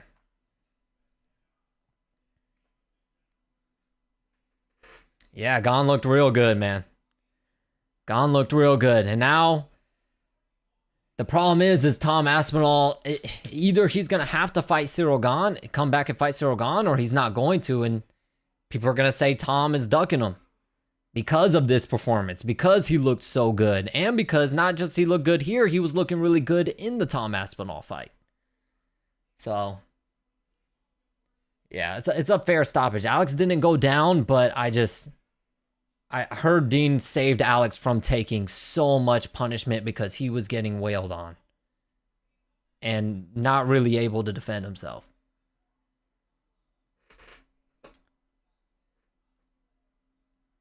I got the luck stats. Tom has to rematch Gane. That's what I'm saying. But I don't know if he wants to, man. Do you think he's going to go back down? The problem is like in boxing, Roy Jones Jr. went up to heavyweight and won the heavyweight title. And then when he came back down, he got not brutally knocked out and he never looked the same. So that's what I would worry about Alex. When you go up and come back down, you're putting so much strain on your body. I don't know if it's worth it, man. He'll probably get knocked out bad if he tries to come back down. Like I said, I think he should stay at heavyweight. He should just be a smaller, leaner heavyweight that weighs in more on his speed. I didn't like how much weight that he gained. I think he should be more in like the 230s at heavyweight. Yeah, going back down is just, I don't know, man. Maybe it could be different for him, you know? Who knows? It could be different from him, but past experience, I mean, if you want an MMA example, look at Max Holloway. Max Holloway went down to fight Ilya and got knocked out in a way that we've never seen him been knocked out before, you know? So, and like I said, the same thing happened to legendary Roy Jones Jr. So, I mean, I don't know if moving back down is the right move for Alex. I think it's just going to be too much on his body. I don't know.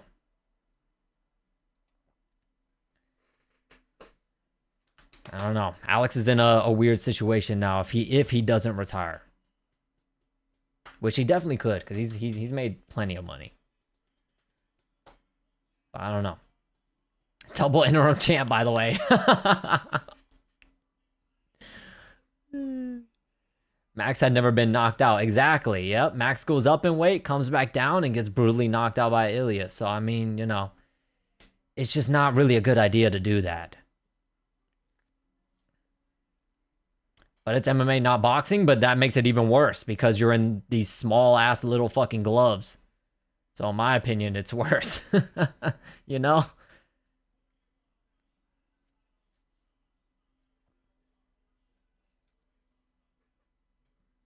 But yeah, I mean, the ball now, I mean, all eyes are now on Tom Aspinall. It's, that's going to be the narrative now, man. It's going to be either Aspinall is going to fight Gane for the real heavyweight championship, or people are going to say Tom was ducking him.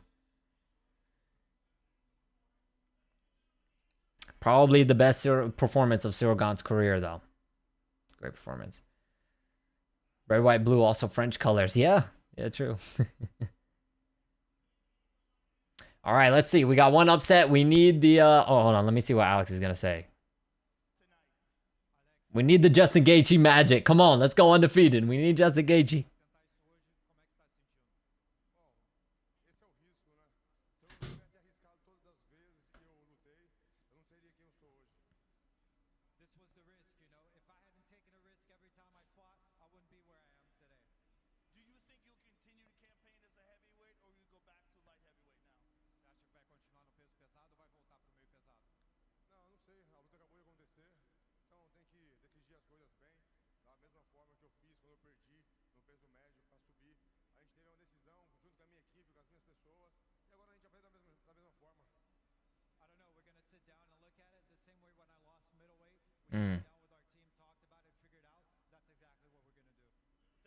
All right, so he says He's not sure whether he's going to go back down or stay at heavyweight. He's going to talk to his team and figure out what they want to do.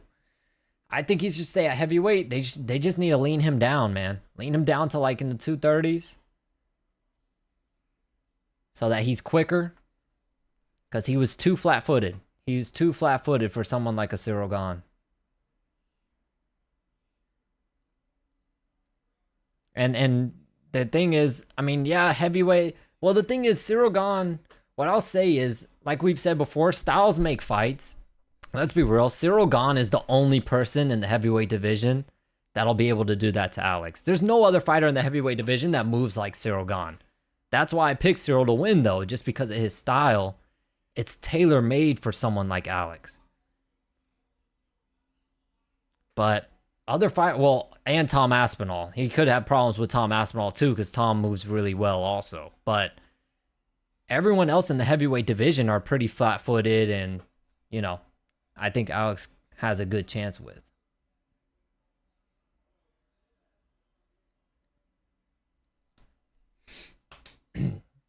Alex's ass was holding him down. Oh, they're showing off the Olympic gold medals. Showing off the Olympic gold medals. The hockey team, nice. Justin Gaethje can pull a Stipe Miocic versus Francis 1 if he's smart. Yeah. Can't wait to see Ilya holding both the Georgian and Spanish flags. Yeah, fat foot is a problem. Too heavy to move fast on reflex. Yeah, it was just, it's just, Alex was just tailor-made for someone like a Cyril Gane. Cyril Gane's style. Styles make fights at the end of the day. And, you know what I mean? I just knew that the weight gain would be a problem. I just knew it because Cyril moves, he moves too like he does not move like a heavyweight. So it could just cause a lot of people problems. And if we're being real, Alex isn't necessarily the most durable fighter that there is, you know, so. I wasn't expecting that, though. That was one crazy performance from Cyril Gane. Which, by the way, was that also in the second round? We haven't gone to the third round yet. This entire time, we haven't gone to a third round. Crazy.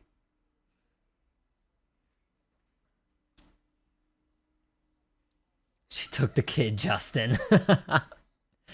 Right up in here with the moto physique. All right, let's see. Let's see if I can go undefeated, man. I gambled with this. Well, the Cyril Gane one I was a little more confident in. This Justin Gaethje Topuria one is it's much more of a gamble. It is much more of a gamble picking Justin to win, but we doing it. Fuck it. We doing it. We trying to get the American dream in this bitch. Who's harder puncher, Ilya or Justin, from your perspective? If we're talking just purely punching power, I think Justin is the harder puncher and stronger. But where Ilya can catch you is his timing, his precision. It's just too on point, man. He hits you when you don't expect it, and those are the punches that hurt you the most. So that's where Ilya's getting all these knockouts. He hits you when you don't see it coming. So. But in terms of raw punching power, I think Justin hits harder. It's just he swings like a fucking, like your drunk uncle at the bar. You know what I mean? So it's different. What money did you put on Cyril or Proton? I didn't put any money, but I did pick Cyril Gane to win. I did pick Cyril Gane to win. The fight went, I didn't expect Cyril to dominate that much, but the fight went basically as I expected. You better be watching the World Cup. I am, Bumblebee. Yes, I am. I've been watching. Ilya has nasty combinations. Yeah.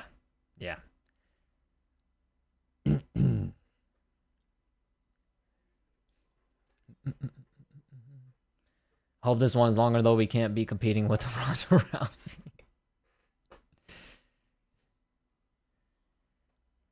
He's been saying he's the best in the pocket. Yeah.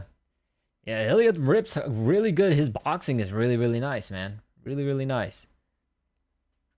That's why I like, really, realistically, all the ads are, who's fighting right now? Right now, it's the main event. Ilya Topuria, Justin Gaethje are up next. Main event. But really, all the odds are realistically stacked against Justin because Topuria, you would give the edge on the feet to Topuria just because Gaethje gets hurt so much, and his striking is very unorthodox. It's not very crisp like Ilya's is.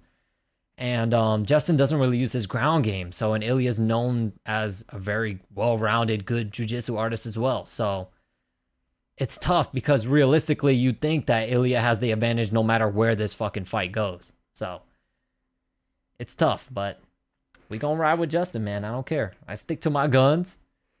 My bro, like I said, my little brother's a huge Ilya Topuria fan, and I would like Justin to pull off this upset so I can talk mad shit to him. I'll tell you, if Justin pulls this off, I'm going right out there right after the stream. I'm talking shit. I'm talking my shit. When does it begin? I don't know. It might be a few minutes before the fight actually starts, but they are up next. They are up next.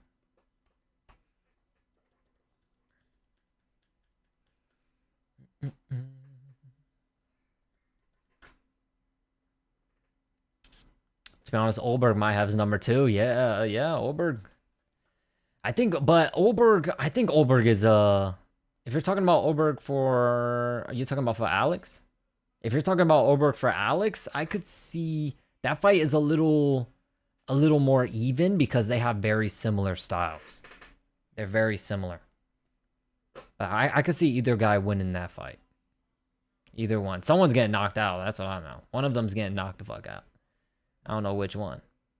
But one of them is going to go to sleep if he fights Alex. You stream that combo for us? You want me to stream that? Nah.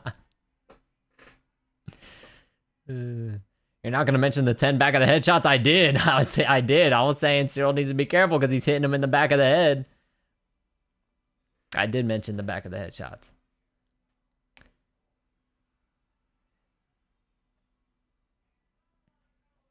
But, I mean, it's kind of hard when you're trying to hit the side of the head and fucking Alex is moving around trying not to get hit.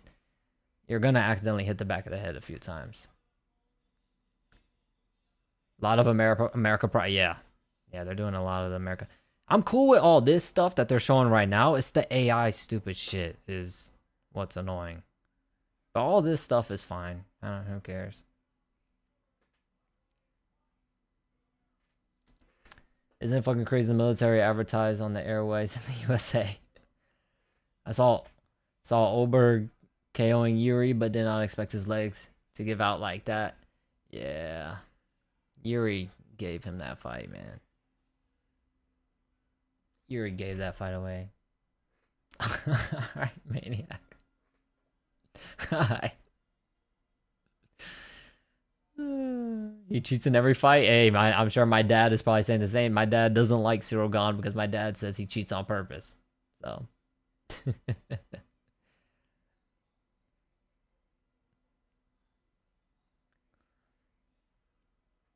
Can't wait for the next video. Yeah, it's gonna go crazy, man. All finishes so far. I'm not live in America, but to see Justin win like best stream at, yeah, it would be crazy. It would be crazy. It's literally the American dream if Justin Gaethje can pull this off. Especially if he could finish Ilya. It's like full on fucking Cinderella story type shit.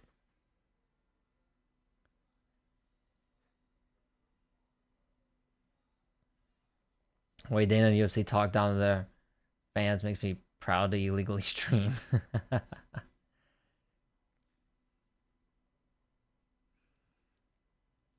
I was a fighter in the White House, I would walk with American. Fuck yeah. It is too good. I mean, I'm worried for him, to be honest. That's how, man. That's how all the fan base is, though. That's what I realized with everyone that's like an Ilya Topuria fan. Once the fight is announced, you see them so confident, but the closer the fight gets, the more they get kind of a little worried about it. They're like, okay. They get a little nervous. They get a little worried because at the end of the day, you know it's a fight. Anything can happen. Anything. Justin Gaethje can get hurt, wobbled, throw some fucking crazy haymaker, and knock Ilya out. You know what I mean? Anything can happen. Which I hope he doesn't, because everyone will just be saying it was a lucky shot and da da da. I'd rather Justin win convincingly. So then there's no excuse. But we gonna see, man. We gonna see. You think Justin can have a Nate Diaz versus Conor McGregor moment? Hey, he'll need it. I hope so. That's what I'm hoping for. Best card in UFC history. I think if it was longer, if it was more fights, and because I don't know, has there been a UFC card that there's been? I think there might have been one or maybe two. I can't remember how many cards there's been where it's been 100% finishes. There was one like a couple of years ago that was really good. Had a lot of, I think it broke the record or tied the record with the most finishes on a UFC card. If this card was longer, it definitely would be, without a doubt, the best. But because it's so short, I don't know. I don't. Maybe not. I just think 7 fights is too short to say, you know. Shama versus Hokit next. Hey, why not? If Alex lost, why not? Why not? You want Alex to get back in the mix. That'll be a fun fight. People would want to watch. The only problem is, though, is if you do that fight and Alex loses again, you're killing your superstar, man. You're killing him. So that's the only problem. If you do that fight, Alex likely needs to win. If you want to keep him around as a superstar, but yeah.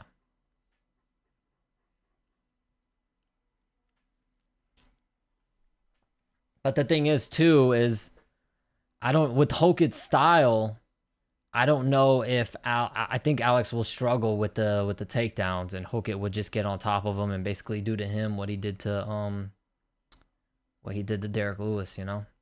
That's what I would worry about. Feed Alex to Ivasa.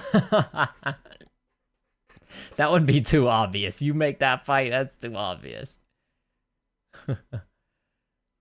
Someone said Justin can slow Ilya down with his leg kicks. What do you think? Yes. Yes, for sure. For sure. Also, too, the leg kicks won't only just slow you down. The leg kicks will also take some of that power away, too. You know what I mean? Kick the legs out from under him, because at the end of the day, that's where you generate your power from. The legs up to the hips and your back. But yeah, kick the legs out from under him. That'll take away some of his movement, some of his power. But, you know, Justin's gonna Justin, so we'll see. We will see.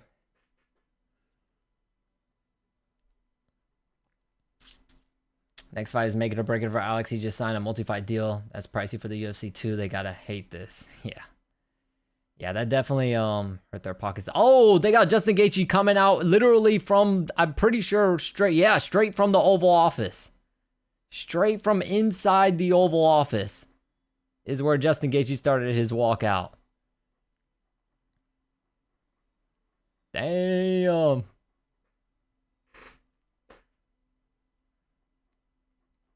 I'm saying the American dream right now. Justin Gaethje could do some crazy movie shit tonight. Alright, man.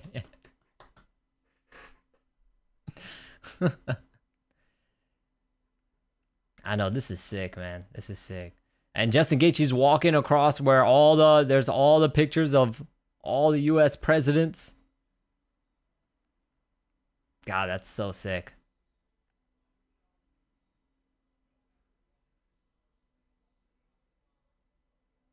Our government shouldn't do sporting events, but this is awesome. Yeah, I agree.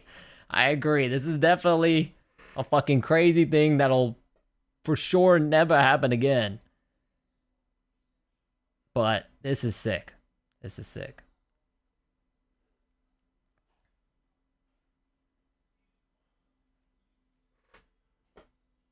How many presidents can you name? I used to be able to name them all. I had a song in there was a song.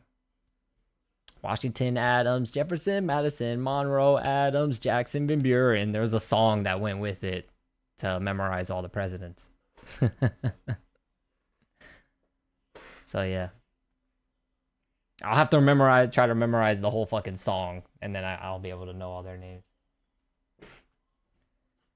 But yeah, that's the shit they teach you in American school.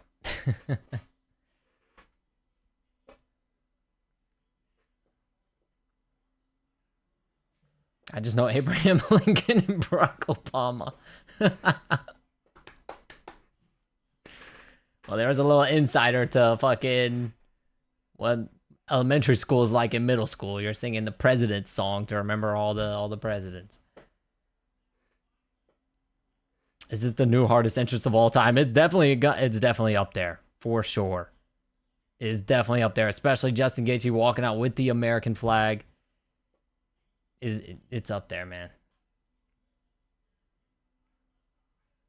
Just because it's something that'll probably never be done again. Like there's likely going to be another Darren Till crazy entrance in the UK, another Paddy Pimblett crazy entrance in the UK. You know what I mean? Stuff like that. But this is once in a lifetime. This probably will never happen again. So it's definitely up there automatically.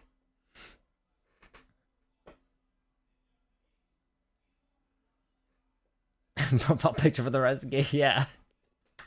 Gaethje got the ultimate profile picture. Walking out the Oval Office, Medal of Honor recipients walking you out. Yep.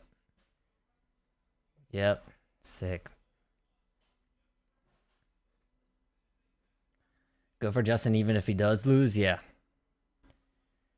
Look, at the end of the day, win or lose, Justin Gaethje will always be a fan favorite. And to be honest, I could see him retiring after this fight, win or lose, you know?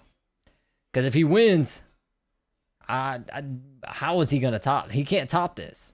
He can't top this if he wins. There's nothing he can do, nobody he could fight. He could go on and beat fucking Islam and it wouldn't top this, you know? Like, I just don't think he could top this in any way. So I could see him retiring if he wins. And if he loses, I could see him retiring just because of the simple fact that, like, let's be real, I don't know if you'll be able to get your way to a title shot ever again, you know? You have to jump through so many hoops just to get another title shot, if you even get one.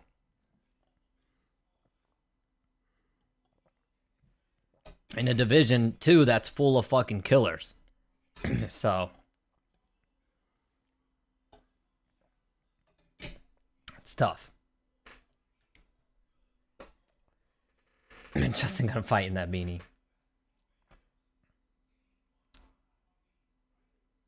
Yeah. 2-time interim champion.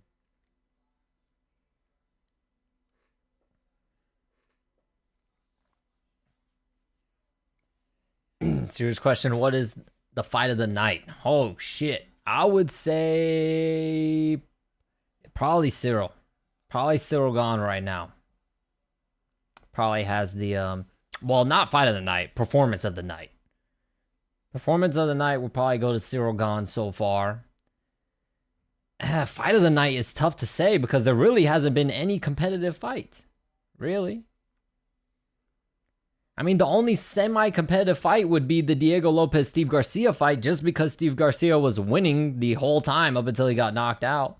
Other than that, Bo Nickel just knocked out Kyle Dawkins easy. Rufy whooped Chandler's ass. Josh Hokett made Derek Lewis fight look easy. Sean O'Malley made the Zahabi fight look easy. And Cyril Gane made the Pereira fight look easy. So really the only semi-competitive fight was the Lopez and Steve Garcia fight. But knockout of the night is definitely going to Cyril Gane so far, unless Justin Gaethje knocks out Ilya. That's the only thing that'll beat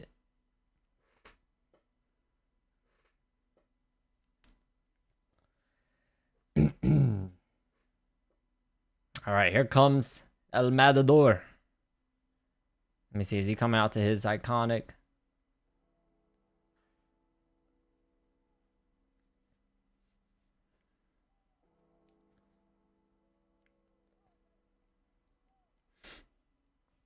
You got head kick around 3.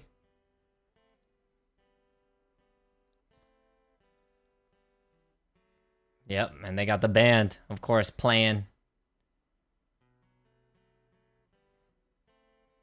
They got the live band playing Ilya's song.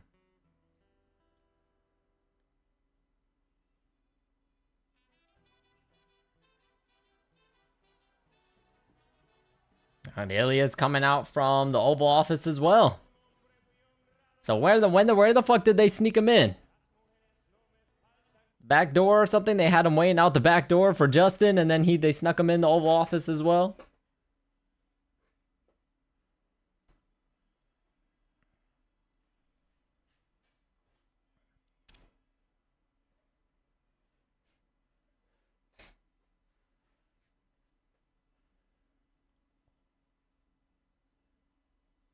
Oh yeah, he's getting slept.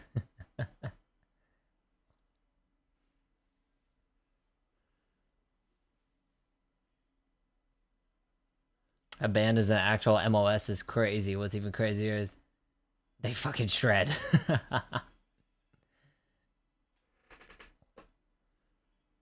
He's going to end up acting in his own biography movie.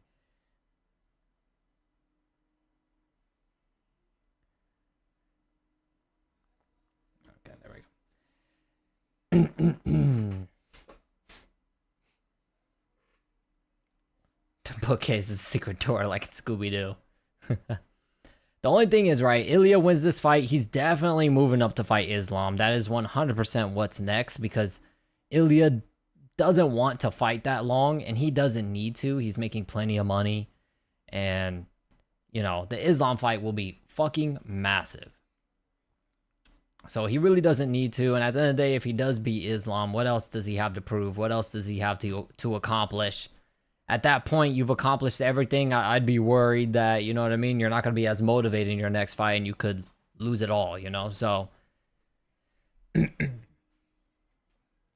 I think for sure what's next is Islam. The only thing I worry is that maybe that Ilya's too small for Islam. I don't know if he'll have the strength to get him off of him if he fights Islam.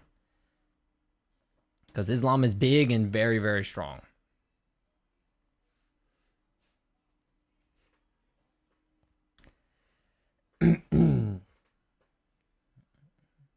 After that would be Street Fight with Habib.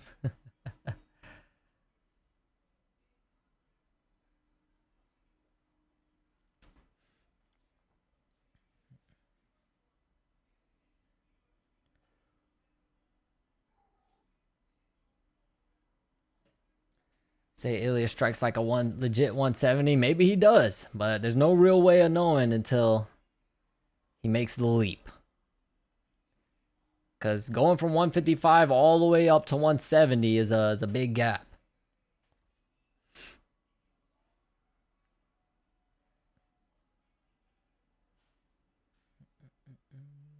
Yeah, nobody tripped on the steps. Nobody wanted to bust their ass live on camera.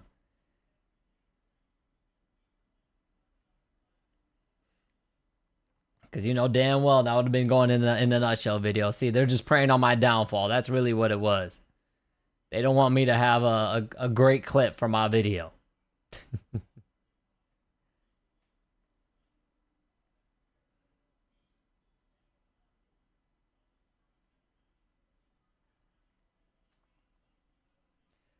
All right, last fight of the night, boys. Last call for the poll. 73% for Ilia Topuria. For Ili Abdullo. Justin wins gonna be chaos for sure. Tony Goy makes me sad he never won the title, only interim. Yeah, I mean, it makes me sad, but at the same time, it's kind of like, the way I see it is, the belt is the same. You know what I mean? So as long as they get a belt, I'm cool with it. Kind of like Justin. Justin got a belt. Well, he's got two. But Justin's got a belt, so I'm cool with it. You know what I mean? If he loses and, you know, he's got one. Similar like a Dustin Poirier. Dustin Poirier was kind of like bittersweet because at least he's got a belt, you know? Never the real thing, but he's got one, so it's still cool. It's fine with me.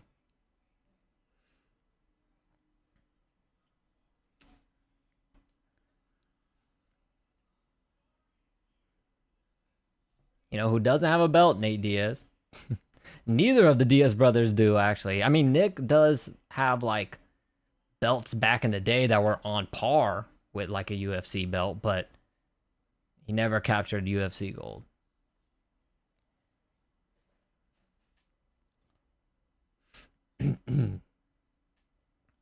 The Diaz brothers just always, they got there. Because what? Nate fought Benson Henderson. Nick had multiple title fights. I think Nate's only title fight was Benson Henderson, I'm pretty sure. But yeah. Nick also got one from Strikeforce as well. Which at that time was a big deal, but now, you know what I mean? Most people don't even know fucking Strikeforce even existed. Yes, I saw Nate got destroyed by Mike Perry and said that they would fight again, and I think Nate should retire, if we're being real. I think Nate should be done. I don't think he's going to be done. I think because it's all he knows. So unfortunately, he's going to go until he ends up with severe brain damage and can't, but even worse brain damage than he's already fucking got. But yeah. It's kind of sad in a way, you know. Pretty sad.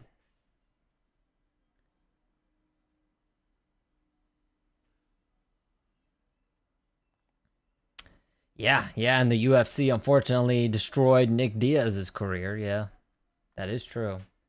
They did him dirty. They did him dirty. And then he came back and fucking looked like he didn't even know how to fight anymore when he fought Robbie Lawler. And literally quit in that fight. Straight up quit. Didn't want to be there.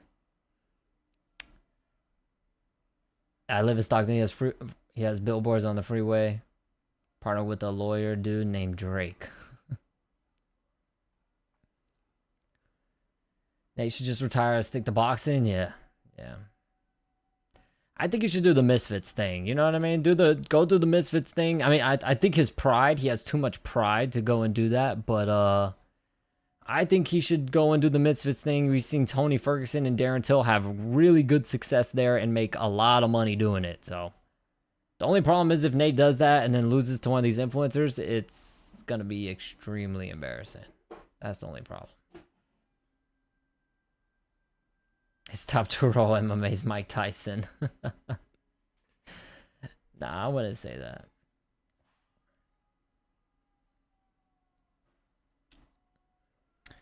Why'd they do that to Nick? I don't know, man. They're stupid. The crazy thing, too, is they could have lifted his ban, and they didn't. They kept it. But, I mean, it's not the UFC's fault. It was the Athletic Commission is the one that suspends people, so technically it wasn't the UFC. It was the Athletic Commission. But, yeah, they fucked him.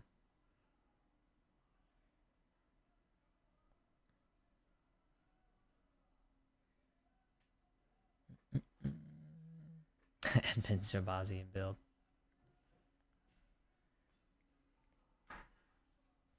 Two-time interim champion. That's just a crazy fucking thing.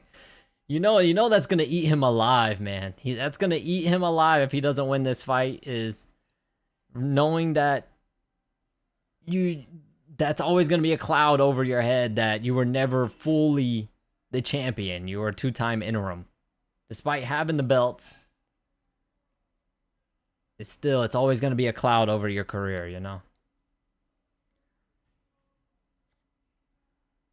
You think Conor fight for money? No, I don't think so, no. I think Conor does it because he misses the attention. Conor loves to be center of attention and stuff, and I think he does it because he misses that attention. He misses that thrill. Everybody talking about him. You know what I mean? I think that's what he misses. When he watches these fights, I think he gets extremely jealous and envious of these guys. And hence why he talks so much shit about them, despite not having fought in freaking how many years? You know, so I just think he gets extremely jealous and envious, and he misses those days. So he wants to rekindle that, but in my opinion, I think that ship has sailed, you know? But I guess we'll find out.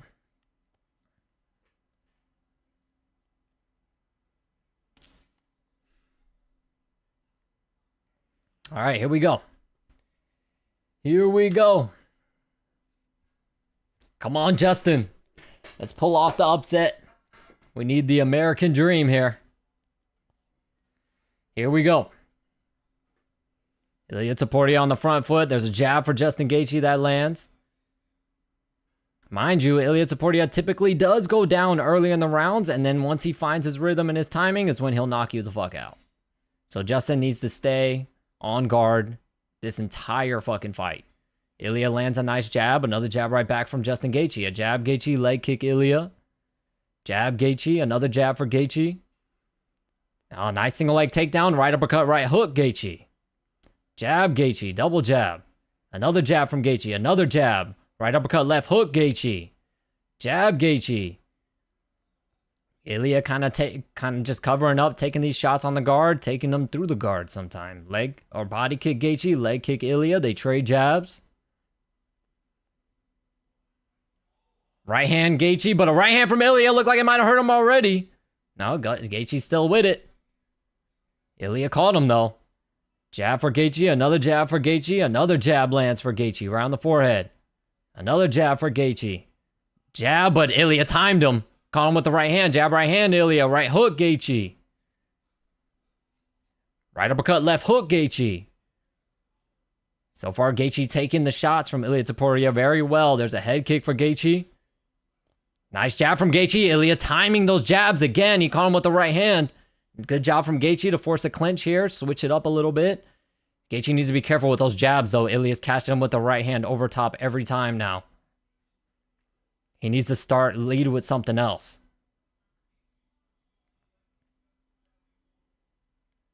Oh, Gaethje faked the takedown and went for the uppercut, but didn't land it.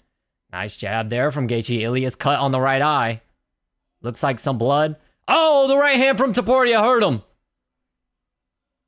Nice, though. Gaethje's still with it, though. There's a jab from Gaethje. A lot of wear and tear on that right eye of Ilia Topuria. Another jab from Gaethje. Jab right hand, Gaethje. Leg kick, Ilia. They trade jabs. Here's what I worry about, though. The punches, the strikes, Ilia isn't landing as much, but they are more effective when he does land.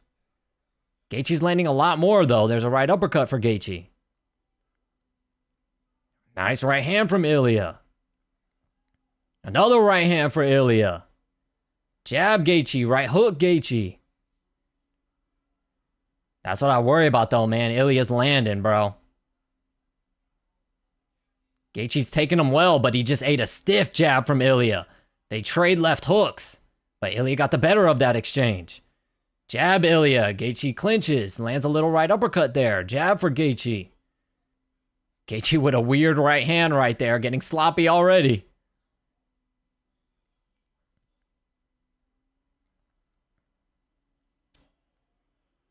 Oh, nice right hand from Gaethje.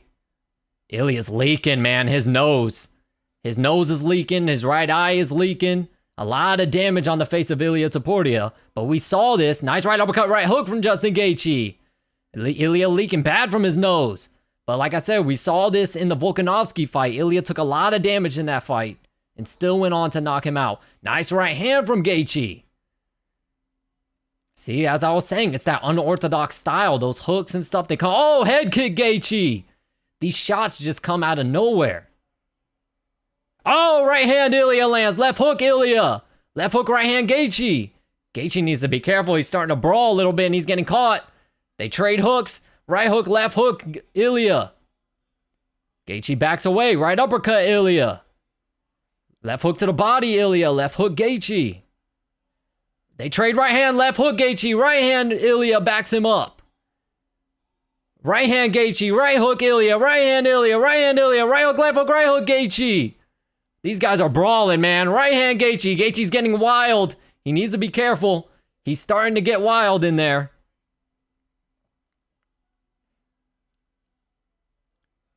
There, Ilia timed him on the jab again. Gaethje threw a lazy jab. Ilia caught him with the right over the top. Head kick, Gaethje lands. Ilya's got a chin, bro. There's a right hand for Gaethje. Left hook, right hand, Ilya. Body kick, Gaethje. Right hand, Gaethje. They clinch. Right uppercut, Gaethje. Left hook to the body, Ilya. Head kick, Gaethje. Right hook, Gaethje, or Ilya. Gaethje looks like he's gassed, man.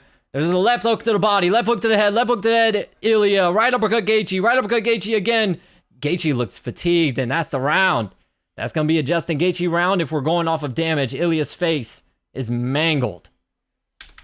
That's what's crazy, though. Ilya's face is mangled, and Justin Gaethje still looks fine. Here's the thing. That is the fight, man. Justin Gaethje can win this fucking fight if he can take the punishment. If he can take the punishment and dish it out, he'll win this fight. That's one round for Justin Gaethje for sure.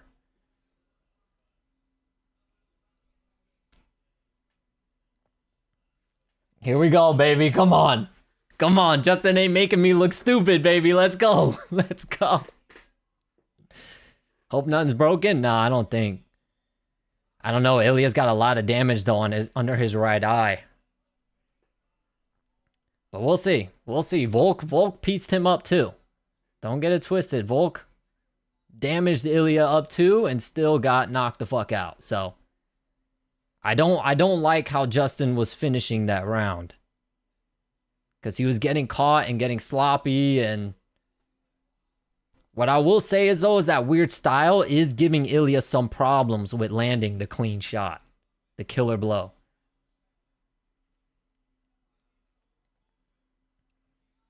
Jab for Gaethje, jab to the body, Ilya.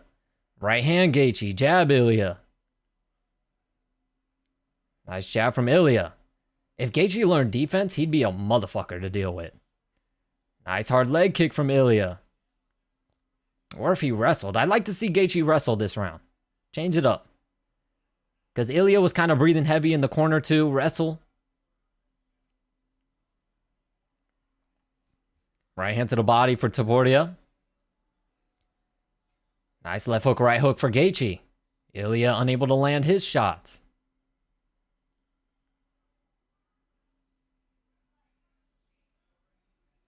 But this is the story of every Topuria fight, if we're being real. Topuria starts losing, and then come the second round or so, he wins. Nice right hand, left hook from Ilya there.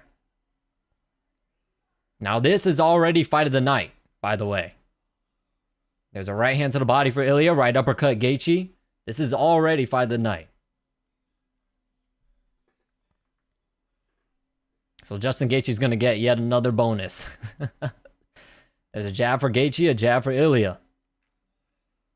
Gaethje fakes the takedown, lands an uppercut. He loves that sneaky little uppercut. He dropped Rafael Fiziev with that. Nice right hand for Gaethje. Double jab for Gaethje. They trade jabs. Jab right hand, Ilya. Gaethje takes it well. Gaethje feinted the flying knee and landed the right hand. Jab for Gaethje. Another jab for Gaethje lands. Another jab, but a jab for Ilya lands. Right uppercut Gaethje. Right hook Ilya. Jab, right hook Ilya. Right hook Ilya. Right hand, left uppercut Ilya. Right hand Gaethje. That's what's weird. Gaethje's movement, he looks like he's hurt, and then he catches Ilya with a shot. Oh, nice head kick for Gaethje. Jab Gaethje. Left hook to the body. Right hook to the body. Left hook to the body Ilya. They clinch.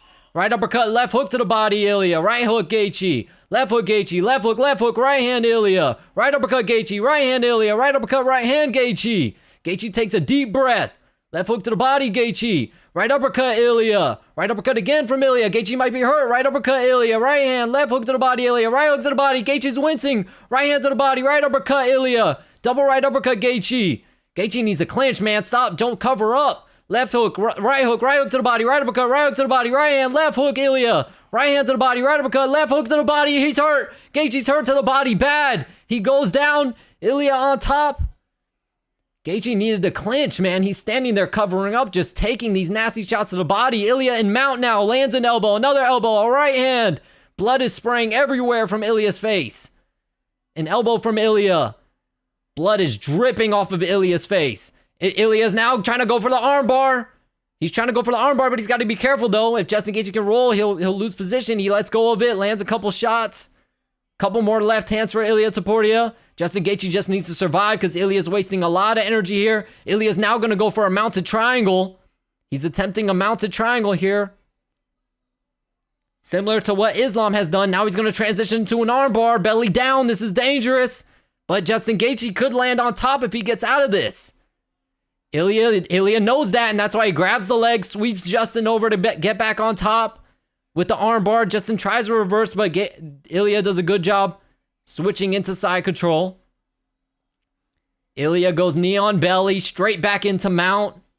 You got 50 seconds, Justin. You just need to survive, bro, at this point. You lost the round, just survive. Justin Gaethje trying to cage walk.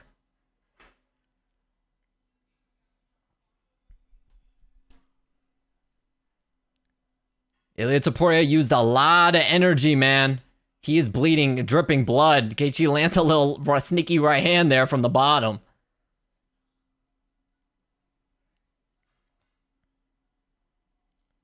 Here's the thing. Justin had the chance. I don't know how. Isn't Justin a fucking wrestler? He had the chance to scramble and get on top.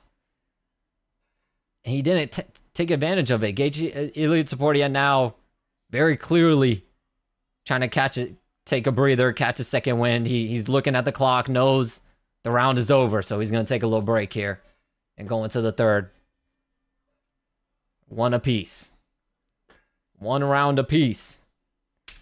Coming into the third. A round that Justin Gaethje was winning on the feet until he wasn't. He just covered up when he should have clinched, gone for a takedown, something. He got hurt to the body really bad.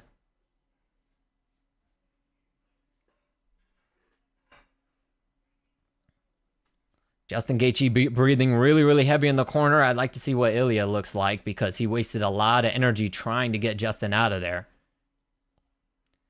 Yeah, those body shots, man. Justin was wincing bad.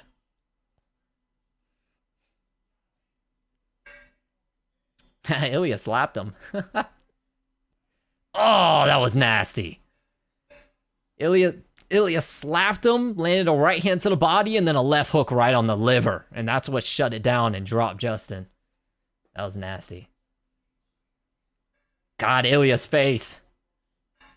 He's got so much damage. Justin Gaethje, just a little bit of swelling under the left eye is all. If you look at their face, you think Justin was whooping his ass if you just looked at their face and that's it. Because Ilia's face is mangled. Immediately clinched from Justin Gaethje. A right uppercut. Oh, shit, I forgot to shut my timer. All right, I'm like 10 seconds behind. Oh, well. Knee to the body for Justin. Justin immediately clinches again. Ilia pushes him off. What I'll say, though, is this is similar to, I can't remember what was the fight. The Dustin Poirier fight when he fought Islam, where they expected Dustin would get destroyed and the fight was a lot more competitive and he earned a lot of people's respect.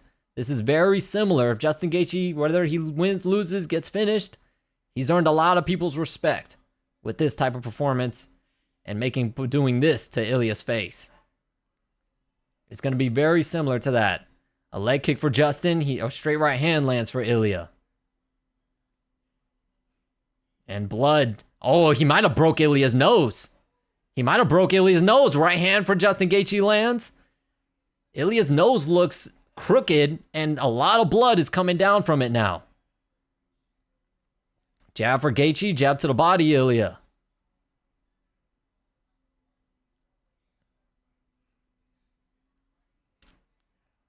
Nice jab from Gaethje. Gaethje needs to take advantage of this. Ilia is clearly trying to get some of his wind back. Gaethje needs to just touch him. Just touch him. Because Ilia's trying to get a breather, and then he's saving his energy for the later part of the round. If Gaethje just touches him, that seeps out what little bit of energy he's trying to conserve.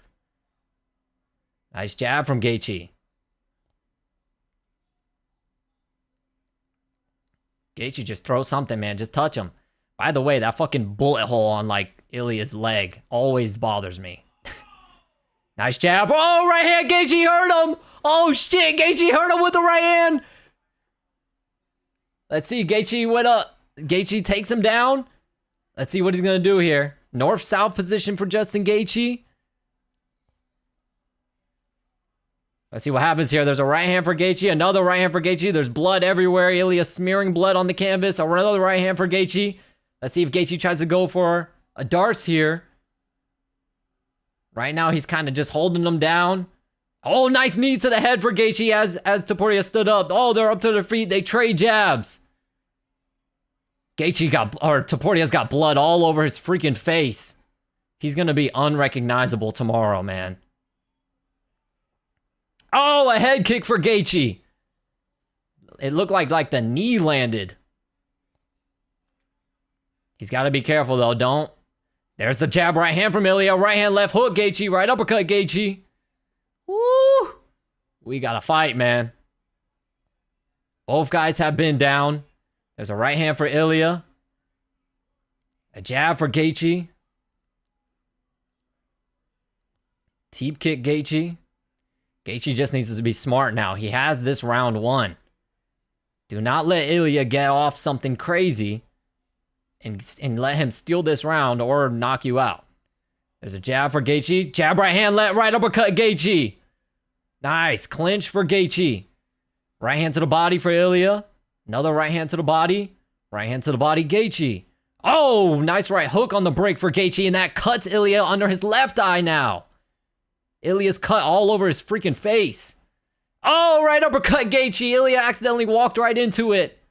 They trade uppercuts in the clinch. A right uppercut for Gaethje again. They break. They clinch again. Knee to the body for Ilya. Nice left uppercut for Ilya Topuria on the break. There's a jab for Gaethje. Come on, Gaethje's gonna make... Oh, right hand, Ilya. Landed clean. Another right hand. Oh, jab right hand. Gaethje backs Ilya up. Gaethje's gonna make me look like a fucking genius, boys. Oh, jab right hand. Gaethje again. Gaethje's gonna make me look like a fucking genius. Come on. Please, Justin, please.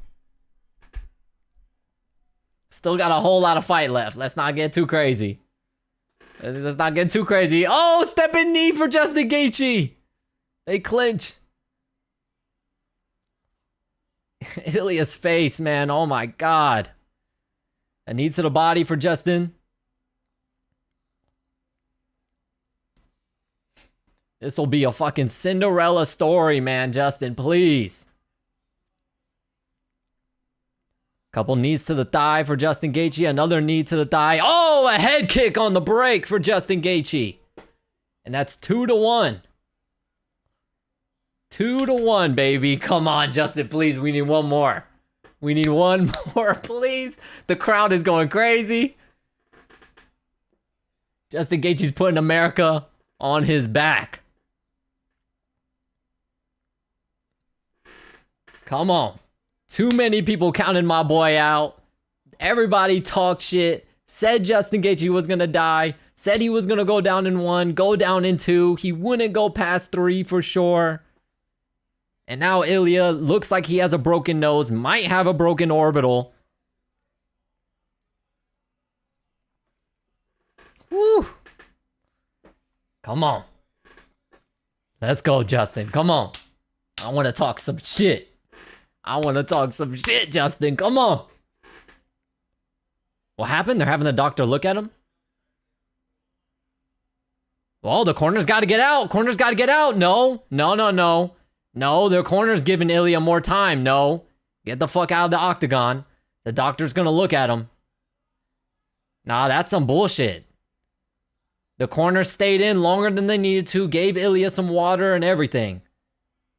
The doctor's looking at him. Doctor, please stop it. Please stop it. Oh, the doctor stopped it. He's stopping it. The doctor's stopping it. No. No. The referee hasn't waved it off yet, but the doctor's saying no. The doctor's saying no. Ilya's begging him to keep fighting, but the doctor's saying no. The referee hasn't called it off yet. The doctor's still. Is that it? Oh my God, they're gonna let him go. No, fuck! Fuck, we were so close, fuck! No, the doctor called it, man. Damn it. The doctor fucking called it. And Ilya begged him. Said, no, let me continue. And the doctor changed his mind. Fuck! Damn it! There's a jab for Gaethje. Right uppercut Gaethje. They clinch. Right, double right uppercut Gaethje. Double left uppercut Ilya. They break the clinch. Fuck, we were this close. Now if Topuria wins, I'm gonna be pissed. There's a jab for Gaethje. I'm gonna be so mad if Ilya pulls this off now, man. Fuck, I was right there. Oh, right hand Justin Gaethje. Jab Gaethje. Right uppercut Gaethje. Here's the controversy, though. If Ilya does pull it off, the controversy is going to be that they gave Ilya a lot of time to recover. Oh, nice takedown for Gaethje. Topuria gets back up to his feet. Nice knee to the head for Gaethje. Watch the knee again. Yep, there's another knee for Gaethje. Topuria's in a bad spot. Gaethje could just knee his fucking head from here. Another knee to the head for Gaethje. Topuria gets out of it. Now in the clinch up against the fence.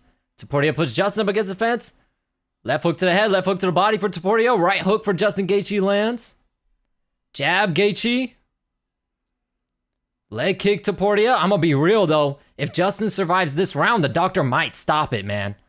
Another jab for Gaethje. Oh my god, that left eye of Topuria is swelling so bad. He seriously might have a broken orbital. It's so bad. If Justin just survives this round, the doctor might just have to stop it. That eye is horrendous. There's a jab for Ilya. A right hand for Ilya. But by the way, if Ilya can pull this off, this would be crazy. There's a right uppercut for Gaethje. That hurt him. That hurt him. Ilya's wiping the eye. That hurt him. That right uppercut hurt him bad. That's what I'm saying. I think that orbital's broken. There's a right hand for Ilya. A right hook for Gaethje. If I'm Gaethje, I'm attacking that left eye. I don't give a fuck. Hit it with one good elbow. Something. A leg kick for Gaethje. They trade jabs. Nice right uppercut for Gaethje, but a right hand lands for Ilya as well. Jab for Gaethje. Left hook Gaethje. Or left hook Topuria, excuse me. Come on, Gaethje. Don't screw it, man. Don't do a fucking Yuri Prohaska. There's a right uppercut for Gaethje. Head kick Gaethje. Oh, a flying knee for Gaethje. And a right hand lands for Ilya. Both these guys are very fatigued. Very, very fatigued. They trade jabs. There's a good right hand for Ilya. Oh, that caught Gaethje like on the shoulder. Oh, that right hand landed for Ilya. And a right uppercut for Gaethje hurts him. Ilya's wiping away his eyes. A head kick for Gaethje. I don't know if Ilya can see, man. There's just so much blood and so much damage. I don't know if Ilya could see. He's blinking out his eyes. His eyes are basically swollen fucking shut. That's what I'm saying. Justin just needs to survive. The doctor ain't gonna let him continue. There's a jab right hand for Justin Gaethje. Ilya's eyes are like swollen shut. I don't know how he can even see. There's a jab for Justin. Ilya lands the right hand over top. There's a right hand for Justin. Right uppercut Justin. Right uppercut again for Justin. Knee to the body, Ilya. They clinch. Come on, Justin. A minute and a half and the doctor will stop this shit. Please. Oh, Ilya Topuria gets a takedown there and lands on top. This is going to be desperate from Ilya. Ilya straight into mount. Justin, you just need to survive, bro. Please, God. Ilya Topuria into mount. He lands an elbow. That looks like, I can't tell if that elbow cut Justin or if that's just the blood from Ilya. I think it's just Ilya's blood. But Ilya still in mount. He switches over to side control. Justin Gaethje gives up his back. No, Justin. Oh, yes. He slips up, out, and gets up. There's a left hook to the head, left hook to the body for Ilya that lands. Both guys on their feet now. I don't know how the doctor will let Ilya get out of the round if this ends. Justin Gaethje looks up at the clock. There's a right uppercut for Justin. Another right uppercut. Ilya Topuria going for a double leg takedown. Justin Gaethje sprawls out. Snaps down the neck. Lands a couple of right hands. Here's the thing. This is very tiring from Ilya Topuria as well, being in this position. It's very, very tiring. Nice knee to the side of the body for Justin Gaethje.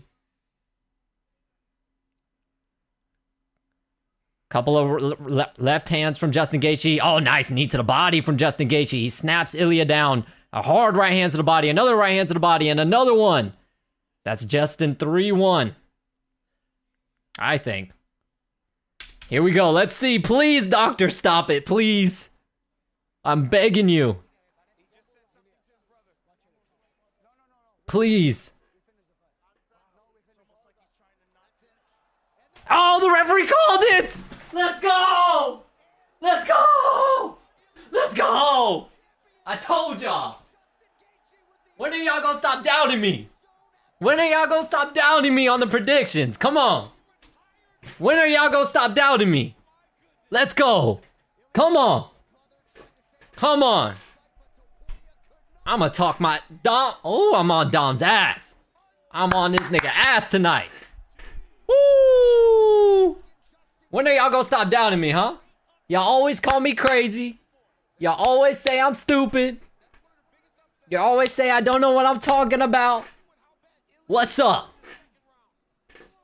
What's up? Woo! Woo! What a night. What a fight. The American dream is alive. The Cinderella story just happened. You just witnessed history. This is probably gonna be a fucking movie. Holy shit. Woo! I'm shaking, dog. I'm so happy for this dude, man. I'm so happy for this fucking dude, man. Woo!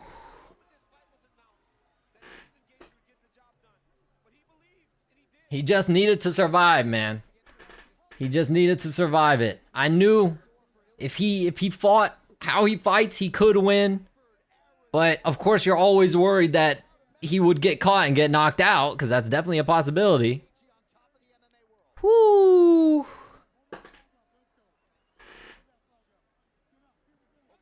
That's the fight game. That's why we love this game right here. That's why we love this game. You can't predict it no matter what. You can call Justin Gaethje the chinniest. You can call him glass jaw and everything. And he just took down the boogeyman. Man. Woo, God is good. Woo! All the time, baby.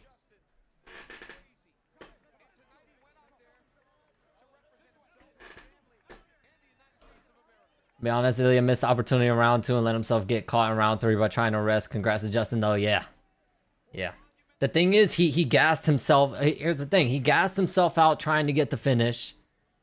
And then just the damage, man. The accumulation of damage, just, it wears on you. It wears on your gas tank. It wears on your psyche. Because Ilya knows. Ilya sees he's fucking bleeding. His eyes are swelling. The doctor's coming to look at him. The doctor called the fight off. Ilya had to fucking beg him. He doesn't really know what his face actually looks like, how bad it is. It's fucking hurting. And then he's looking across the octagon, and Justin Gaethje's got nothing. He's got like no damage. It's gonna mess with your psyche really bad. Really, really bad.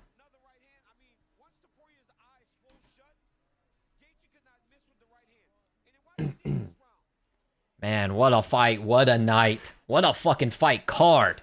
Holy shit. Whoo. They gotta train cardio with Marab instead of just striking with Marab. Whoo. Oh, man. What a fuck. I'm gonna talk my shit. I'm gonna talk my shit. Woo. The trademark Gaethje backflip off the fence. Damn! And then he... Oh, my God. Did y'all see that? Gaethje just almost knocked himself out. Jesus. Gaethje did the backflip off the fence, and then his momentum took him backwards, and he jumped backwards fucking head first on the canvas. Oh, my God. Oh. Oh, man. What a night. What a night.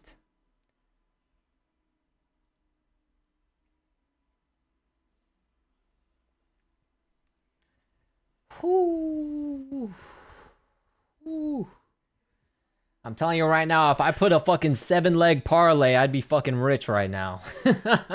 If I did a 7-leg parlay, I'd be fucking the richest person on the planet right now. I'd have fucking Elon Musk money. Woo. What a night.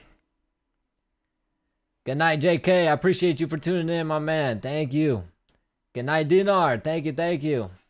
Justin's my special abilities, yeah. Justin via retardation. Let's go. Ooh, man. Oh, my God.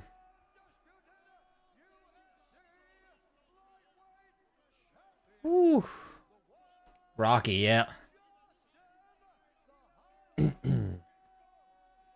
That's what I'm saying. I don't know why, Fluid. I'm just good at predicting this crazy shit. I'm just good at it. I don't know why. I don't know why.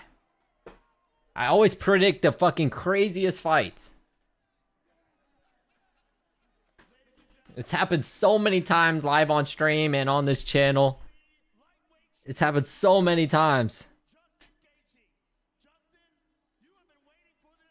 You'll never see me bet money, though, because the second I bet money, I ain't gonna get none of these fucking predictions right. It's all gonna go south if I put money on it. Woo. Alright, good night, Maniac. Yeah, next W. Gaethje W. It's a good weekend.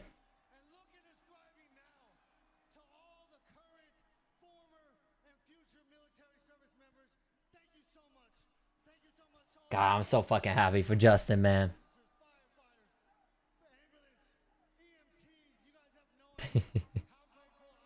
I could have been fucking rich, yeah. If I had some type of balls, I could be rich right now.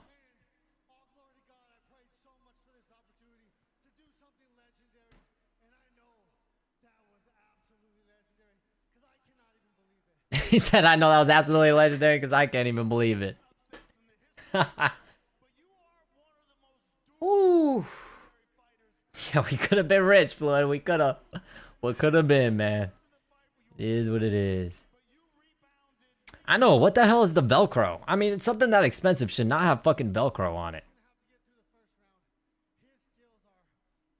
I know that little. You're talking about the little patch with the star on it, right? That's so like cheap. Why not fucking sew that in? Why does it have to be Velcro? Maybe another life, yeah. And another life, I'm a degenerate gambler and fucking just hit big, but I'm a degenerate, so I'm gonna end up losing it all anyways.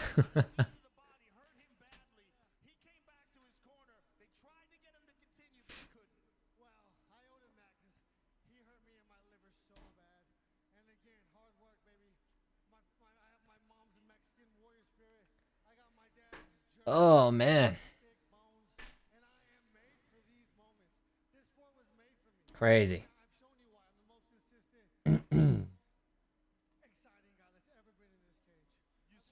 Hey, what I will say is, yep, Justin is right about that. He is, without a doubt, the most exciting fighter in UFC history. Without a doubt. And I think it proves it with how many performance bonuses he's had. Crazy.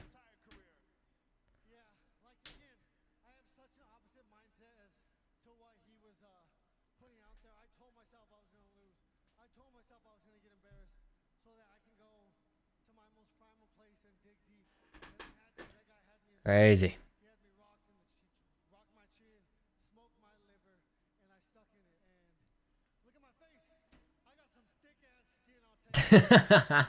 He's not wrong. Justin Gaethje, he could. That is crazy though. Justin, he gets beaten down, but he doesn't ever take any damage. All right, Justin Gaethje said he asked if this will be it or anything. Justin Gaethje said he promised his mom he wouldn't make a decision. So no retirement. Not sure if he's going to continue fighting. We'll see.